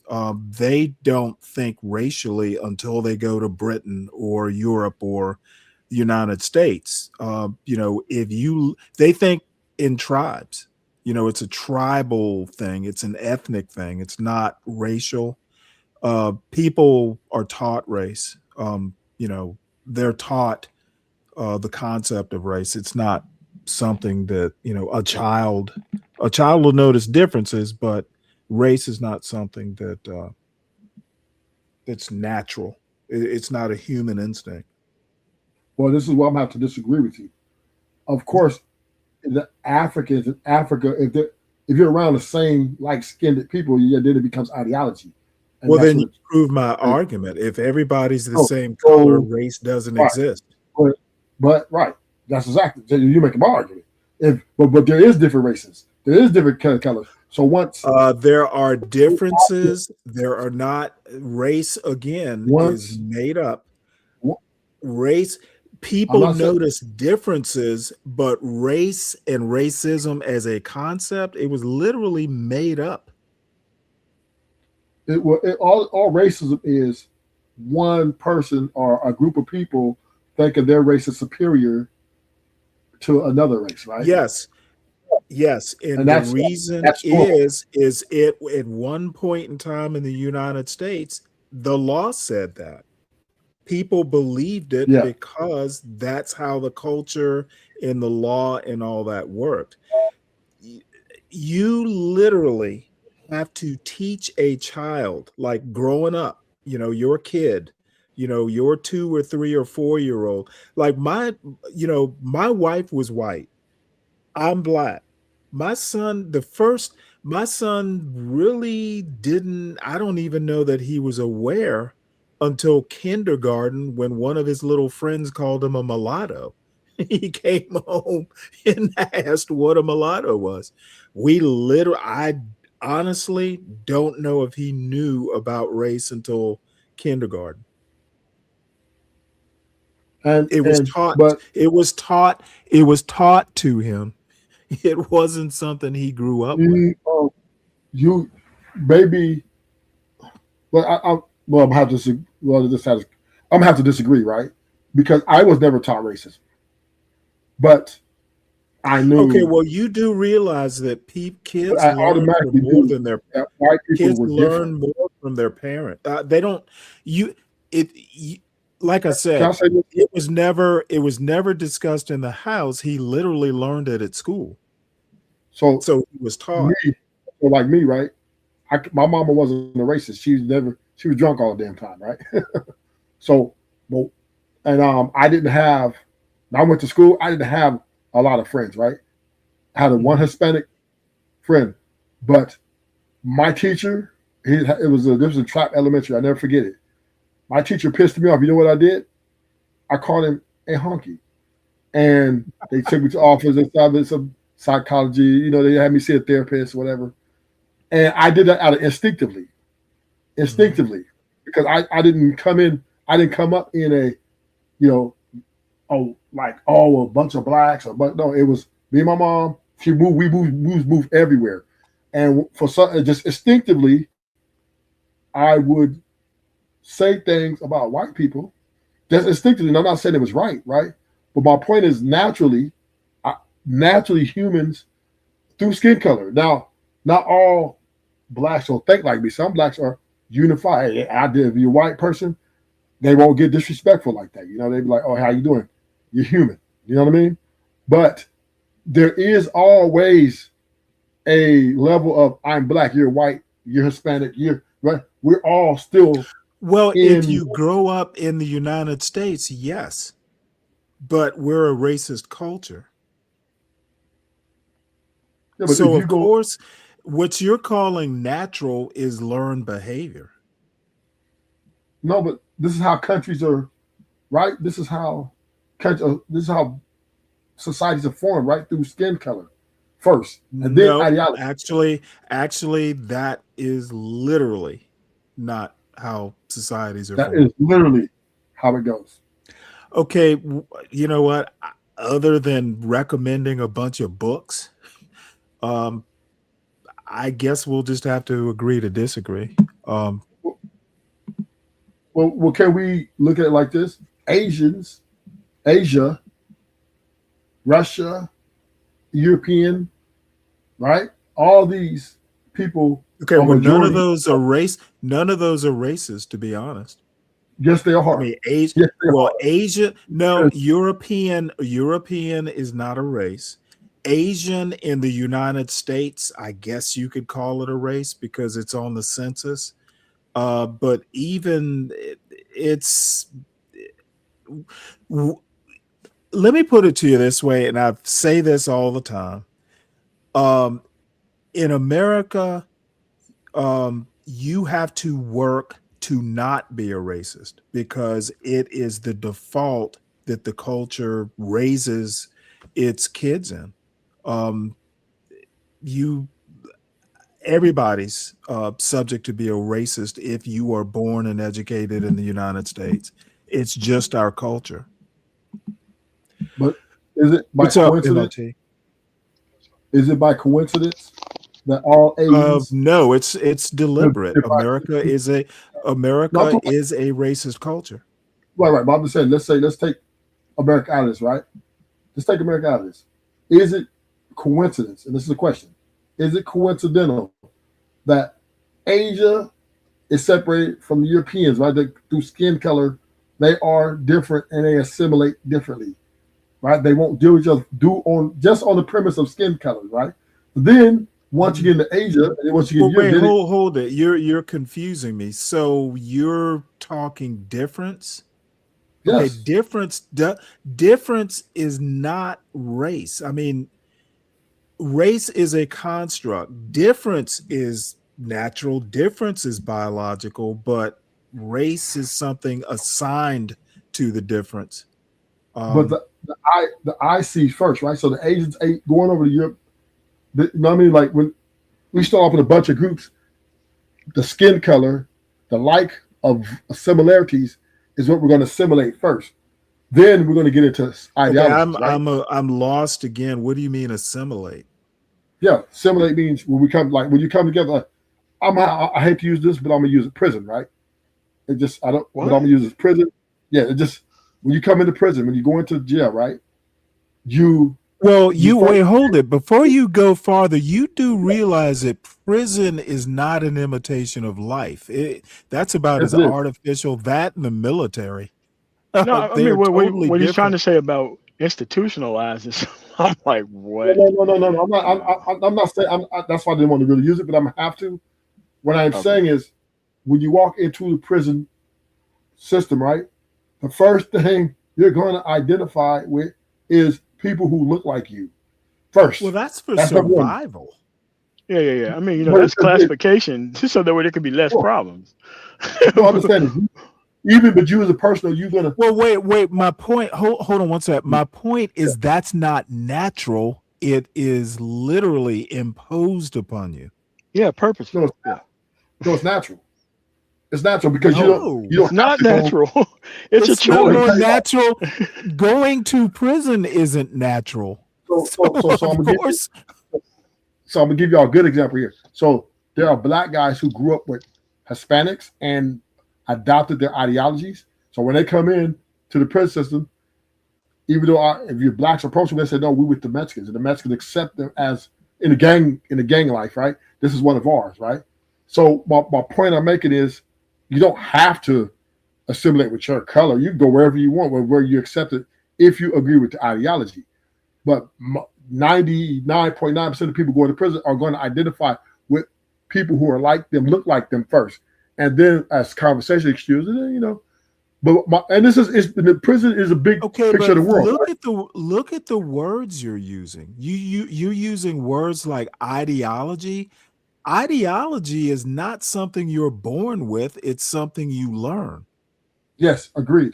Okay, so race is like an ideology. It No, literally race. is like an ideology. It's No, race something is you no. learn. It's not something you're born with. You naturally identify with people who look like you before anything. Right. That's the way. You naturally do, but that's not race. That's That's race. similarities or differences. But I'm just saying, if a whole bunch, if you get 100 people, 20 blacks, 20 whites, 20 Asians, all these different, and then you got these singular. They're gonna when you come up, they're gonna go with the people that look like them first. Hey, what do you do? I'm Asian. Oh, I'm one with the Asians. They look like me. Not gonna go. Oh well, I'm just gonna go with the blacks. Have you ever been to a playground like with like 2 and 3 year olds? They're not they get in there, get into the sandbox and mix it up. They don't separate by race unless their Yes, they do. parents do it. No, they don't. You don't really have a sandbox with 2 or 3 year olds, right? But you're very rare Sure to see you that. do. But Once again, you are a city boy. There's some things maybe like, yeah, I mean, shit, we had a sandbox in my backyard. Well, you might have some friends that you played with. That's different. When I am, okay, let me have it like this. When people, there's a reason why there's every country separated by race. Every country separated by race for a reason. Okay, you do realize that those borders are artificial. Yes. So once again, people voluntarily. 500 years ago, Germany didn't really unify into a country, the way we know it until like the 19th century or something. It was just a bunch of little kingdoms. Yes, but race first. It's race first. Like-minded people who look like you first, and then from there, as you reside together, then ideologies tend to fluctuate another division, right? Well, you might have 200 whites, but 100 of them believe in this, the Aryan Brotherhood, and another 100 believe in the Democrats and Republicans, right? Or the democracy. So once again, white people, although at the end of the day, and then the last thing, if let's say we have an anarchy, let's just say we have anarchy, America loses their power, right? Everything, the structure falls apart. All races will assimilate with each other for the most part, unless there's a few guys who are, they fall in with some other races. But most okay, time, but you realize that America, the America that we know of, is not a natural state. It's an artificial construct. Countries, nation states are literally political entities. It could blow apart at any point. And the example I'm going to use is, say, pre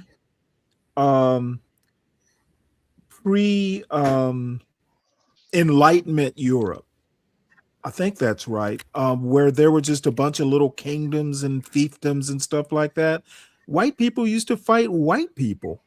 So, phenotypically, I guess, in a country like, say, Germany, or present country like Germany, they were maybe all blonde-eyed, the blonde-eyed blue-eyed, blonde-haired tribes, they'd fight each other. Yeah. So I don't. Yeah. What I'm saying is that countries aren't formed by race. That's not a first order. Yes, they are. The first order of business, the first order is race. Then, you made my argument for me. You just helped me.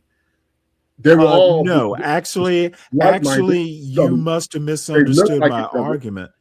If you go, I used Germany when it was tribal. There's Westphalia, there's all these little kingdoms. They were all white, so they had nothing like race to fight each other about. It was over religion, maybe, or a number of things. Right. Well, what I'm saying is the assimilation happens by people who look like you first. Then, as you grow and get numbers, then ideology creates another divide, right? So but you still have the Asians over here, you have the whites over here, the Europeans over there. You're talking about. I think maybe we're talking about two different things. Yeah. I'm not talking about the United States per se. I'm talking more human nature, state of nature, that sort of thing. Race I'm is talking about the not country. something that, No, right? And I'm not. I'm talking well, I'm about sorry. human beings. I'm sorry. I'm talking about the world, right? If you look at the world, right, it's separated by race first. Separated by race first. Well, Russians. that's an artificial construct. It was imposed before, let's just say before the 17th century, the world wasn't divided by race. Yes, it was. No, I'm afraid Yes, it was. the books are not going to support you on that. Yes, it was, right? Yes, it was. All the continents. What are you basing that? What have you are read separated that by would race. substantiate this opinion? Just using common sense at this point, right? You got all the Asians in one part of the world. You got all the Europeans in one part of the world. Then you got all the Indians in the one part of the world. And you got Okay, well let me comment on that. Mm-hmm. Let me comment on what you're calling common sense. This is a huge problem in our sector of YouTube. People basically want to judge history, culture, and all kinds of things by their hood experience. There's a whole world out there. The world is not like your hood. The world is not like your city. The world is not like your state. The world is not like your country. It's exactly like it. Actually, it's opposite. It is. They're gang banging on each other over there too, right? Same. Over everything where? that happens in America Over where? happens in the world. Okay, well, I don't know how to So in Asia, convey right? to you. I don't know how to convey this. There So- are similarities, but they are not the same. You know, Asian culture, Japanese culture, Chinese culture, while similar, because the West is kind of, invaded or, affected the whole world due to colonization and, globalization and all that sort of stuff. But and I'll let MOT, because he just came up and hasn't had that much to say. But I'm telling you right now, your common sense when you're like describing some of these phenomena like race, it's betraying you. Race is not a common sense issue. It is literally artificial. It's very common sense. It's very common sense. Then what complicates it is people start clicking up, right, with different ideas. Ideas will separate race and race separation. First, it comes together one race, and then ideas separate in race. And that's how you get all these Germany, London, all that stuff, right? And you got Japanese, Korean. No, that's not how we get it. London, London has been around for like a millennia or something. London's been around forever. There was there was a world that was pre-race. Did you know that? Yeah. I'm not disputing that. I'm not disputing how long. My point is, it's race first, and then ideas. When did it become race? When did it become race first? The Tower of Babel. If you agree that there was a time in world history that wasn't racial, when did it become race first? I don't know exactly what day, but everybody assimilates. You just look at the world. Everybody's different races, and they act like it, right? Asians identify with each other. Yes, in the modern world, but I'm just asking you, when did the world change to become racial? It wasn't always like this. I think it's always been like that. I could be wrong. You could be wrong for sure. It's too well divided, right? It's too well proportioned for me to be off, right? All Russia, all Europe, and all Asia, all these things are well divided by race first, and then They separate off in ideas. North Korea, South Korea, they're the same. North Korea, South Korea are the same, but they have different ideologies, so they separate themselves. But they're still Koreans, right? But, so all I'm saying is, well, Korean is not a race. It's Asian, right? It's not a race. No, I was just using that as an example of ideas, right? That's what you call ideas. Well, we're this, and we're going to separate ourselves from these people because we want to do it like this. But we still the race, we still stay in the same proximity, and we still identify as Asian as our race. And we definitely don't identify as European, right? We definitely don't identify as African, or we don't. These people will tell you no. Well, but hold it. But identifying as European doesn't depend on skin color. Like, yes, you know, does. if I go over it, no, it absolutely doesn't. If I go overseas, I've literally never been called a Black American when I was overseas, and it's been quite some time. I was always American. One time I was in Palma de Mallorca. This is like the summer of 1992 or something like that. And me and my roommate, or my shipmate, we were walking down the street, and he was married and buying all these damn presents for his wife. And finally I just went, you know what, Scott, fuck this. I want to go get, I want to go to the bar. Let's hit the bar. I'm tired of the present shopping. And this little white girl from Pennsylvania or somewhere heard me cursing my shipmate out, and she went, "You're American." She didn't go, "You're Black American." He was white. She didn't go, "You're white American."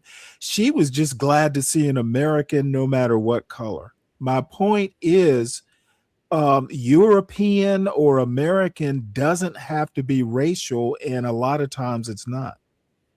And I would agree. I can be a Black man from Europe or living in Europe and call myself a European.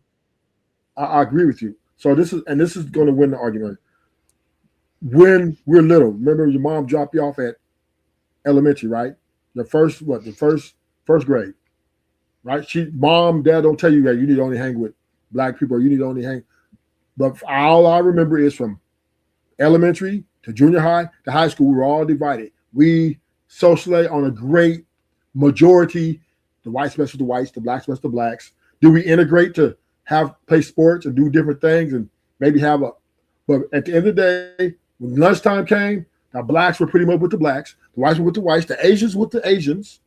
And it was a natural thing. It wasn't like we planned it out. It wasn't like let me know. It's just a natural, we assimilated. It just going to school. It's integrated, automatic. We separate automatically. My mom didn't tell me, "Don't you be messing with them white boys." I just went, and then I seen Black people that I identified and felt drawn to that, and that's what I assimilated to, because that was people like me. So that it's just a natural thing. Well, man of tomorrow, you're up next. I've exhausted. I've exhausted my tool bag. I have no more arrows in my quiver. I have a whole side of the family full of people like this. So I get enough of this shit when I go home for the holidays, man. No, I'm not. Listen, I'm not saying that. I'm not saying that we haven't evolved. We have evolved as people where we deal with more different races, right? I'm not saying that it's. There is of course there's mixed kids and stuff like that. But at the end of the day, I've seen it, and I've been on all levels. Naturally, you ain't got to tell them. People, especially when in conflict, right? People really assimilate, right? Two Asians cannot even talk to each other, but if it gets conflict, they'll come together and they will roll towards each other, they will gravitate towards each other, and they will form some sort of union. Same with every race. If in conflict, it really happens in America, right? And it's just what racism is a derivative of I would say a derivative of being with your race or for your race. And some people overvalue their race, like white people, "Oh, I'm better than you," or, "We don't like you, Black people, because that's overvaluing themselves and overvaluing their people. right? Because even though we're different skin colors and might have different ideologies, doesn't make you better than me and I'm better than you. So once again, people who are practice racism overvalue their time on earth and their race as a people. And this is where you get into these type of conversations right here. I see. Hey, Sin. I actually like the for a show title. What did you say? It was Sin says it was natural because of the unnatural system you grew up in.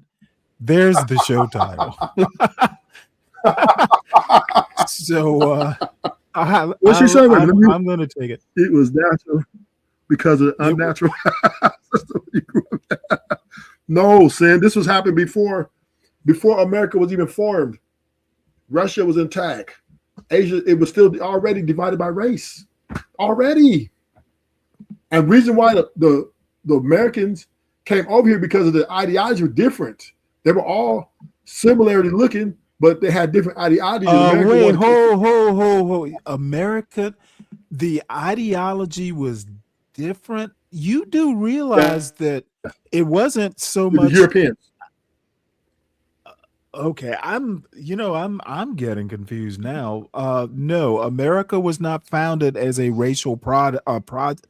At least,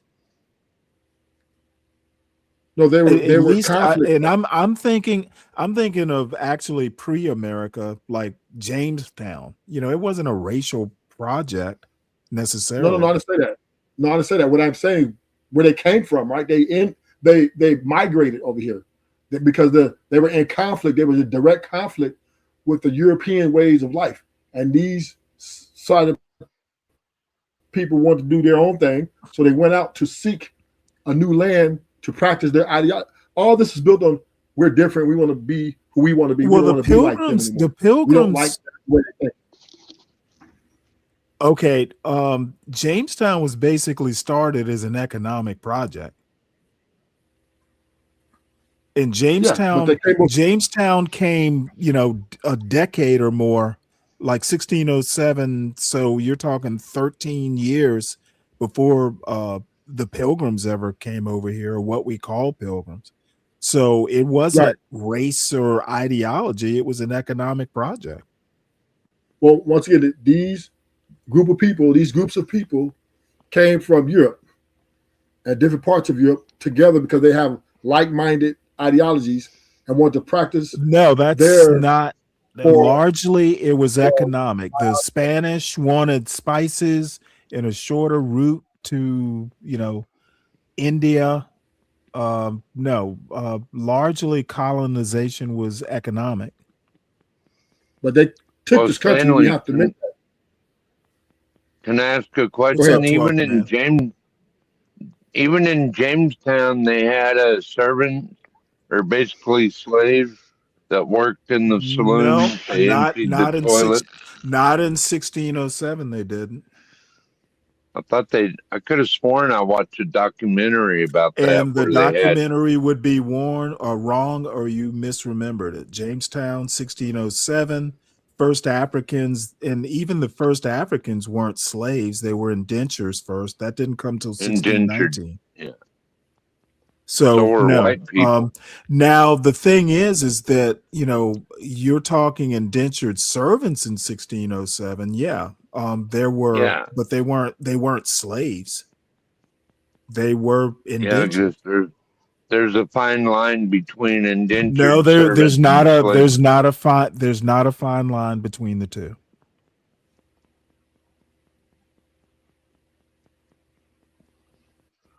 Well, I can see your point because slavery you basically don't work off, where as indentured slavery you get to work that off. No, don't even bother. Okay, there is no similarity other than, hey, you can't go where you want to go and you don't own your own freedom.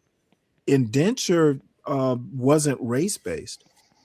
Slavery in America was.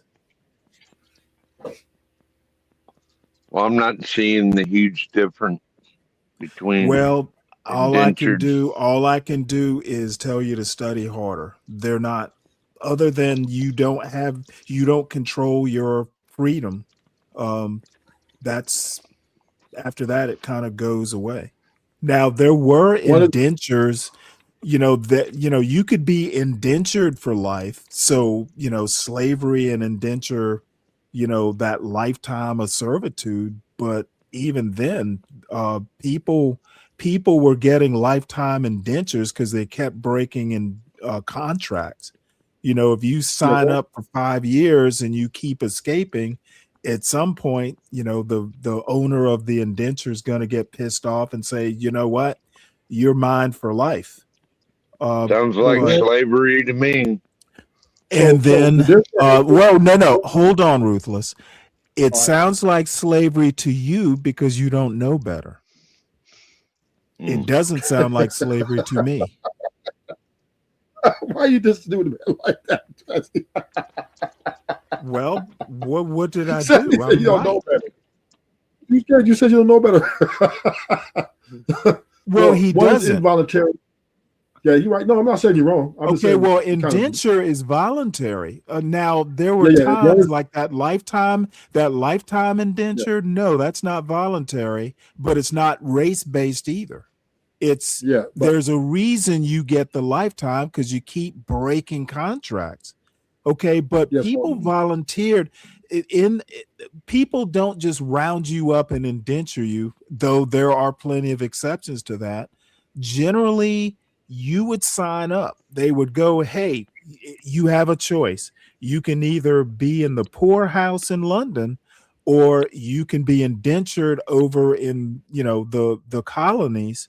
And at least with the indenture in the colonies, after 5 years or 7 years, whatever the time is, we'll give you some land and you can do what you want to do. Okay, that's a lot different than slavery, chattel slavery especially. The difference is one is involuntary. That's a fairly good explanation, Stanley. Thank you. Sure. And Dawn asks a good question. Why did slavery become racialized in America? It is a very interesting story. They tried to enslave the Indians, much like Columbus did, but I'm going to talk about Jamestown. The reason they couldn't enslave the Indians is, number one, those white settlers were outnumbered. There were more Indians. And if an Indian slave escaped, there was no way they were going to be found. They would blend in, they knew the land better, etc. Funny thing about slavery in America is Africans were so distinctive. They were phenotypically way different than Indians, Native Americans, or the Europeans. It was easy to identify them. You could literally take a slave out of his or her culture.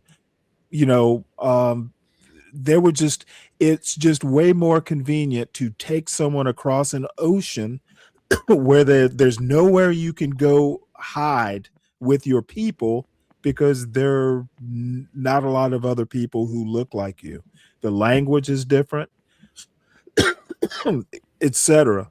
Now, the funny thing is that the reason for slavery started out as economic. Okay, we need people that can't escape, that they're nowhere near home. We need them to work the land and not be able to escape. Slavery, African slavery in the United States, or what became the United States, it started out as an economic thing, and the justification, basically the skin color, phenotype, all that stuff, it was used to justify the economic model. Okay, these people are slaves because they are inferior.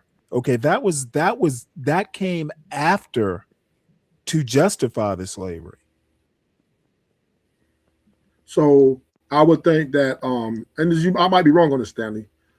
The reason why they didn't really, they did have, I think they enslaved, they did have some Indians and they did have some Hispanics as well, but they weren't strong enough, right? So somebody came with the word that, hey, we know some guys who get this done who are strong enough, because the Well, bodies that of the that was Hispanic. all made up. Now, granted, Africans are more suited to work in the heat and that sort of thing, but a lot of that was just made up. Well, what about And the breeding? the race-based slavery? No, it was invented way before the 17th century. As a matter of fact, Portugal, believe it or not, was the first slave power, and then Spain, and then the Netherlands, if I remember. But Portugal was the first. Then the And Dutch we're are talking right up the there at the top, aren't they, right, Stanley? the first slave auction that I'm aware of, and I could be wrong, but I'm probably right. First slave auction, Lisbon, Portugal, like 1457 or thereabouts. So that's way before America was founded. We're talking 15th century versus 17th century. Did And you hear their about? books, there's a book that I could recommend because it's fairly recently, called Born in Blackness. A guy named Howard French kind of talks about how slavery came about. I recommend the book. I've talked about it before. So go ahead, 12th man.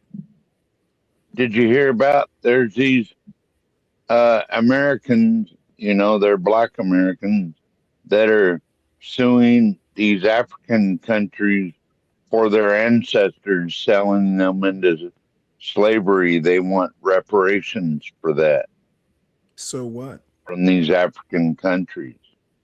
That's a non-starter as a case. Most of these African countries didn't exist back then. Yeah, I just thought it was kind of interesting. Why would I it don't be think it'll interesting? end up. It's a way. Well, no, it's a waste of time. Most of these African countries, as we know them, really didn't come about till like the 1960s. A lot of these countries didn't Well, even get their independence until fairly recently. maybe they are just trying to expose a certain part of history that happened where, like, their own people were selling their own people, and that's where the reparations belong, is to the people Okay, that it's a sold them into why I slavery. don't know. Sorry, you're not going to be able to sue a country that didn't exist 200, 300, 400 years ago. Good luck with that. And Sin, maybe I misunderstood you. Let me go back and have a look. Slavery, slavery has been around forever. We all know that.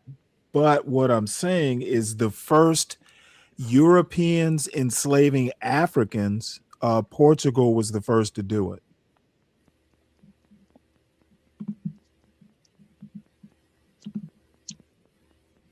And I'm sure when I say Portugal, I mean European, like the prototype of slavery that we're taught in school. It was Portugal.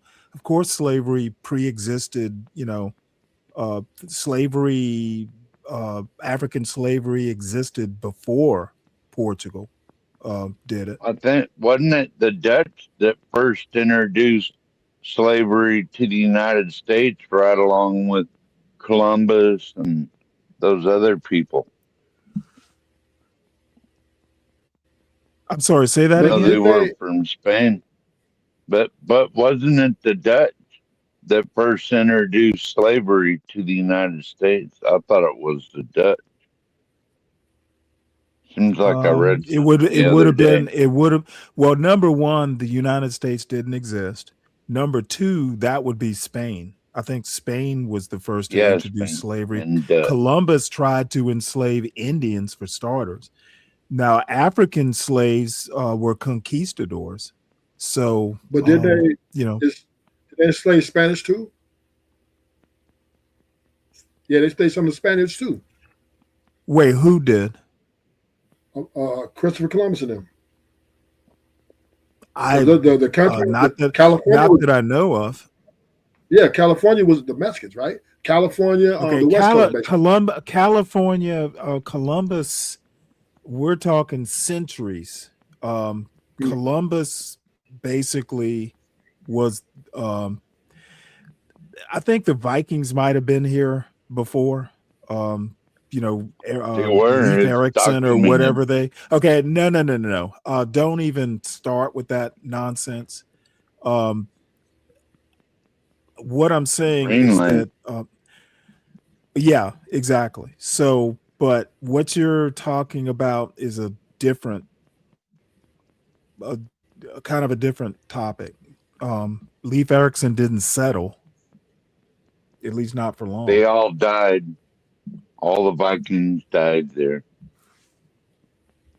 Yeah, basically, Don, the Enlightenment invented race. You know, kind of like theories of it. You're right about that. Okay, I'm not exactly sure what you're saying, Sin. So it's somehow or another it's being lost in the chat or in translation. So let's get back to Mr. Hughes here. By the way, I'm going to go probably another hour or so. I'm coming up on 5 hours. As a matter of fact, it's got to be less than that because I want to use AI to clip this up if there's anything clippable. Prisoners of war for slavery. Colorblindness for decades. It's been painted as somehow naive at best or actually racist at worst. But I'm here to say today that the principle of colorblindness, the same principle which my opponent attacks today, is the one that our most celebrated civil rights luminaries wielded to great effect in the battle against white supremacy and segregation. The idea that colorblindness is racist is not just untrue, it's the opposite of the truth. The leader of the most important abolitionist organization, Wendell Phillips, said in 1865 that the end goal of the abolition movement was to create a government colorblind. The founder of the original March on Washington movement, A. Philip Randolph, had atop his list of demands the elimination of every law that made a racial distinction. Thurgood Marshall and the NAACP made Justice Harlan's phrase, "Our Constitution is color." Okay, well, man, this is interesting. Getting rid of laws that, you know, discriminate against race, that's not colorblindness, that's ending discrimination. Colorblind, I thought their we mantra, already did and that. quoted his Plessy dissent in nearly every anti-segregation court case they filed. The senators who sponsored the Civil Rights Act literally called it colorblind. Bayard Rustin wrote that race-based preferential policies had nothing to do with and were indeed antithetical to the civil rights movement. Now, my opponent's in the rather unenviable position of having to argue that all of these civil rights activists were somehow perpetuating racism by promoting colorblindness. It's not just not true, it's the opposite of the truth. Our failure to enshrine colorblindness has led to a list of disastrous race-based policies. I could talk about the restaurant revitalization program, which you heard about at TED, where emergency funds for restaurants were handed out primarily based on race and gender identity. I could talk about Governor Kathy Hochul's recommendation to hand out limited COVID antivirals based in part on racial identity of the patient. Or we could talk about affirmative action. Now, my opponent's employer, the New York Times, ran an interesting podcast about it last week. They noted a college tutor in Queens who had lots of Asian students as young as 16, 17 years old who were desperately scrubbing their applications of any sign that they might be Asian, erasing things like chess club and math club, because they know the admissions officers on the other end would devalue their application if they were known to be Asian, which is virtually identical to what Jewish kids had to do applying. Okay, he is absolutely wrong about that. Yeah, he is, Stanley. It would not advantage them. What was happening with the Harvard and the UNC case, the Asians for fair admissions, it's nothing like what used to happen, back in the early 20th century with Jewish people at Harvard. That was outright discrimination. What the problem was is Asians, for fair admissions, basically wanted a totally meritocratic system because Asians were making higher test scores.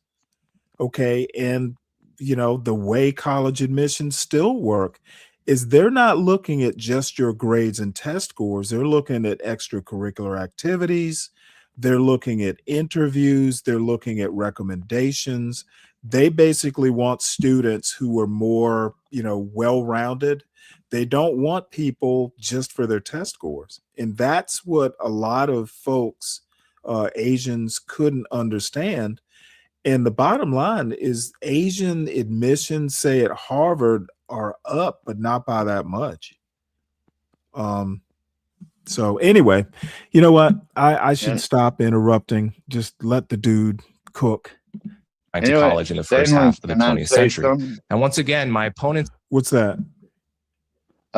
Plus him bringing up affirmative action is whataboutism since the Supreme Court ruled it unconstitutional. That's whataboutism, right? Well, no, he's talking about the past, before affirmative action was overruled. He's not talking about the present. He's talking about the past. Well, why bring that up? That's Because whataboutism. because it's a debate. The debate is over whether colorblindness perpetuates racism. So he's just kind of setting up the background why he thinks that colorblindness does not perpetuate racism. All right, go ahead. In the unenviable position of arguing that it's not these policies that perpetuate racism, but it's somehow ending them, which is really racist. Again, I submit it's not just untrue, it's the opposite of the truth. If you want to fight racism, remove race from public policy. And if you want to fight injustice, do so based on class. And by definition, class policies will disproportionately benefit Blacks and Hispanics because they are disproportionately likely to be poor. That was the position of the civil rights movement, and that is my position today. Thank you, Coleman, and thank you, Jamel. So we're going to now move into the conversation section of the program. We'll be right back with that. Welcome back to Open to Debate. I'm John Donvan, and we have Jamel Bowie and Coleman Hughes debating this question: does colorblindness perpetuate racism? And in the opening statements, we saw fundamentally where they disagree. Jamel Bowie taking the point of view that to embrace colorblindness is to turn a blind eye to reality, the reality that racism exists and continues to exist. He makes the point that you can't begin to address inequality if you don't want to name and acknowledge that inequality. He cites several examples in other contexts where it's been named and addressed, but he asks why, on the question of racial inequality, do we have to pretend that it doesn't there? And he does feel that it amounts to a pretense. Coleman Hughes argues the opposite point of view. He says that colorblindness is the antidote to racism. He would, as he said, enshrine colorblindness in our institutions and in our thoughts and ideas and in our documents, and that the failure to do so has actually exacerbated racism, leading to race-conscious policies that. Let me help send out here. Okay, good for you. You researched it. The Spanish, Christopher Columbus, being well, technically he's Italian, but he was discovering for the Spanish. He enslaved Indians like the Tainos based on race. That's like shortly after 1492. 1492 is the 15th century into the Americas. Do you mean the United States specifically? When you say America, there's North America, there's Central America, there's South America. The Spanish introduced race-based slavery into the Americas before the 17th century. Haven't you heard 1492 Columbus sailed the ocean blue? I don't need to look it up because I know it. And he didn't even make it to the mainland. Okay, Stanley. Sin, he only you made need it to, to the okay, hold up one island. second. Sin, I don't know where you're getting this from. World history. Fucking everybody knows that Columbus discovered America, quote, America in 1492. What world history are you reading? And He everyone discovered knows, some island. everyone, Hispaniola, where the Dominican Republic and Haiti are. And shortly after he got here, he started enslaving Indians to go in and dig for gold and silver and stuff. That's race-based slavery. I don't know what world history you're reading, but come on now. Everybody knows Columbus did what he did. That he has described as disastrous. I want to go take this in parts and pieces. I would like to ask each of you to actually not just. Okay, Sin, well then you need to be more specific. You said America, and I'm saying Columbus introduced it into America. If you wanted to specify North America, specify North America. That's why precision of language is kind of important. Continually make your opening points, but to respond to some of what your opponents have been saying as I bring those up. Jamel, I want to go to you first and ask you to address Coleman's recitation of the list of starting with abolitionists and others who have pushed back against obvious manifestations of racism, and then through the leaders of the civil rights movement embracing colorblindness as he defines it. And he went through quite a long list of that. And I'd like you to take on the historical aspect of the term colorblindness as Coleman has done, and please respond to it. Sure thing. I want to begin this with a focus on Wendell Phillips in particular. If people aren't aware of Wendell Phillips, he's probably one of the most famous abolitionists of the antebellum period, sort of really a luminary, a Garrisonian, a colleague, contemporary of Garrison, Frederick Douglass, et cetera, a really important guy. So it's really significant that Coleman points to Wendell Phillips as kind of the origin point for the term colorblindness. And in Coleman's gloss, he says that what Phillips meant was a government that did not recognize race in any manner, that took an entirely neutral approach to citizens. But I don't think that's quite correct. So Wendell Phillips uses the term colorblind, or specifically the phrasing government colorblind, in two instances at the beginning of 1865, the first time he uses them. The first is at a speech at the 32nd meeting of the Massachusetts Anti-Slavery Society on January 26th, and again, a month later, at the Brooklyn Academy of Music on February 23rd. Now, the first instance is interesting because it's a big debate between Phillips and Garrison and Douglass and other abolitionists over President Lincoln's initial Reconstruction policies. Now, Lincoln's initial Reconstruction policies centered on the quick readmission of Louisiana to the Union. Louisiana kind of captured relatively early on in the war. And Lincoln's plan essentially is we have a percentage, about I think 10 or 15% of Louisiana residents pledged to the Union, and then they can be readmitted on full privileges. And in the relevant portion of the speech, the portion that leads up to the use of the phrase government colorblind, Phillips excoriates this policy. And the reasoning he gives is that simply readmitting Louisiana without any attention to the relationships of subordination and domination between whites and blacks in the state would not address anything. It simply recapitulate the conditions of slavery. We'd be right back to where we started. It's in that context that he says a government colorblind, no distinction of race in the camp or of in the Senate.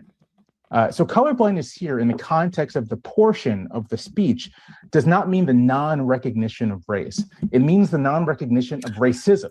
That is the rejection of the legitimacy of any kind of hierarchy by the state. The state says there's no race hierarchies, no one is above or below. So Jamel, it sounds like you are saying that this tension that we're discussing today is 120 years old. That this disagreement about what we meant by colorblindness goes way back. Right. I want to And take that to Coleman to respond to. Just real quick, I want to say my immediate point is that the way in which Coleman's evoking Phillips just isn't correct. Phillips is essentially making a race-conscious argument, but using a different kind of language. And we run into trouble when we transpose today's meaning of a particular word onto the past. Okay, so Coleman, your an initial challenge is that from Jamel in relating to Phillips is that even then this disagreement over what the term meant existed and was relevant and had impact. Well, I'll quote. I'll start simply by quoting Wendell Phillips, and I will let the audience decide what he means by this. Quote: "When once the nation is absolutely irrevocably pledged to the principle." Sorry, this is the wrong quote. Sorry. Let's start over. Start again. Yeah, sure. I will start by quoting a relevant passage from Wendell Phillips, and you can decide what you think it means. Quote: "God has chained this generation to the one great duty of eliminating from American politics the idea of race. Whenever an American magistrate is colorblind, unable to distinguish white from black, when that day comes, the duty of this generation is done and sealed, and this epoch is closed." So to me, I suppose reasonable people might disagree about any number of historical figures and what they believed, but it seemed very much that by colorblind, he meant what I mean by it. And when he passed away, when Phillips passed away, America's first black judge, George Lewis Ruffin, described him as one of the few white Americans wholly colorblind. Okay, Sin, this is why you should never just Google something. No one is claiming that Columbus brought slaves here. He enslaved the indigenous based on them being indigenous. That is race. And didn't they rebel in the end a little bit? My point is that the Spanish, Columbus being one of them, brought or enslaved the people who were indigenous, and also the Spanish started bringing African slaves over here in the 16th century. So when you say 17th century, maybe you mean North America, but even then, the Spanish had African slaves in Florida before the 17th century. That's my point. So Google doesn't have a complete picture. They beat them back the first few times, Stanley, like the indigenous and the newly slaves or whatever. They fought back and destroyed Columbus, and they destroyed them earlier, but then they kept coming. Right.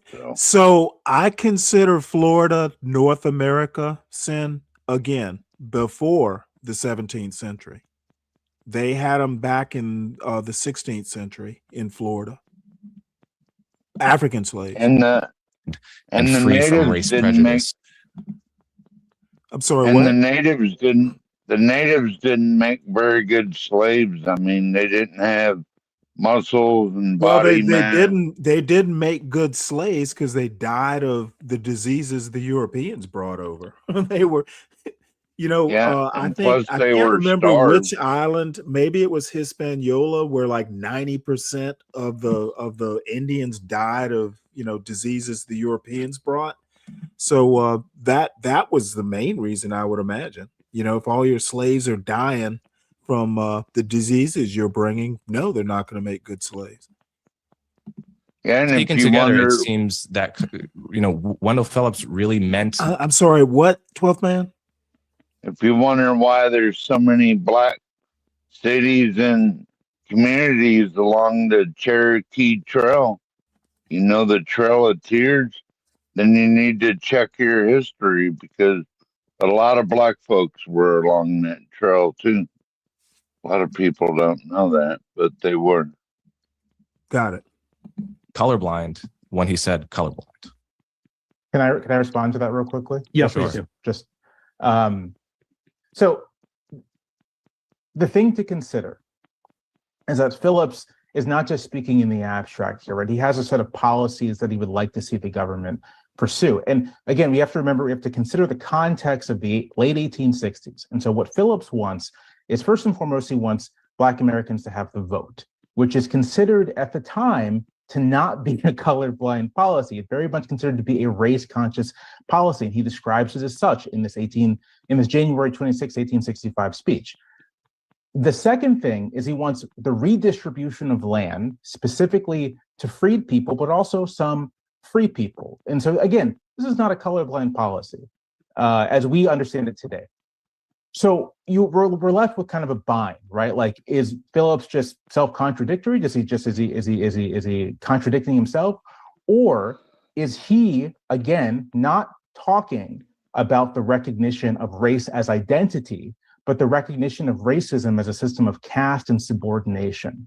There was not really a language for race as identity back in the 19th century, but there was a language of race and racism as caste and subordination. And the subsequent examples that Coleman used in his opening of Harlan, of the Civil Rights Movement, of A. Philip Randolph, who described himself even as a race man. So it seems like weird to say that he considered himself a race man, someone interested in the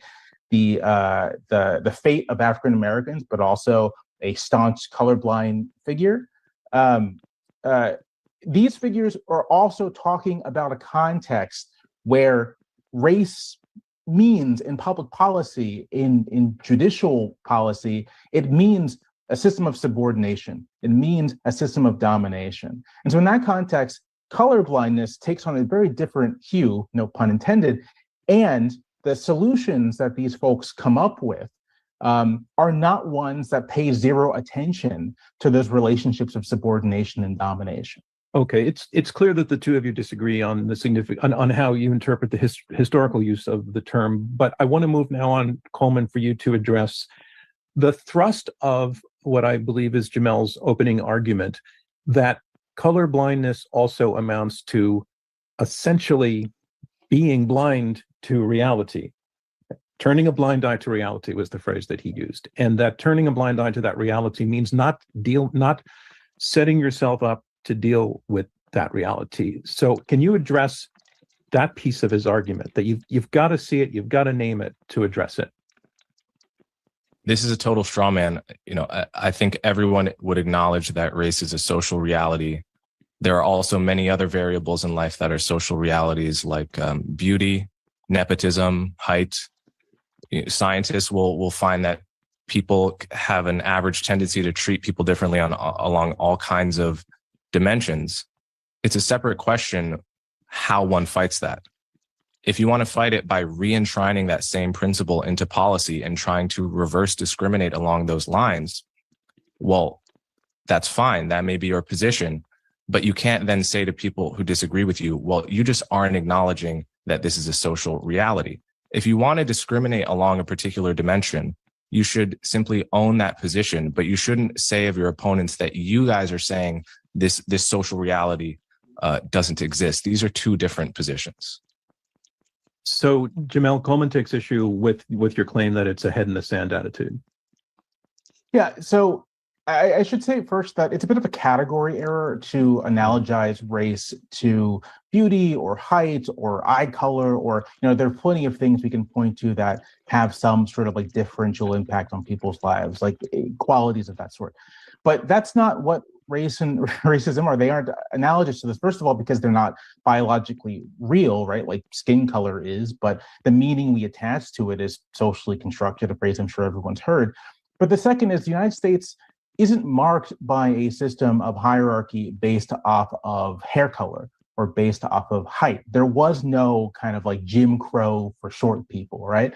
There was a system of subordination and domination beginning in slavery, recapitulated and reinscribed after Reconstruction, continued through Jim Crow, spread across the country, that did structure people's outcomes based off of this thing that we call race. And I want to make really clear what we're talking about here. The material elements of this. What we're talking about is entrenched segregation, it's exposure to concentrated poverty, it's persistent exclusion from the labor market, it's exposure to premature death, it's the degradation of political equality in a system that hinges on it. And so to tackle these things, which come as a bundle, right? Some groups are affected by one or the other, but racism bundles them up and attaches them to particular groups. It seems to me to use your phrasing, kind of head in the sand to then pretend like we're not seeing who exactly that it's responding to. And just real quick, I'll note as an example, even with the Supreme Court's recent ruling with affirmative action, in the same term, the court said we can use that kind of history when making decisions about voting, about maps, right? The government is not actually blind to this stuff in some circumstances. So I'm asking, why does it need to be like, why do we need to be blind to this apparently in all circumstances? Coleman? Jamel is right to point out that beauty and hair color are not analogous to race in every sense. I wasn't saying that. I was just saying in the sense of his previous argument. But certainly the civil rights luminaries of the past, from Dr. King on down, were hardly head in the sand about the history of racism, and they knew it on a visceral level that even we today could not. And yet their solution may be too strong a word, but their proposal to address it was colorblind policy and class-based anti-poverty policy, right? Dr. King, in his book, Why We Can't Wait, he addresses this specific problem of preferential treatment or compensation for what would have been then called the Negro. And what he said, his proposal, and he knew that there was affirmative action going on in India, he instead proposed something he called the Bill of Rights for the Disadvantaged, which would target the white and black poor alike. Now, the advantages of this are twofold. First is that class is a closer proxy to true disadvantage. So you are actually targeting more precisely the problem you're trying to address, which is intergenerational poverty, regardless of its skin color. And secondly, class-based policies tend to be more popular than race-based policies, I think precisely for that reason, because most people that have had any kind of diverse life socioeconomically or racially, at least many people, and I would share this instinct, have the instinct that the true disadvantage is class and poverty. That is really closer to what we mean when we're talking about privilege and disadvantage than skin color, especially nowadays. So certainly the people that would acknowledge all and lived through all the history that Jamel is talking about and fought it, they actually had my position. So, Jamel, I want to pick up from that very thought. Given that at the beginning, Coleman talked about, again, several people who were involved in civil rights movements using the word colorblindness, and I know we're having a disagreement about what they intended by that, but using the word colorblindness as a positive, as a value, as something to be worth aiming for. And I think that understanding of it has broad popular appeal. But I want to ask, see, color blindness doesn't care about outcomes. Okay, the discrimination is the outcome. That's the argument. That's why colorblind is basically putting your head in the sand. These guys are really, I guess they assume people are stupid.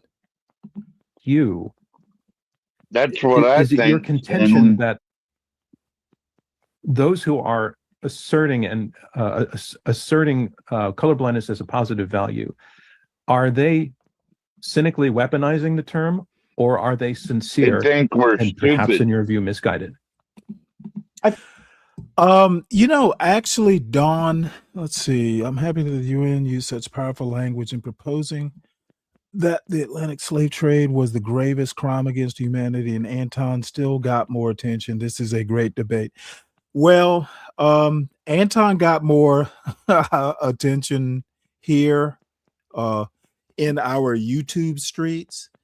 I'm still kind of, I think maybe it was on Nidish's show this morning. We might have, as a matter of fact, we did touch on it. See, the problem, and I'm glad that they did too, but people just want to glance the surface. Okay, the main problem was, and I think the bigger problem wasn't the actual enslavement. Now that's problematic in and of itself. It's the repercussions that make it so bad. In 2026, there's still repercussions from slavery in the United States. And I think they were talking about the whole slave trade. So, it's not specific to America, but, America is just, what I know best. It's the generation upon century of the repercussions that make it so bad. So yeah, and I think it was also a good tweak in the nose of the United States, given Trump's Trump's basically wanting to whitewash American history. So that makes it a little bit sweeter too. He's not going to be able to change the UN. He can change some signs in the Smithsonian or the national parks, but he's not going to be able to undo what the UN did. So yeah, I agree with you. And again, I think people are just more comfortable with the fuckery that Anton provides rather than grappling with, something a little bit more weighty. Anton's definitely more fun. People are sincere. I would not accuse someone of cynically using a term in the absence of any evidence of cynical use of the term. I think they're very sincere. There are a few substantive points that Coleman made that I really think are worth addressing, and that is his continuous avocation of civil rights luminaries, and Dr. King, Bayard Rustin, as somehow advocates for an entirely race-neutral set of policies. Now, we can say for certain that Rustin and King wanted eventually a colorblind society, one in which race had no particular significance on people's lives. And I want that society as well. I think we can all agree on that, or 99% of us. But when it came to dealing with the situation of Black Americans in the 60s and the 50s and the 70s for Rustin and for others who survived that decade, I think it is a little disingenuous to suggest that they were absolutely opposed to race-conscious policies, right? King was a social democrat, supported broad-based anti-poverty programs, but in interviews, in a number of speeches, not just in Why We Can't Wait, but in a number of speeches and books, he made clear that he was... I want to stop you there, Jamil, because I want to go right to that point to Coleman, that in fact, Coleman Jamil is saying that Dr. King and others, while using the term colorblindness as an aspiration, potentially long-term aspiration, that they were not opposed to race-specific solutions and policies. And I'm sure that that Jamil can cite some examples, but it sort of is a challenge to your view, to your claim that they were. I think you're making the case that they would not have wanted anything that would be race-specific. He's saying that's not true.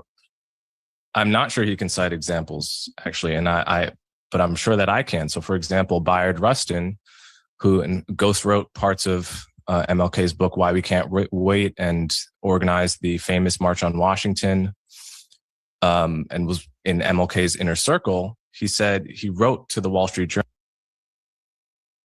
Okay, well, Sen, I don't know what else to tell you, but I just reposted or repasted what you wrote. What you meant to say maybe isn't what you said. So that's pretty much it. Race-based slavery was created in the 17th century Americas. No, race-based slavery was introduced into the Americas before the 17th century. That's all I'm saying. So In 1974, when affirmative action was a controversy, he said, quote, "The controversy over quotas and preferential treatment did not originate in the agenda of the civil rights movement. The leaders of the civil rights movement, King, Randolph, Wilkins, and others, were explicit in opposing reverse discrimination. They were opposed on philosophical grounds, but were also motivated by pragmatic political considerations. Now, I think it would be convenient for my opponent in this debate if there were analogously explicit quotes of someone like Dr. King or Rustin saying, actually, we're for this, like we're for race-based policy. But I'm not sure that they actually exist. So in 1987, a writer made the exact argument that Coleman is making now, that Bayard Rustin was a firm opponent of anything that might smack of race preferences, of anything of the sort. And the chairman, one of the chairmen of the A. Philip Randolph Institute, wrote to the New York Times to contest this and say, in fact, that while Rustin was president of the A. Philip Randolph Institute in the 1970s, this exact time period, he was also board chairman of the recruitment and training program designed to rectify underrepresentation of Blacks and other minority groups in the construction and building trades. Before budget cuts during the Reagan era scheduled the program, it placed 18,000 qualified minority group members as apprentices in the building trades nationally. This clarifies, and he goes on to clarify that Rustin was not opposed to race consciousness in public policy. He was opposed to quotas, which he viewed as undemocratic, but he was not opposed to race consciousness. And I would ask Coleman not to equate the two things, right? You can be opposed to quotas, not opposed to race consciousness, because that can take very many different forms when it comes to making public policy. Do we think King and Rustin would be opposed to what is now a policy of targeting for integration, right? Segregated areas? That is race consciousness in public policy. Well, Ola, that is kind of why I'm not a big fan of debates. Debates to me, like formal debates, are kind of like politics. You leave out the bad, you put in the good, and you gloss over stuff that doesn't necessarily fit your narrative. So yeah, that's what debates do. The point is to win the debate. And it's the nature of the beast. That's addressing particular relationships of domination and subordination. It's not a quota, though.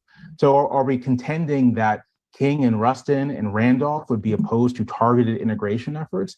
I don't think so. And so let's not equate different categories of policies under a single umbrella. Okay. The documentary just record briefly respond to that? disputes Coleman's claim here. Yeah, I do want to move on to one more topic, but Coleman, you please take a response to that. Rustin's position, which is consistent with the, I think, later description by the leader of the A. Philip Randolph Association, was that there should be aggressive outreach to minority and Black candidates, followed by a strict judging by the merit principle. Now, if that's your position, that is far closer to the colorblind position in terms with respect to the merit principle than it is to the current status quo of race conscious policy. I don't think that's the case at all. I don't think you can point to it. Quotas have been illegal in the United States for decades now. So you're making a distinction here that doesn't actually exist and sort of subsuming what is actually race conscious policy under this rubric of colorblindness. In which case, yeah, I guess we all agree. Hold on. He said quotas and preferential treatment in the quote that I said. I would just like to point that out. All right. I want to go to I don't know. I'm not going to go too much farther, though. I may just pick this up because I'm actually interested. Because I can already see in Coleman Hughes's face that he's starting to be bitter. And by the way, Jamel Bowie has a YouTube page, and as far as I know, he has not even talked about this debate. So it's kind of funny. Apparently it's phased. Maybe Jamel will talk about it, but it doesn't seem to have phased him as much as Coleman Hughes. There's the whole school of thought that, hey, the Thomas Sowell school of thought that, oh, hey, everybody had slavery, no big whoop. And the notion that I've never heard anybody say that America invented slavery. So I think a lot of that is embellishment. But the bottom line is that if you've ever read about the triangle trade, and I'm just, still in the middle of reading about how cotton was like this huge global market that introduced, or pretty much was like the first big global product that brought about the industrial revolution. Yeah, the triangle trade affected the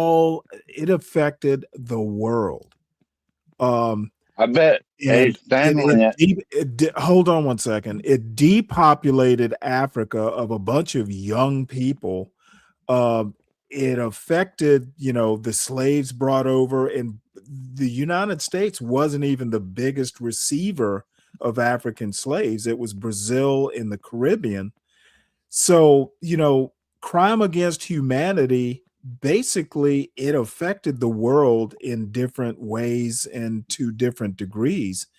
And I forget what the number is, but it's like 40 million, it was a huge number of Africans enslaved.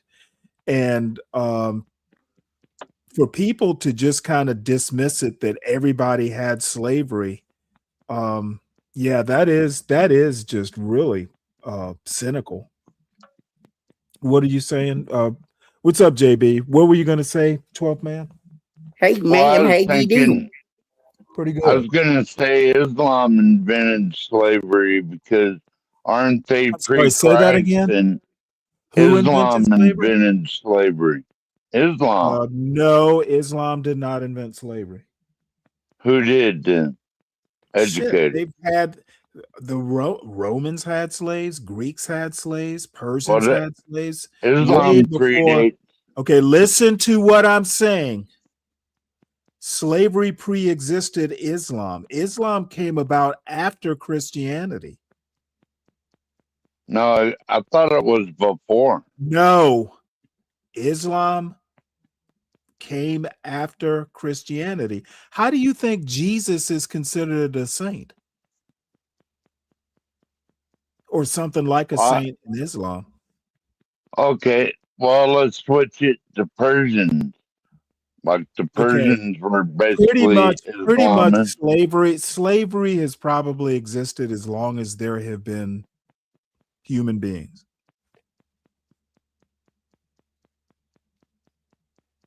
That's pretty bad. Well, the thing is, chattel slavery is different in that literally people are treated like animals. And it still goes on in Northern Africa and the Middle East. Slavery does. So what? What's your point? That's not our problem, right, Stanley?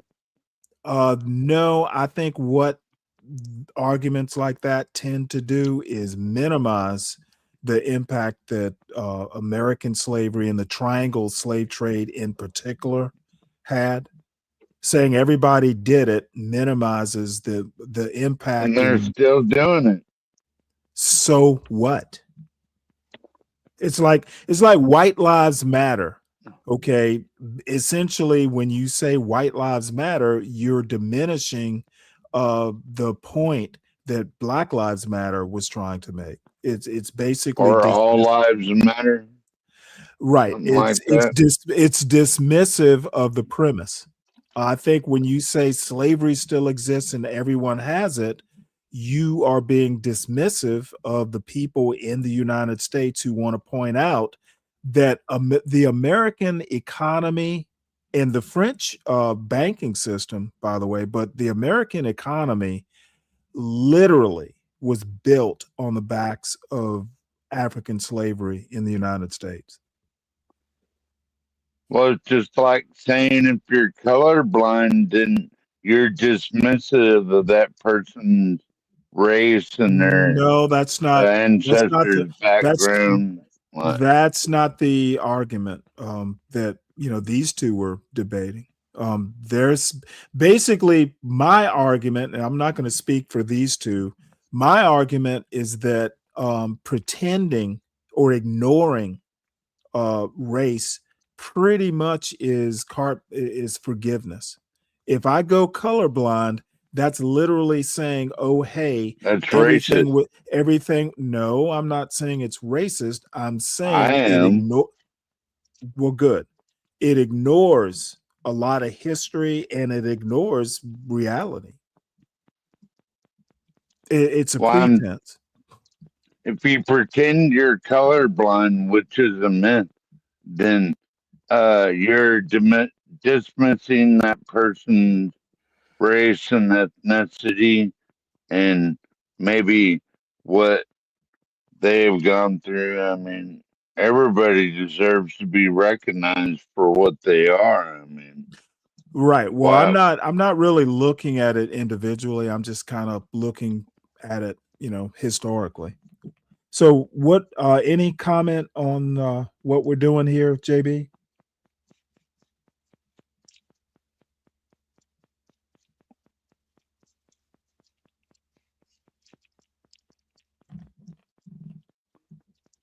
I guess Where'd not. he go, Stanley? Oh, he's still here. Well, anyway, actually, I guess I might as well just wrap this up. Hey, man, you ain't even give me a time to talk, mate. Well, what's your final thought?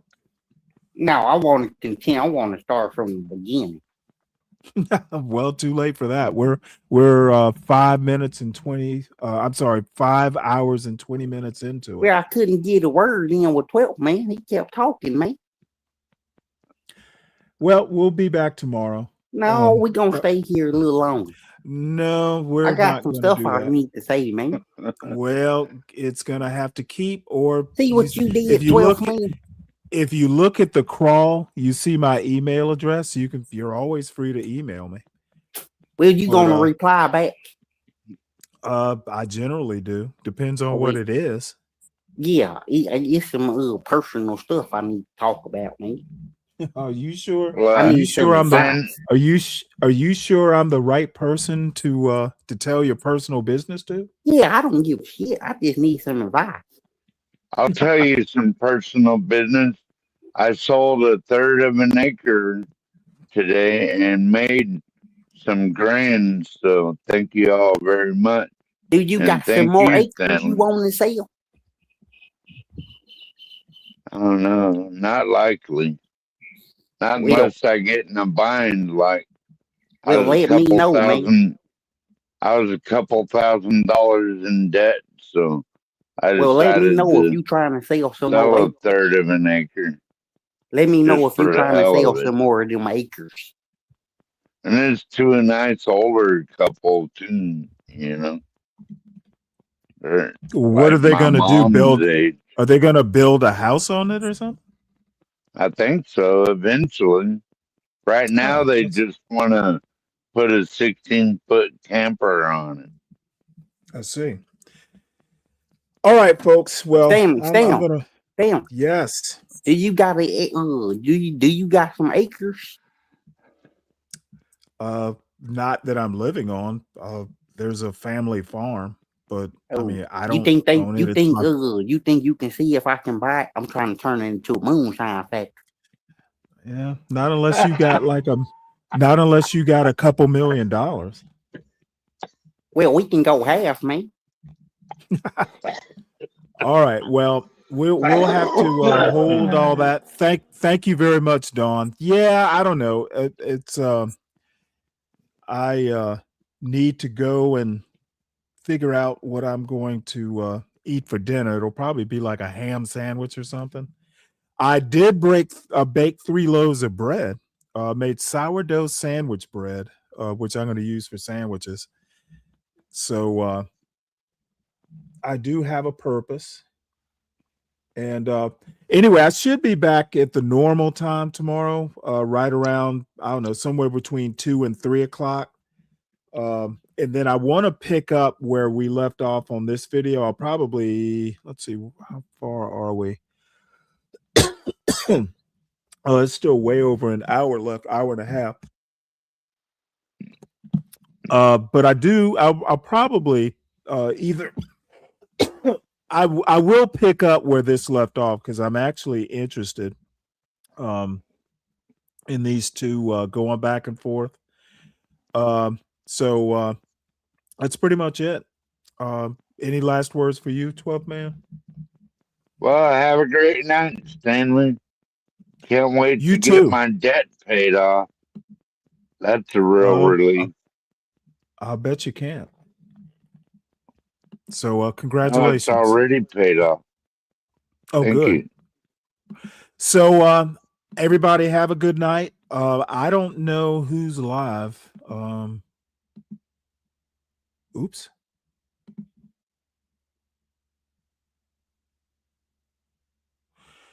So I see I'll drop Latino's link here. He's the only one that seems to be live. Bomb Cherry's live. But I'll drop Latino's since he was here earlier. We will preference him. And then I see Freezy's live, but no idea. He's Anton Daniels Central. So Red Lipstick Vibes. I've never heard of her. Might have to check her out. So anyway, this is Latino's link. Tell him I said hello if you go over there.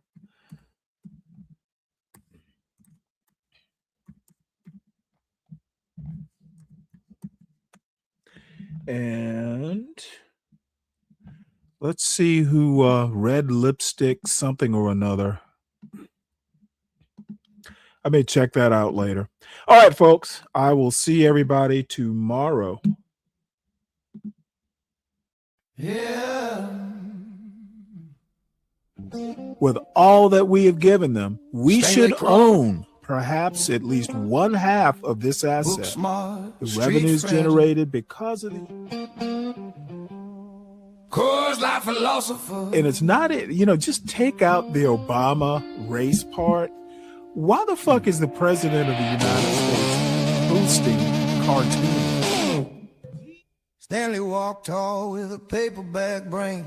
Quotes Well, big I don't know what it was, but the thing is talking a that plastic crowd. if you Street ever said, go and prove you it, kind of he read looked these back people's down, Link in biographies, his head, fear in his shoes, library brave.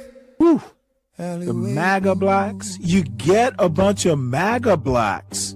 That's what you get out of it, President. Oh, I'm You Stanley get Cross, MAGA and my blacks life is who doomed. will put, they will, I'm a drunk old man with a head shaped like a shroom. and then the other thing we've forgotten is brevity. That's the main lesson I learned today, and I know I'm Stanley, bitch.